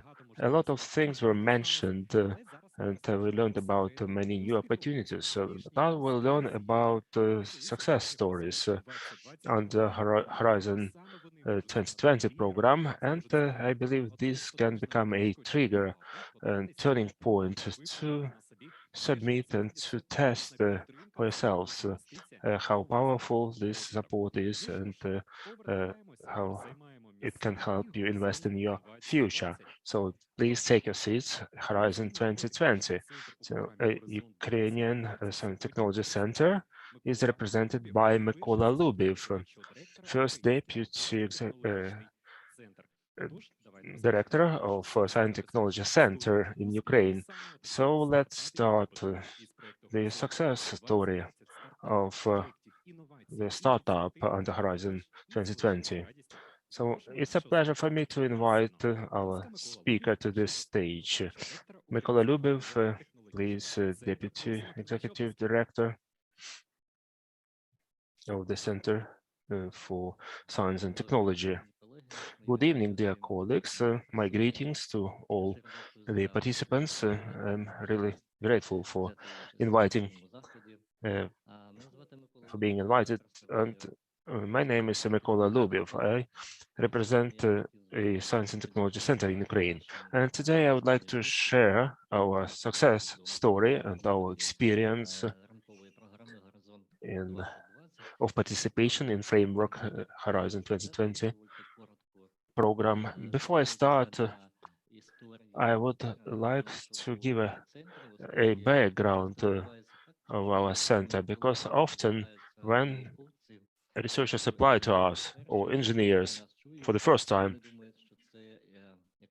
or hear about for the first time, they think it's a domestic internal Ukrainian organization. It's not so, because 28 years ago, under initiative of Ukraine, an intergovernmental treaty was signed to set up an international organization with appropriate status in Ukraine. This treaty was signed by governments at the time of Sweden, the US, Canada, and Ukraine. Later, in 1998, Sweden was replaced with the EU according to the appropriate protocol, which was ratified by our parliament during 1997-2004. This were succeeded by Guam countries such as Georgia, Uzbekistan, Azerbaijan, and Moldova. And those countries received a special status of recipients. At the moment, our organization consists of 7 member states, of which 3 are taking active part in governing the parties of the administrative board of the center, and this board is in charge of control and managing the center. And this includes representatives from the United States, from the European Union, from Ukraine. According to the resolution of the Cabinet of Ministers, the Ministry of Education and Science is the agency which provides support and coordination on behalf of Ukraine for our organization. Recently, on the 30th of November, we had a meeting, 53rd meeting of our administrative board. And as a result of this meeting, the board accepted projects for funding at the amount of over $24 million. That's for 2021. And this year was very successful for us because in total, the average project portfolio is 13-14 million per year. Unfortunately, 2020 was a very difficult year for us, as for many of you probably. This was a period of transformation, and we mobilized and demonstrated best results in 2021.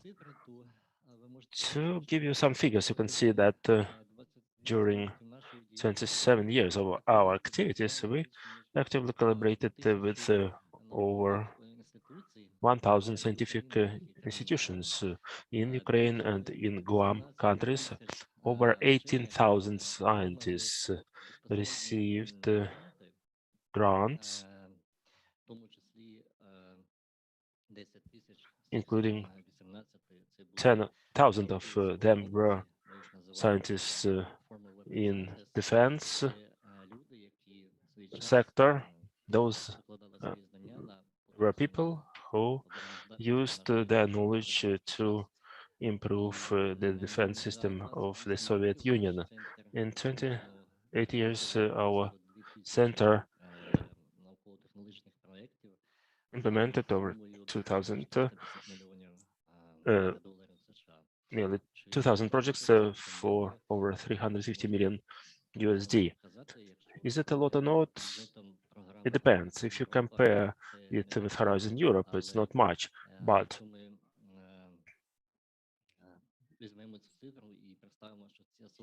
if we imagine that this figure, this sum was used for direct payments to researchers, to participants in the project, then it makes a different sense. From the moment of signing the agreement on creating the center, the goals and the mission we had, the first mission we had back in the 90s was to provide non-proliferation of special knowledge and technology, which could be used for mass destruction weapons, biological weapons. And the key task for us, which is still relevant at present, is the support of domestic researchers, their innovation projects, their peaceful initiatives, ideas. This mission is still relevant at present, but the world is changing. And from time to time, we updated our missions and complemented them. We saw that the new programs were opening Horizon 2020, and we decided to participate and use our mechanism to support the researchers. And from 2017, we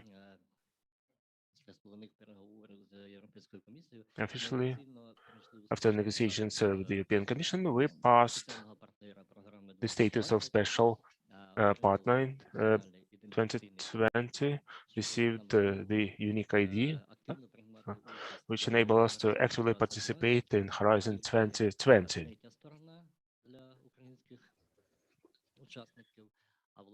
The third party for Ukrainian participants and the coordinator of the consortium.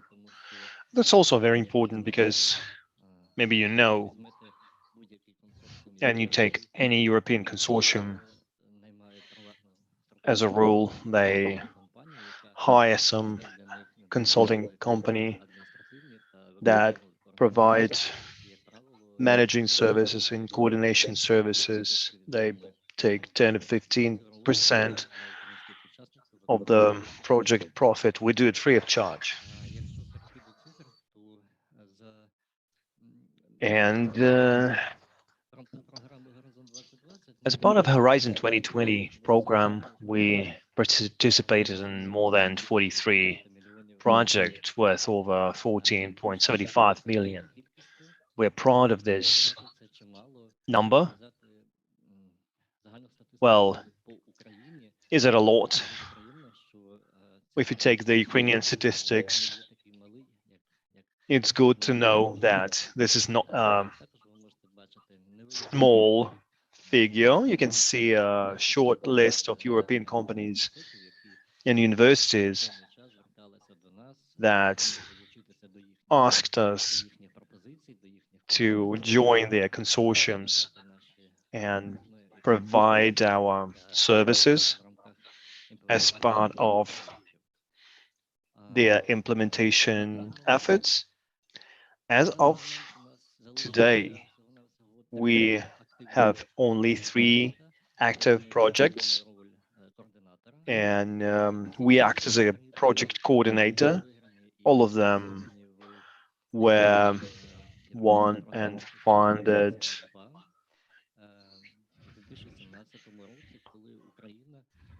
in 2017, where Ukraine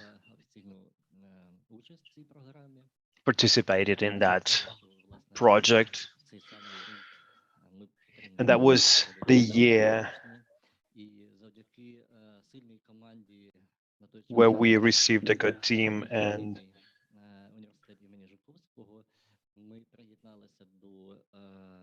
we joined the proposals from the Kharkiv Aviation University, and we won the first project as part of that program called AMBAC. That was a 3-year project, but because of COVID restrictions, the European Commission allowed us to postpone the deadline. They allocated 1.7 billion euros, and this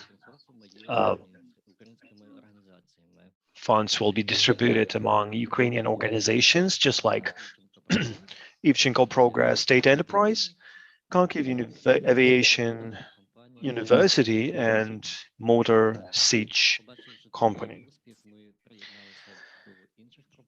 We also joined other proposals. As a result, we've won 2 more projects. We also coordinate the efforts. And also there's a Evolve project that is implemented together with a Latvian company.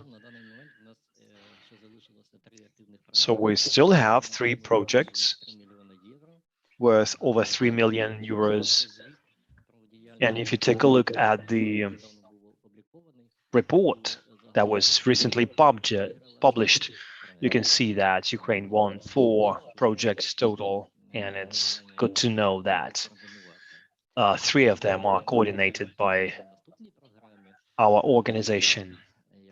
And we hope that during the next Clean Sky program, which is one of the biggest aviation projects in EU, which aims at minimizing CO2 emission, minimizing noise pollution, we hope that we will have even better figures next time. And on the last slide, I just wanted to ask ourselves a question: why our Ukrainian companies are interested in using that resource in the next program? Well, first, our experience, our long history means that we can provide high-quality services, and our standards absolutely comply with the European Commission requirements that perform annual audit of our services. And the Ukrainian government guarantees tax-free operations. All of the resources, equipment that can be exported or imported as part of project are free from any duty fees and taxes. And our services as coordinators are absolutely free of charge for Ukrainian scientific institutions. That gives you great saving possibilities for your budget. It's beneficial for all of the interested parties of the consortium. And I hope that during the next program, our figures will be twice as big. Well, thank you. Thank you. We're inspired by your success story and we will moving on. Well, please make sure that you keep up with the schedule. So the next presentation is bid for NMP past capabilities and support of Ukrainian participants in Horizon Europe. Serhiy Lev, Senior Research Fellow, PhD, National Academy of Sciences of Ukraine. Thank you. Just want to say that despite the fact that our project is a Horizon 2020, most of the efforts are focused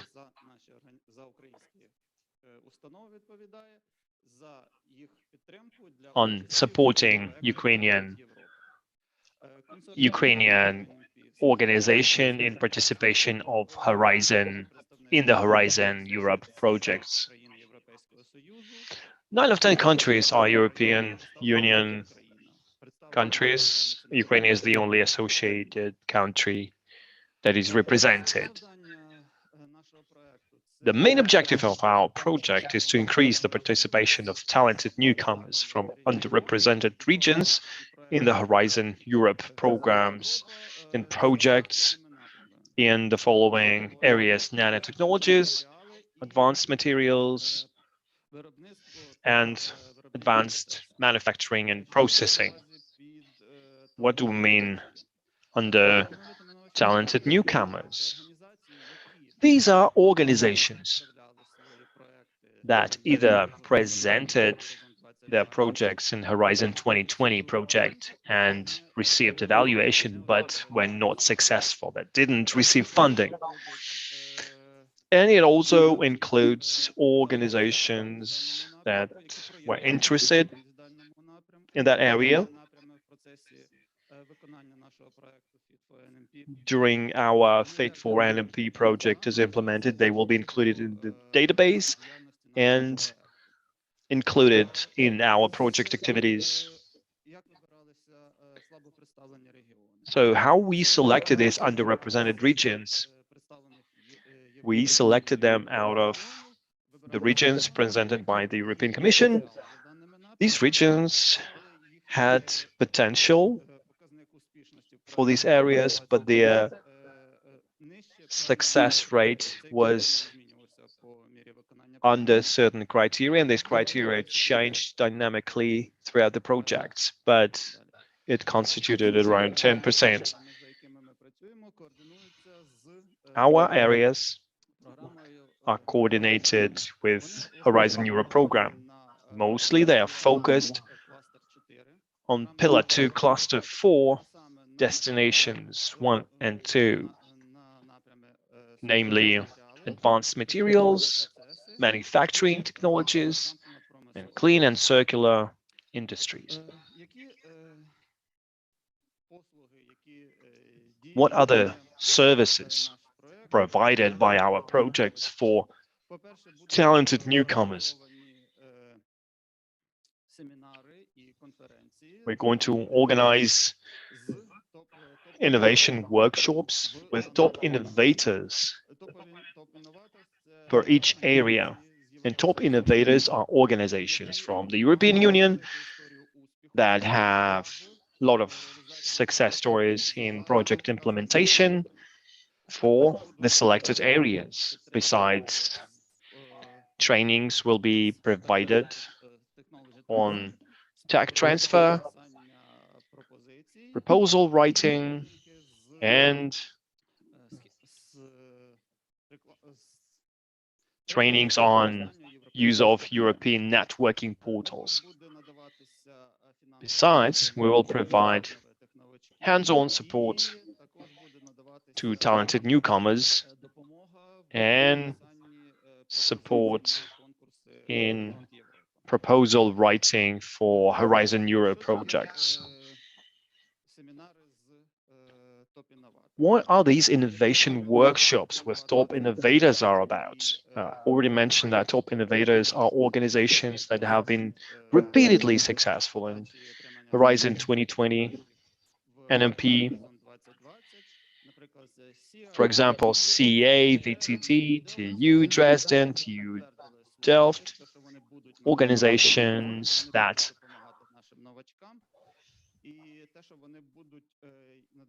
are going to help our newcomers who will consult our participants through the projects and directly to the newcomers. As part of the project efforts, we're planning to have 6 workshops.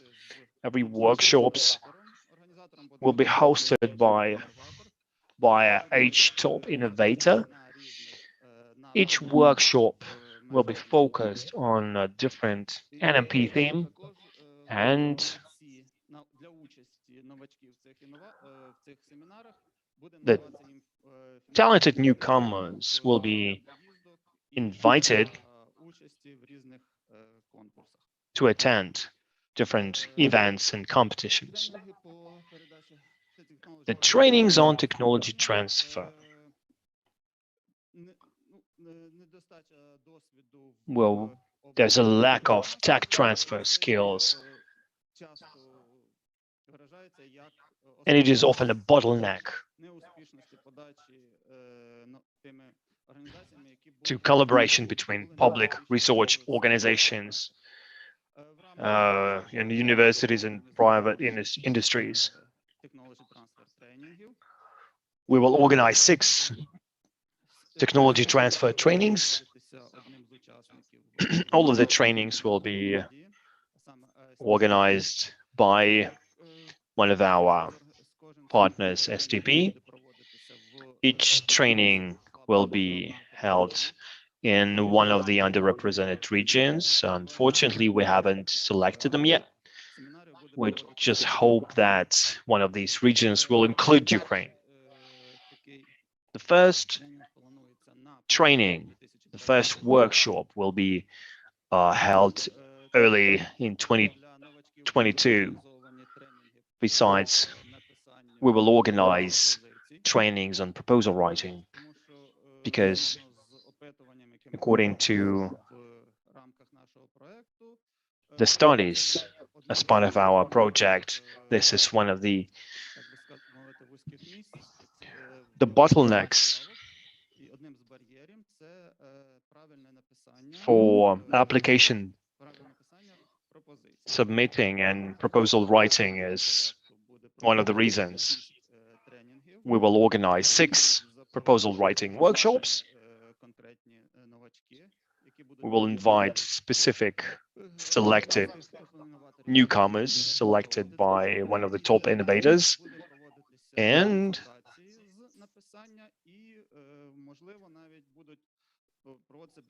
we will teach them how to write these proposals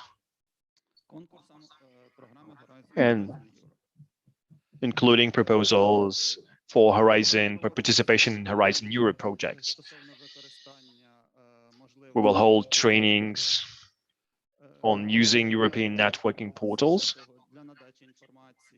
to provide information to organizations that didn't have enough experience.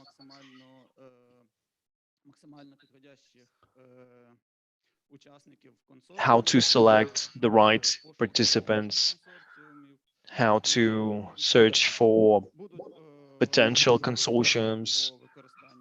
We will organize trainings on using the European Enterprise Network.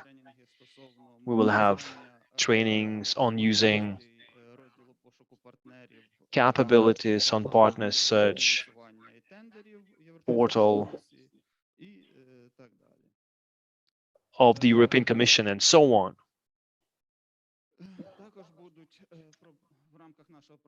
As part of our project, we will organize conferences to popularize and support newcomers.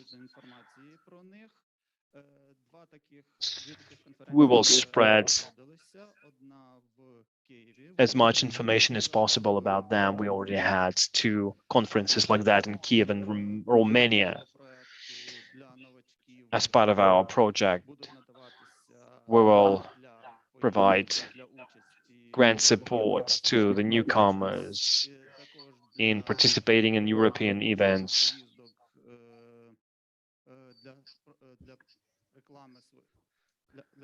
Also, promotional tours and potential meetings to form consortiums with other European participants. As part of our Fit for NP project, we will create a database that will include newcomer profiles from selected regions. This database is still in progress, so if you're interested enough in being included into that database, you can submit your application to, I will provide that information later. So you can join Fit for NPN. You have 30 seconds. Well, actually, that was these were the main points.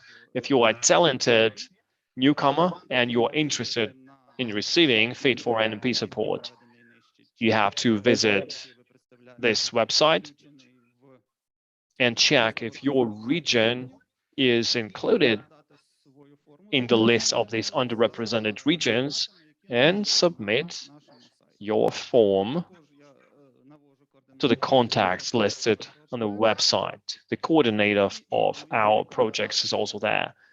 And you know my electronic address, and you can find more information on the website. Thank you very much for your presentation. And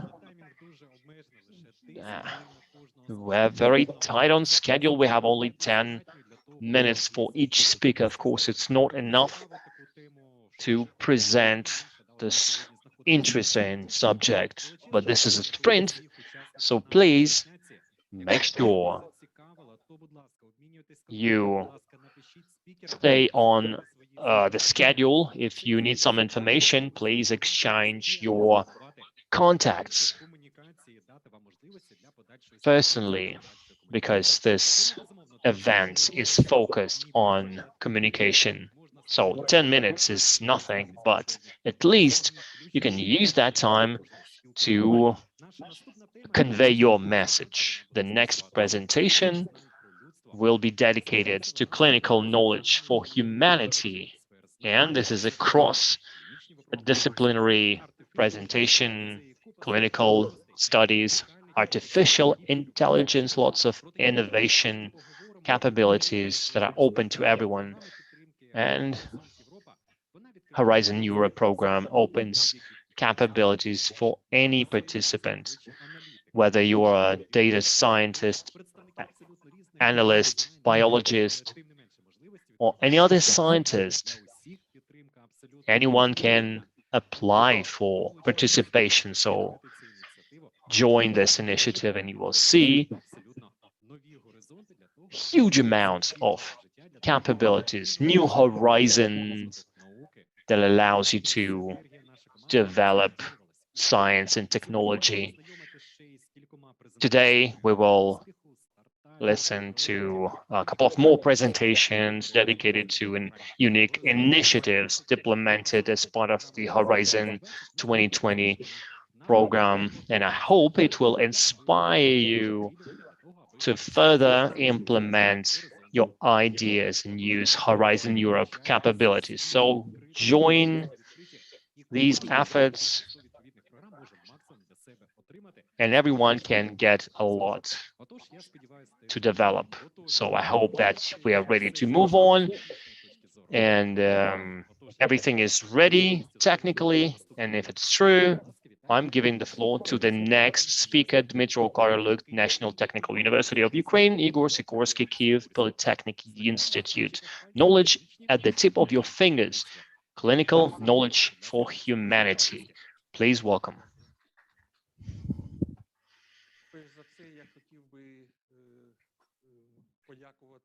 First of all, I would like to thank the organizers of this event for inviting us. I will represent a European consortium, which is called CATI.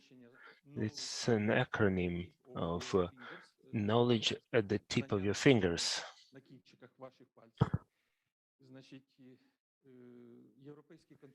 So the European consortium consists of includes many European countries and organizations.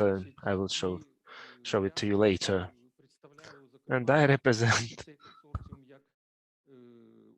this consortium as the Ukrainian branch. It's an amalgamation of two faculties of the National Technical University of Igor Sikorsky, Kyiv Polytechnic Institute. This project is about applying artificial intelligence for clinical treatment of cancer.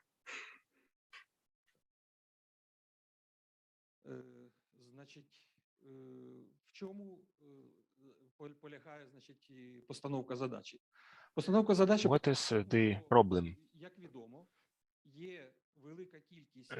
As it's well known, there is a broad classification of various oncological diseases, and for each of those types is a range of approaches to treatment of those diseases, but the doctors see, for example, an individual response of a person is it differs. It helps some people, certain treatment protocols, and for others, it will even inflict harm. So the medical research resulted in the idea that you have to match the genetic map, the blood analysis, and chemical composition, and other specific characteristics, and diagnosis and methods, how to treat that. And in Europe, in the healthcare institutions or in research clinics, they have collected in the past 30 years abundant databases about the genetic maps and biochemical information of people who undergone treatment of oncological diseases. But those data are scattered and heterogenic from hospital to hospital, so you have to bring them to the common denominator. And for this big range of data, you can do it only with the help of the artificial intellect. Which objectives are we pursuing? First of all, is to use this medical and genetic data from different centers which are treating the oncology in Europe. The second is the developing of appropriate schemes for AI and implement those into the automated system, like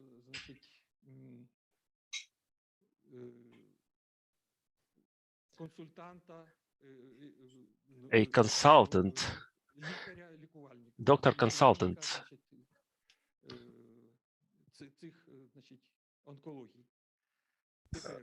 for those oncological diseases. To make the system flexible, which can self-improve with the help of introducing new data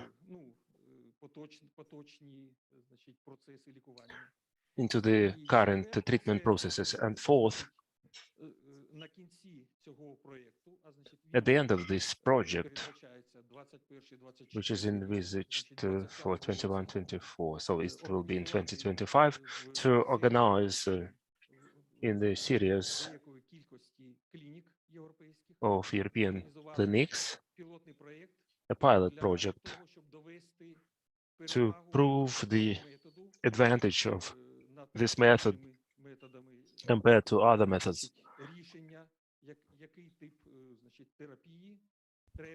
To decide which type of therapy should be used for this or that patient.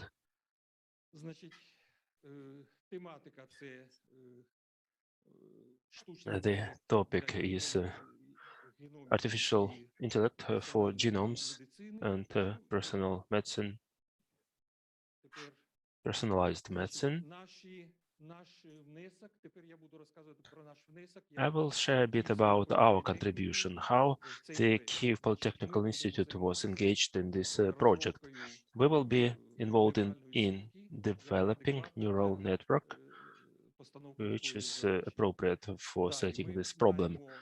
Then we have to prepare the data for in-depth machine learning of this AI.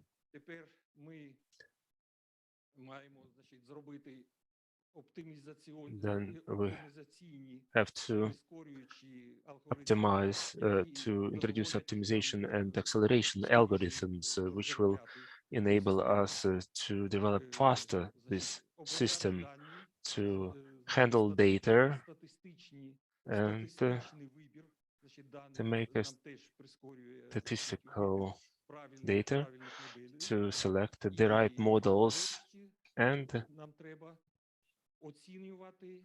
we have to assess the adequacy of mathematical models, which we'll use for creating such an automated doctor's assistant. Now,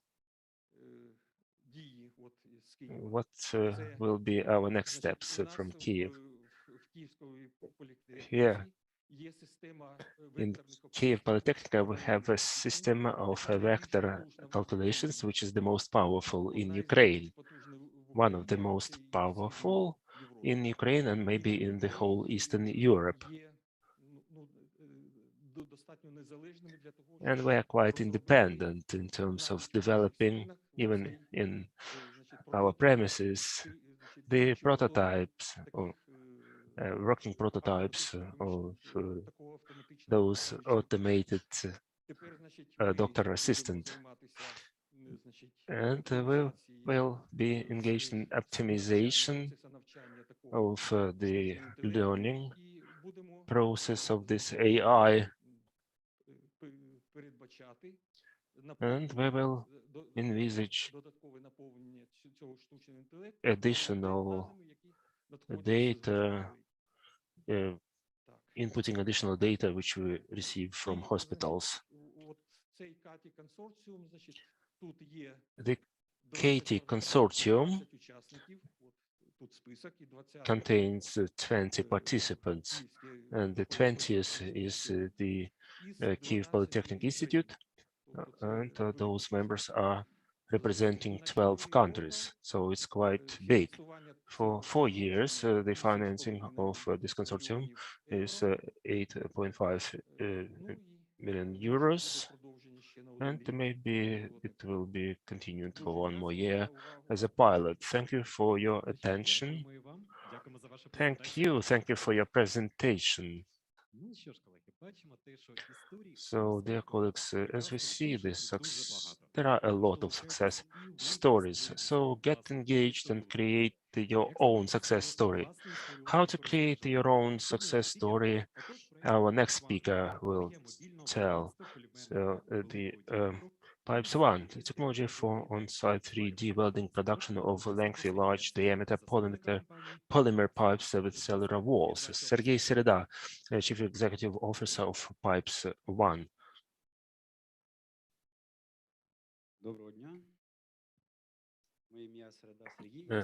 Good evening. I'm co-owner of Pipes 1 company.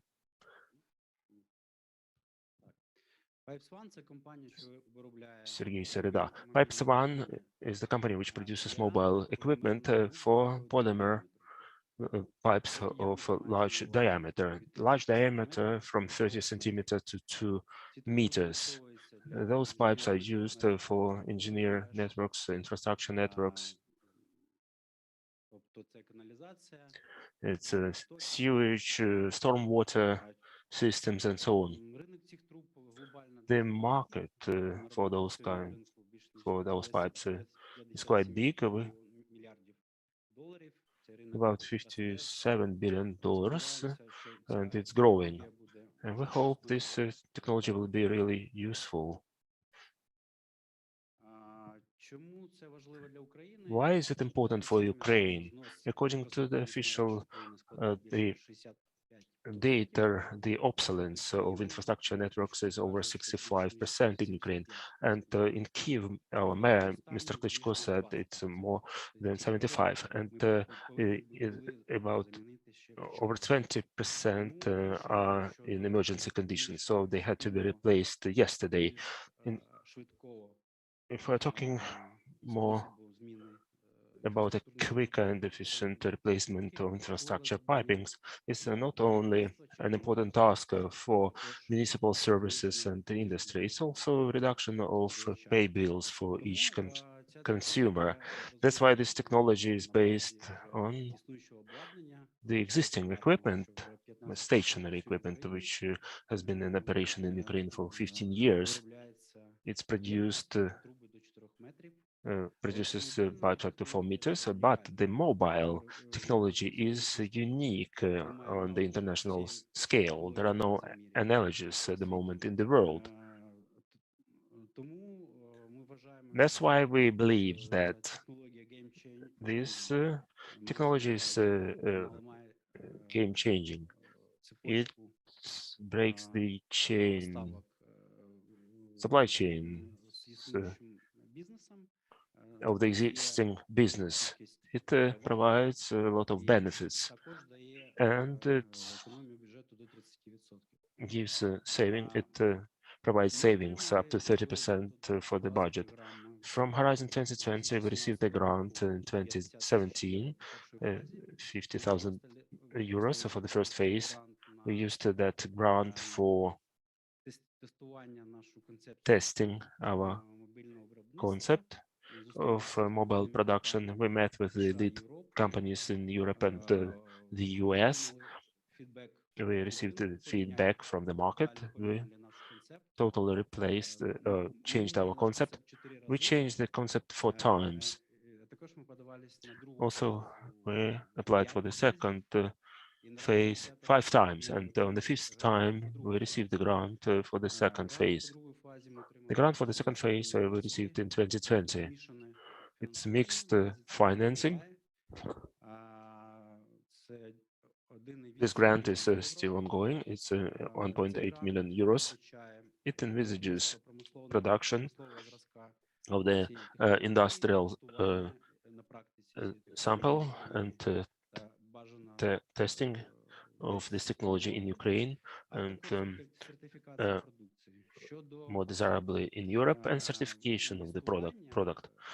In terms of investing, the grant program also envisaged direct financing into the company. So the EU investment in the company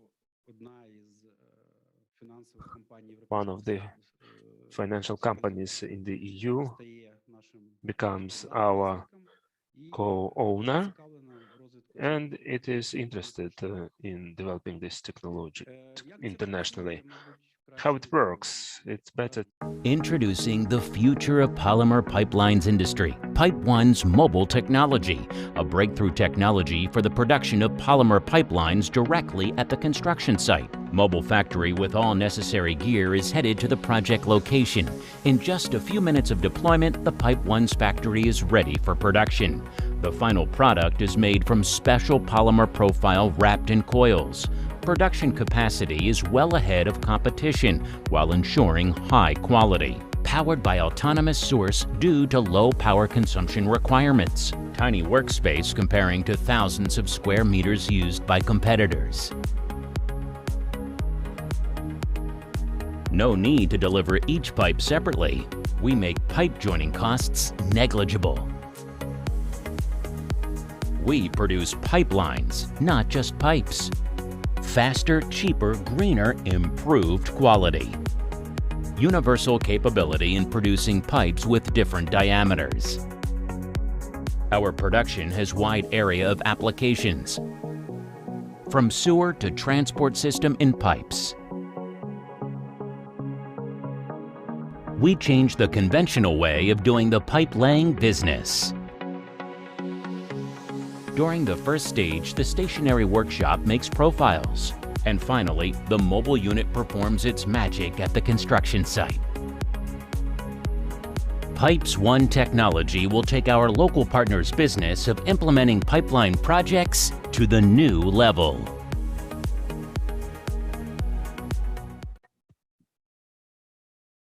Дякую.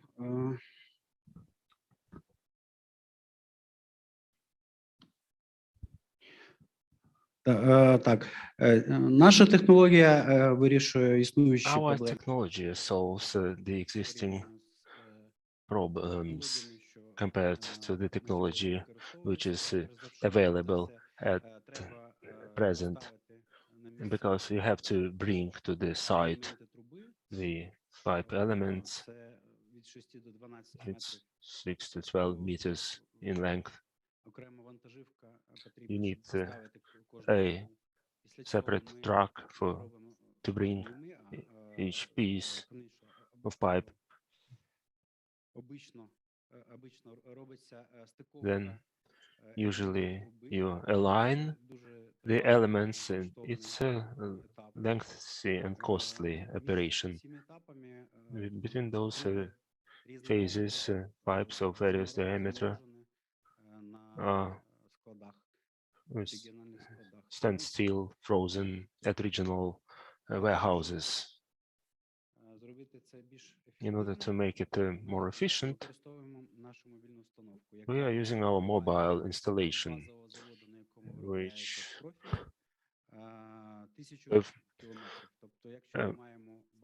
covers 1,000 kilometers for the warehouses and distributors. If there is a base factory which produces, it will be the whole Ukraine. And if it's built in Europe, it will cover the whole Europe.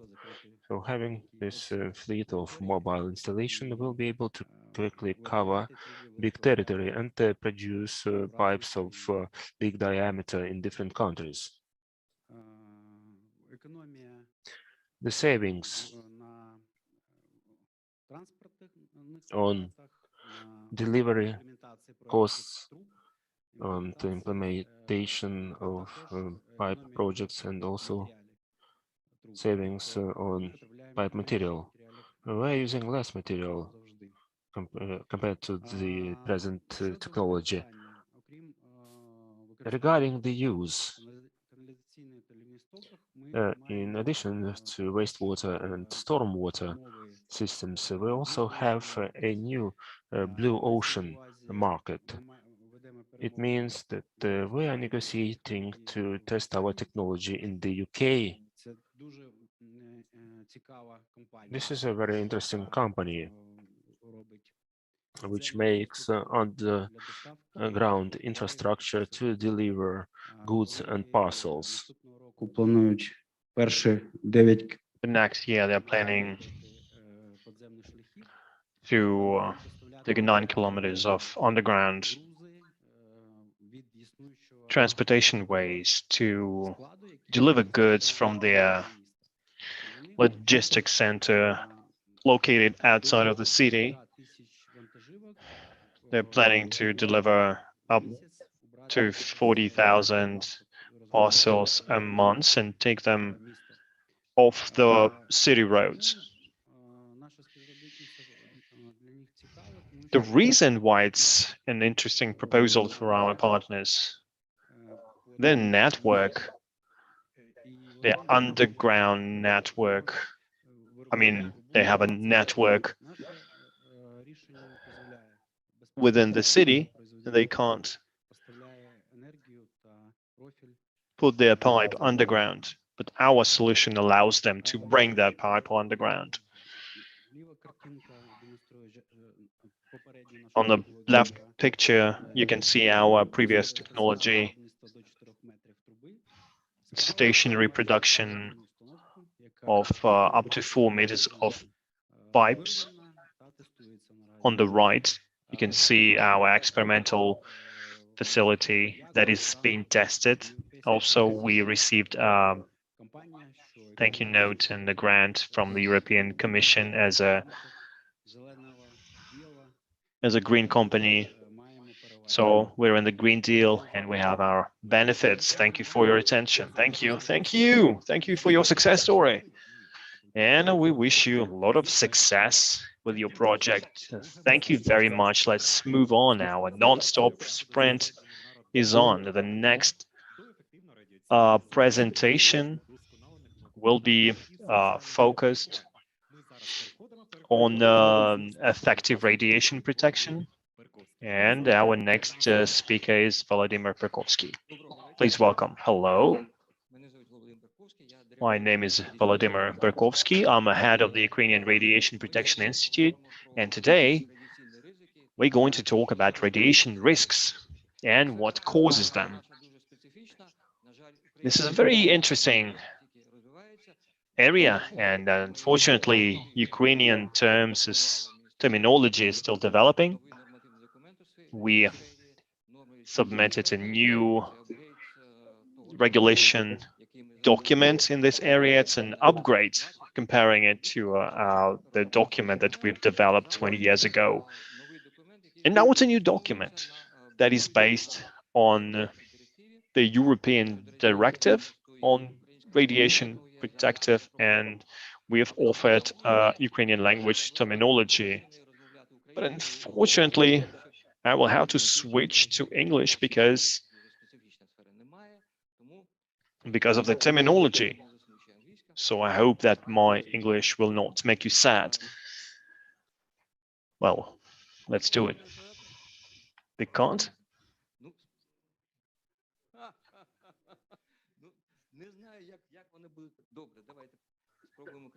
Well, let's do it in Ukrainian language. Okay, what is radon? It's a gas that is underground and it gets into our houses and we are exposed to that. Actually, it's one of the reasons of lung cancer. And if you smoke, it really causes cancer. It increases the chances of it. I was called from the Rivne power station and they asked some advice because the employee was sick with cancer. Unfortunately, in Kiev, there are only 2 laboratories that can help him. It's a big guy, 120 kilograms, and the equipment cannot deal with these types of patients. It's a power plant employee, but the reason is not the power station itself. It's radon gas. Also, the project deals with uranium, which is everywhere. And if you have a house in the countryside. You have it somewhere underground and it radiates. And there are radionuclides here in the room. So each one of you emits radiation every second. Can you please keep the microphone close to your mouth? Yeah, sure. The project that we participate in is focused on these aspects, on these risks. And it's a big project, 18 million euros. It's a 5-year project. And a lot of European institutions participate in this, including us. And it's not,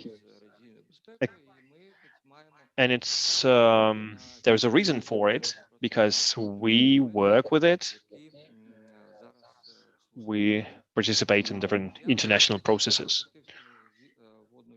Actually, I missed the part where I introduced myself. My experience in radiation protection dates back to 1986. I created international radiation standards in the International Atomic Energy Agency. Understanding of the mechanisms behind the radon radiation is something that we focus on.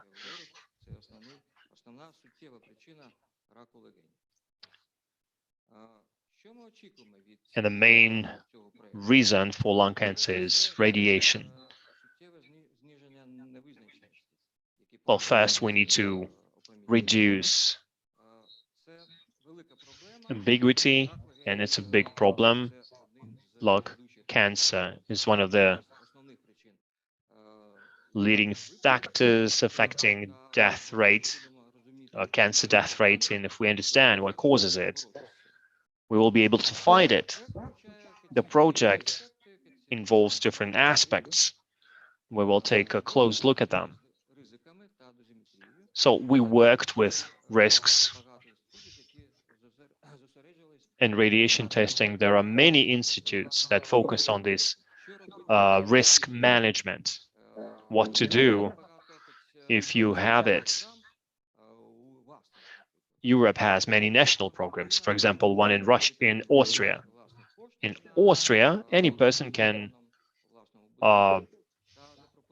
spend some money on solving the radon problem and ask for compensation from the state.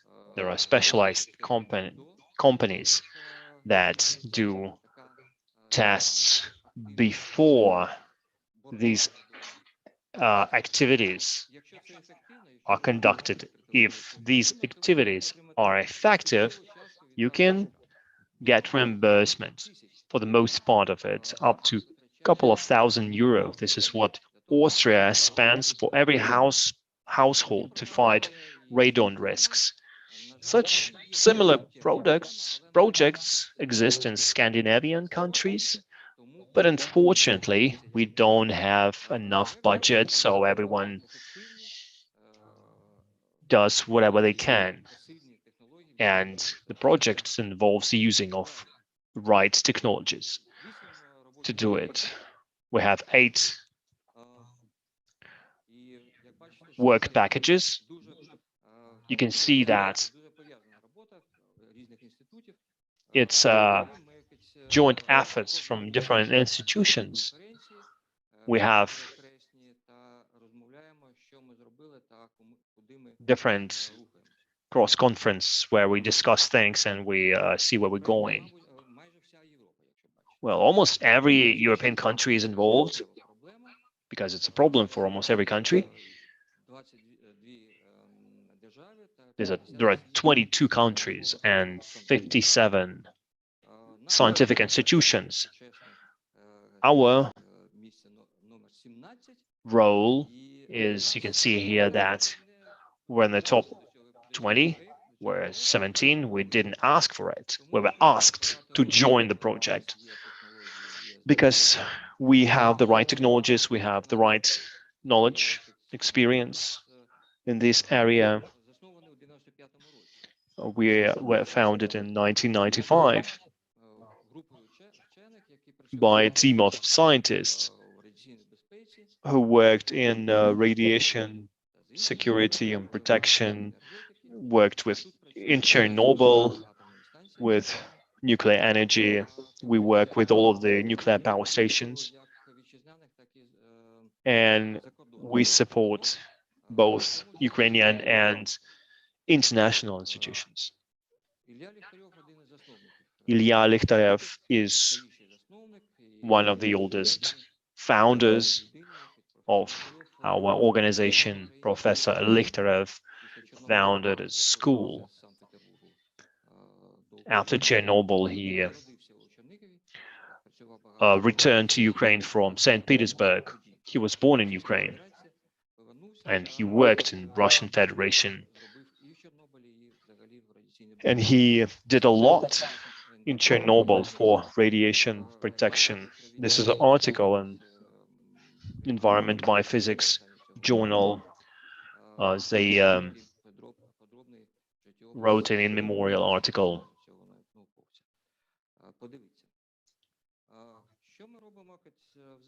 You can take a look at it. What we do is we worked with United Nations Scientific Committee on the effects of atomic radiation.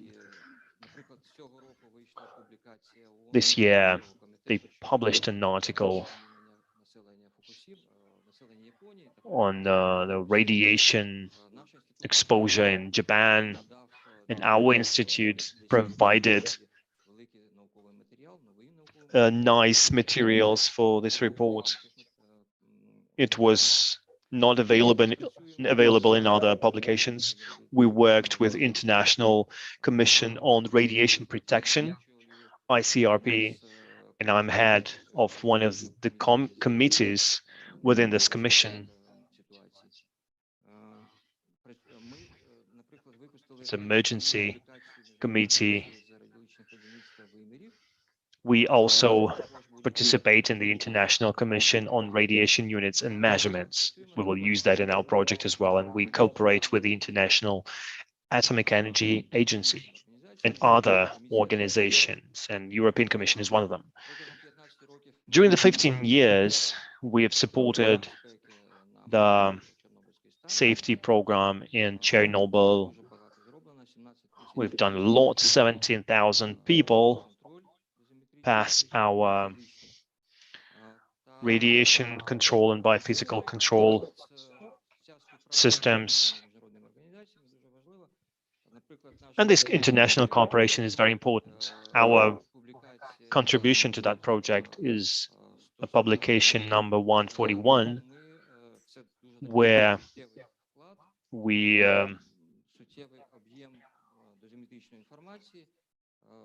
it was quite an effort. It's a database of digital materials to calculate the dosage and model these processes. It's included in the publication of the International Commission on Radiological Protection. And our role in the project is dosage measurement or dosimetry. These are pretty complicated processes. I won't go into the details, but if you imagine what lungs are, it's a structure where you have lots of layers of tissue. And the emission of energy in these layers is a pretty complicated process. Besides, these layers are not static. Our lungs are always renewed in the biokinetics of these tissue is very complicated and hard to model. So this is what we do. This is what we're going to do in the project. Also, there are such aspects as epidemiology of people who are exposed to it, what are the consequences, I'm sorry, the time is up. Okay, let's move on. And this is an example of a special software package to assess it that will be used during the project. If you have any questions, I'm here. Well, thank you. It's an interesting presentation, and please, a round of applause. So let's move on. We have still some presentations to cover, and the next presentation will cover the development of international potential in Ukrainian companies and in cooperation with European ones. Alexander, the round of applause. Alexander Beduch. Well, thank you for the possibility. Well, we already had some presentations from our coordinator. I wanted to talk about the success that this Enterprise Europe network achieved in Ukraine and how it helps Ukrainian residents achieve that success. There are some statistics available.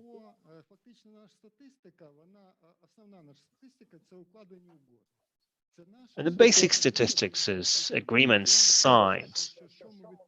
This is the main piece of statistics, and this is what we're responsible for. And on this slide, our consortium that consists of 7 organizations has registered 193 successful partnership agreements, and ISO, advisory service outcomes. And it will help specific Ukrainian residents, and take note that the first efforts happened in 2013 and financing started in 2017. So we already were successful when we worked for the image of our consortium. Our lineup has changed, but the principles are the same. And now we reach the professional level that is of a European level. And it's not just a coincidence that our consortium has won an award that Mrs. Fisenko mentioned. So one of the examples of these PAs is a cooperation with Kyiv National University. Before COVID situation, we've managed to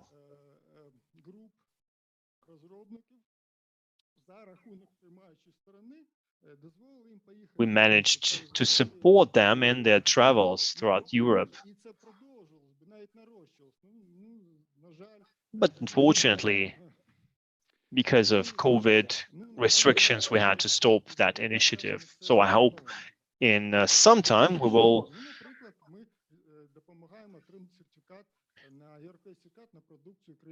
restore our efforts. We can support organizations to enter certain markets, for example, Asian markets. There are some examples of partnership agreements. In 2017, we had 3 or 4 partnership agreements where we helped associations, organizations to create a partnership with Horizon 2020.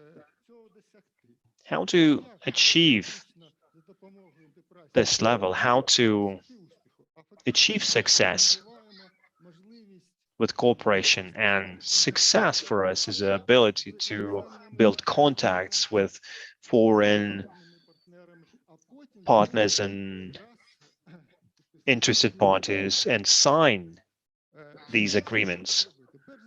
What should be done to do that? The first thing, you need to sign up in the system. So you can just specify your email, your name, the name of the contact person, and the name of the organization, and just your phone number. That's enough. And so it's a very democratic process.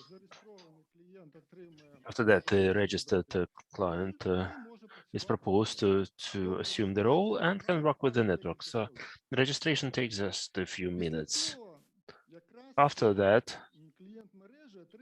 the client of the network receives wide opportunities to use the tools. Those tools were already presented today, and I will tell you a bit more about them. The key element which can be used for establishing contacts and links is the database for requests and proposals. In this case, you can see the search system. It's very easy. You can select the country, profiles of requests, business, technology, or you can type in a keyword, like in this case, information technology, and you can see how many requests and proposals you can find under this keyword. About 700 that I did yesterday. Over 700 proposals for collaboration. And for each of those proposals, that's how they look like. And there is, you can express interest and have a contact data of the authors of this proposal. And this is the end of our function. If you are willing, we can continue helping you, but actually after that, you can contact directly the creators of this profile and develop your contacts. And after developing the contacts, for us, it's very important to get the result, to create the so-called partnership agreement, which means to agree on collaboration. This is one of the tools. And another tool is participation in events, which Elena mentioned already, and I will expand more about that. This is the calendar of events from Monday, starting next Monday. So every day there are certain events on the 6th and 7th of December, and there are 40 events till the end of the month in various sectors. If you pick up one, for example, Industry 4.0, 8th of December, in Turkey, the registration is still open. That's Tuesday, if I'm not mistaken. 100 participants have already registered for the event, and you can get registered and meet with any of the participants. This is another opportunity to arrange the contacts. It's effective and free of charge. And the last one, to put your own proposal in this network. As you noticed, the proposal is for 1.5 pages in English. These are the key tools. There are other ones also, but for the sake of time, I focused only on this major one, how to find your partner and to agree on cooperation with your partner. Thank you for your attention. And thank you, Mr. Alexander, for the presentation, for sharing these opportunities and with Europe Enterprise Network. I hope we will achieve a lot of good things. And we'll continue our sprint. So, dear colleagues, the next presentation is BioSense, cutting-edge portable device for precise and rapid analysis of crops. I will invite Andriy Karpiuk, CEO and founder at BioSense, National University of Life and Environmental Sciences of Ukraine. So the floor is yours.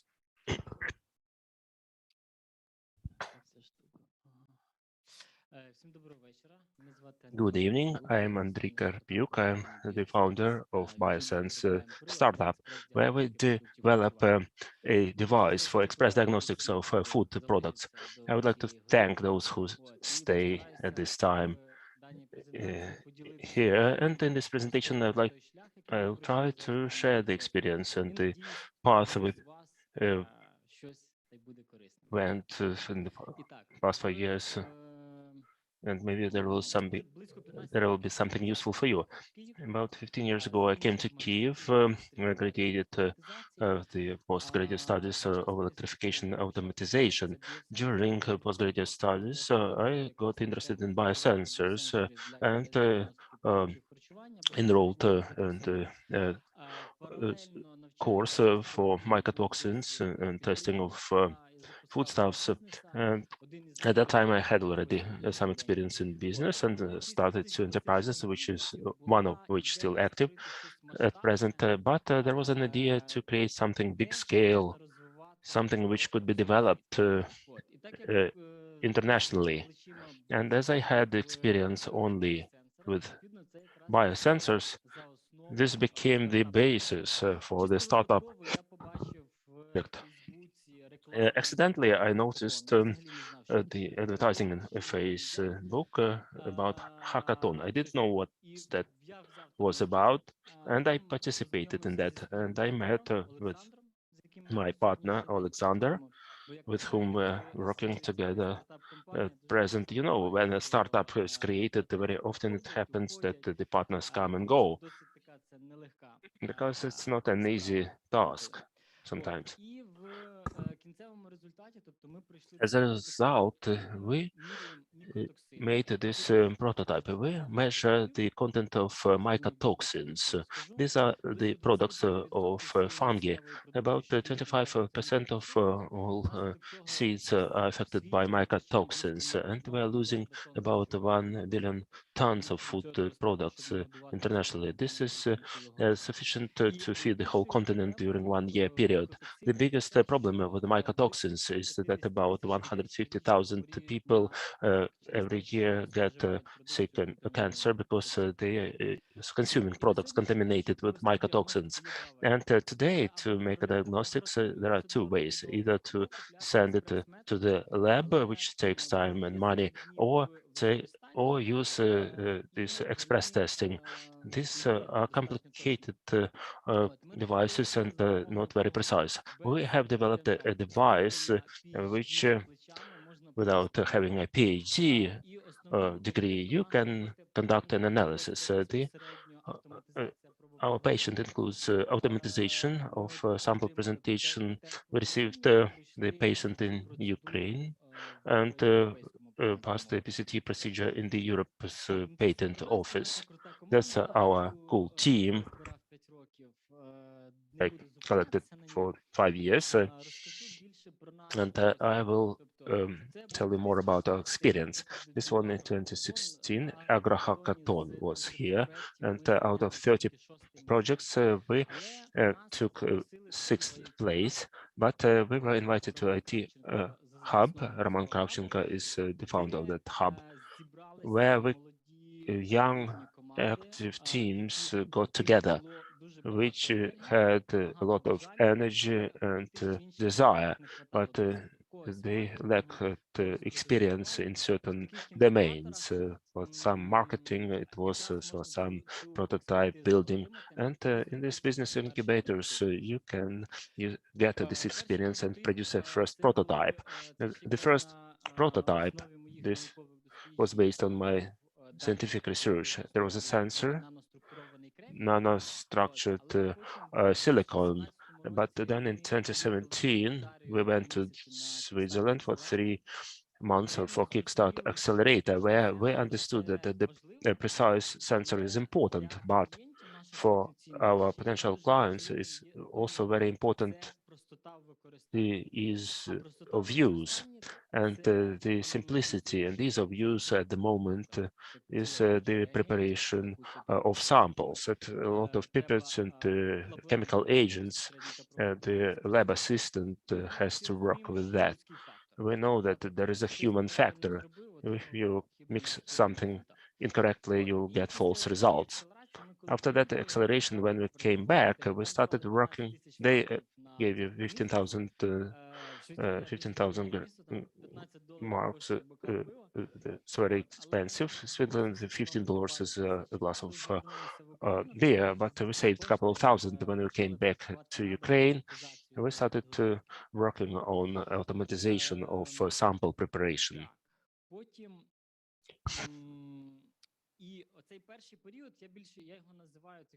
For period, this first 2 years, it was like a learning process. All worked all were busy on their jobs. Some worked in private companies or university.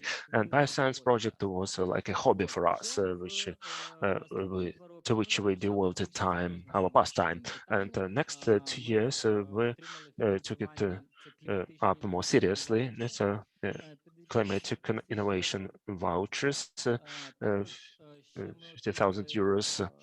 At that time, we had another 50,000 we got from Horizon 2020 for the first phase SME. Unfortunately, for the first phase, it was a pilot project, we applied 4 times, not 5, but we still didn't get it. Maybe we need to apply the 5th time. Also, we received funding for development of this project from Expo 2020.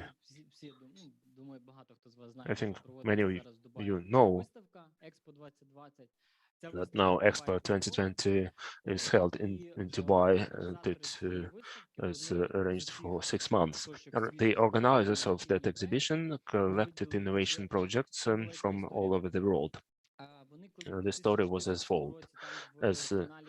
following. In 2014, the result of the tender, there were St. Petersburg and Dubai as venues, and Dubai won, and the sheikhs got together and decided big countries, big companies will come there anyway and will be able to represent themselves.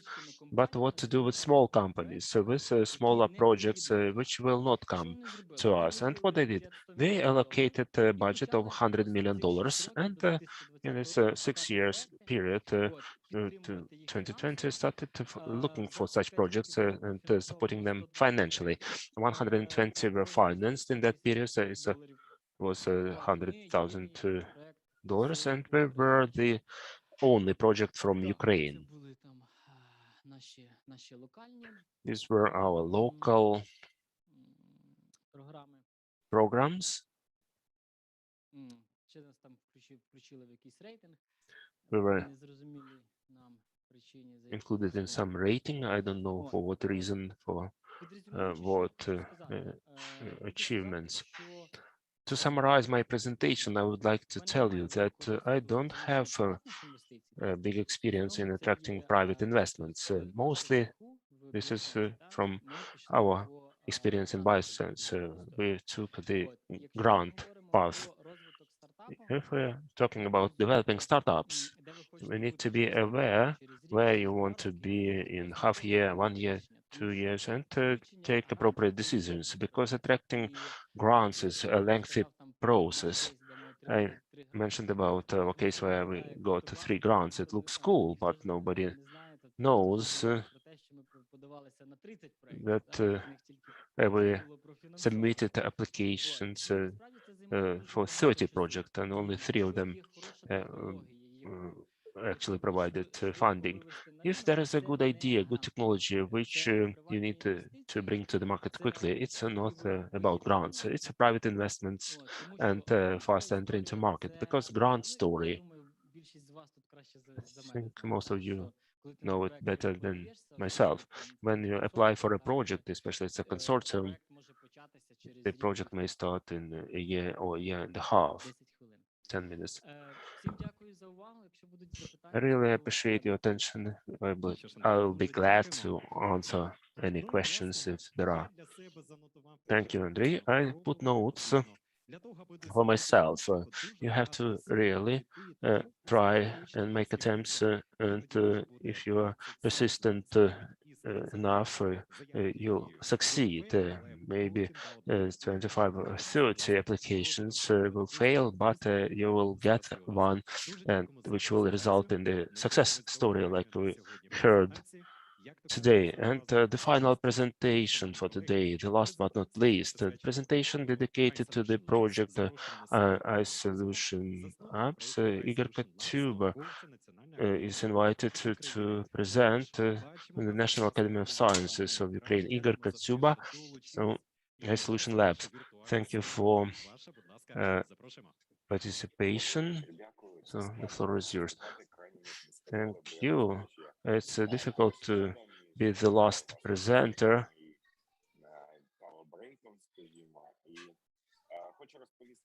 I would like to share about our path, and I will prove what the previous speaker told you about the difficulty of this path. We started working with Horizon 2020 and for a partner from the very beginning when the Ukraine became an associate member, and we focused on cyber security and security issues related to the energy sector and critical infrastructure. We won 3 projects as of today. Again, we submitted applications for 53.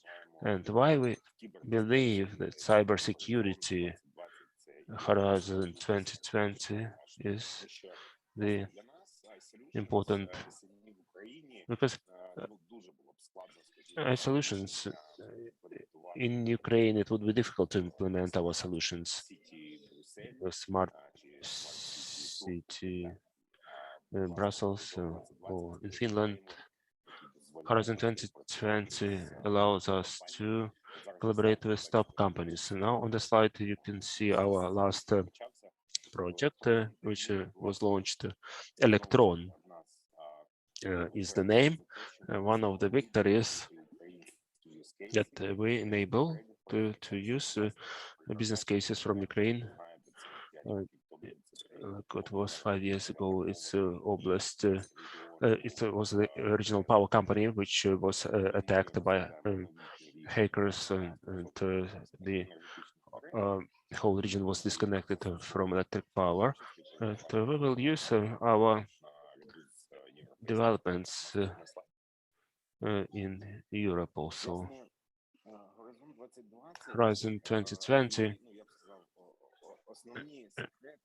The main secrets and things which I would like to note, of course, it's visibility. I recommend everyone to get published in top editions in the English language.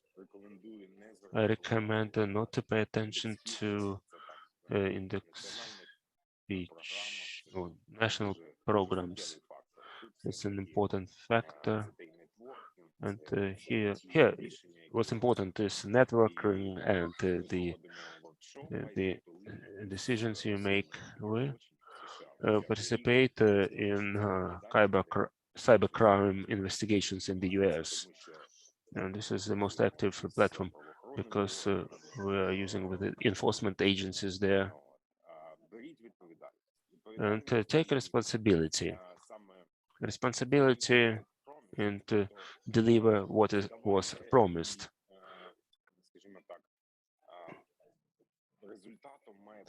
And the result will be what you have promised. And this is a secret of automatic participation in the next circles. Because, of course, the consortium would like to have people, because there is a consistency and understanding that together we can develop something innovative and respond to all challenges set forth by the Commission before the circles at present and in the future. So I wanted to be as brief as possible because there is not much time left and I will wrap up on that. I'm ready to answer your questions. And engage in the next horizon period. Thank you. Well, thank you very much. Thank you very much for your presentation. And actually, now we can sum it up. And you are free to make your contribution. So, dear colleagues, the Ministry of Education and Science, the director of the directorate, I'm giving you the floor. Please welcome, and just can you please sum it up, our today's workshop, and just what do you think, what worked, and what are the next steps?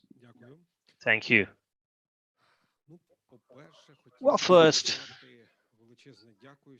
I wanted to express my sincere gratitude to all of the speakers. I think we've experienced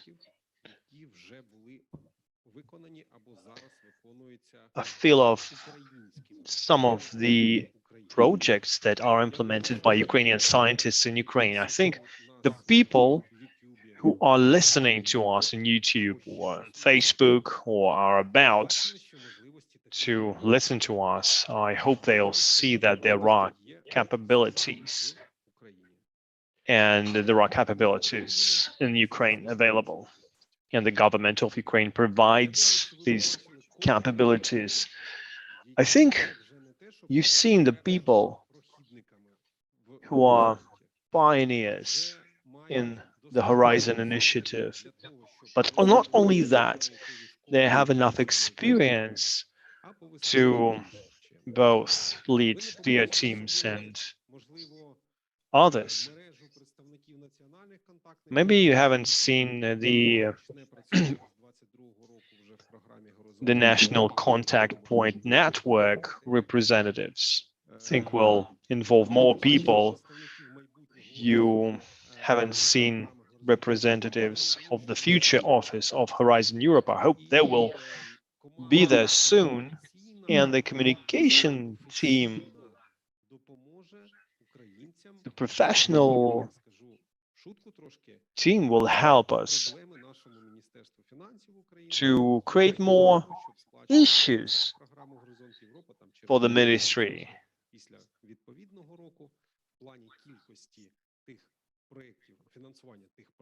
Where they will have to work with more projects implemented as part of Horizon Europe and Euratom.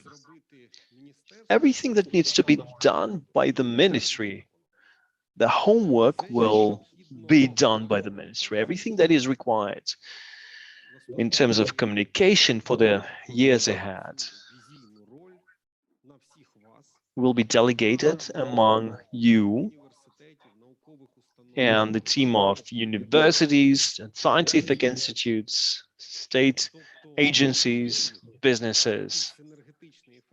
And this is the only way they can help us in Ukraine to make a breakthrough in technology. The ministry can't do it alone.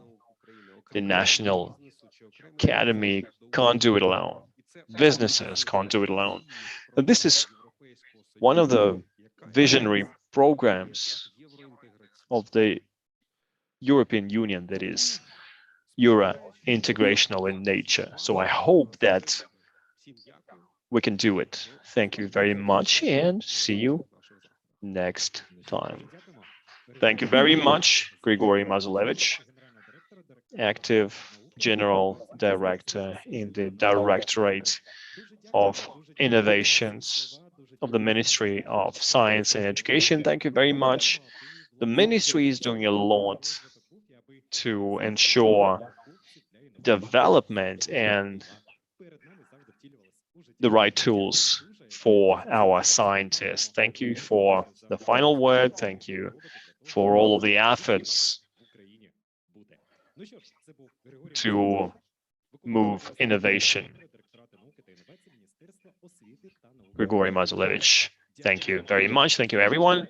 Well, friends, the event is almost over, and the next step is to move to the next horizon, and I just wish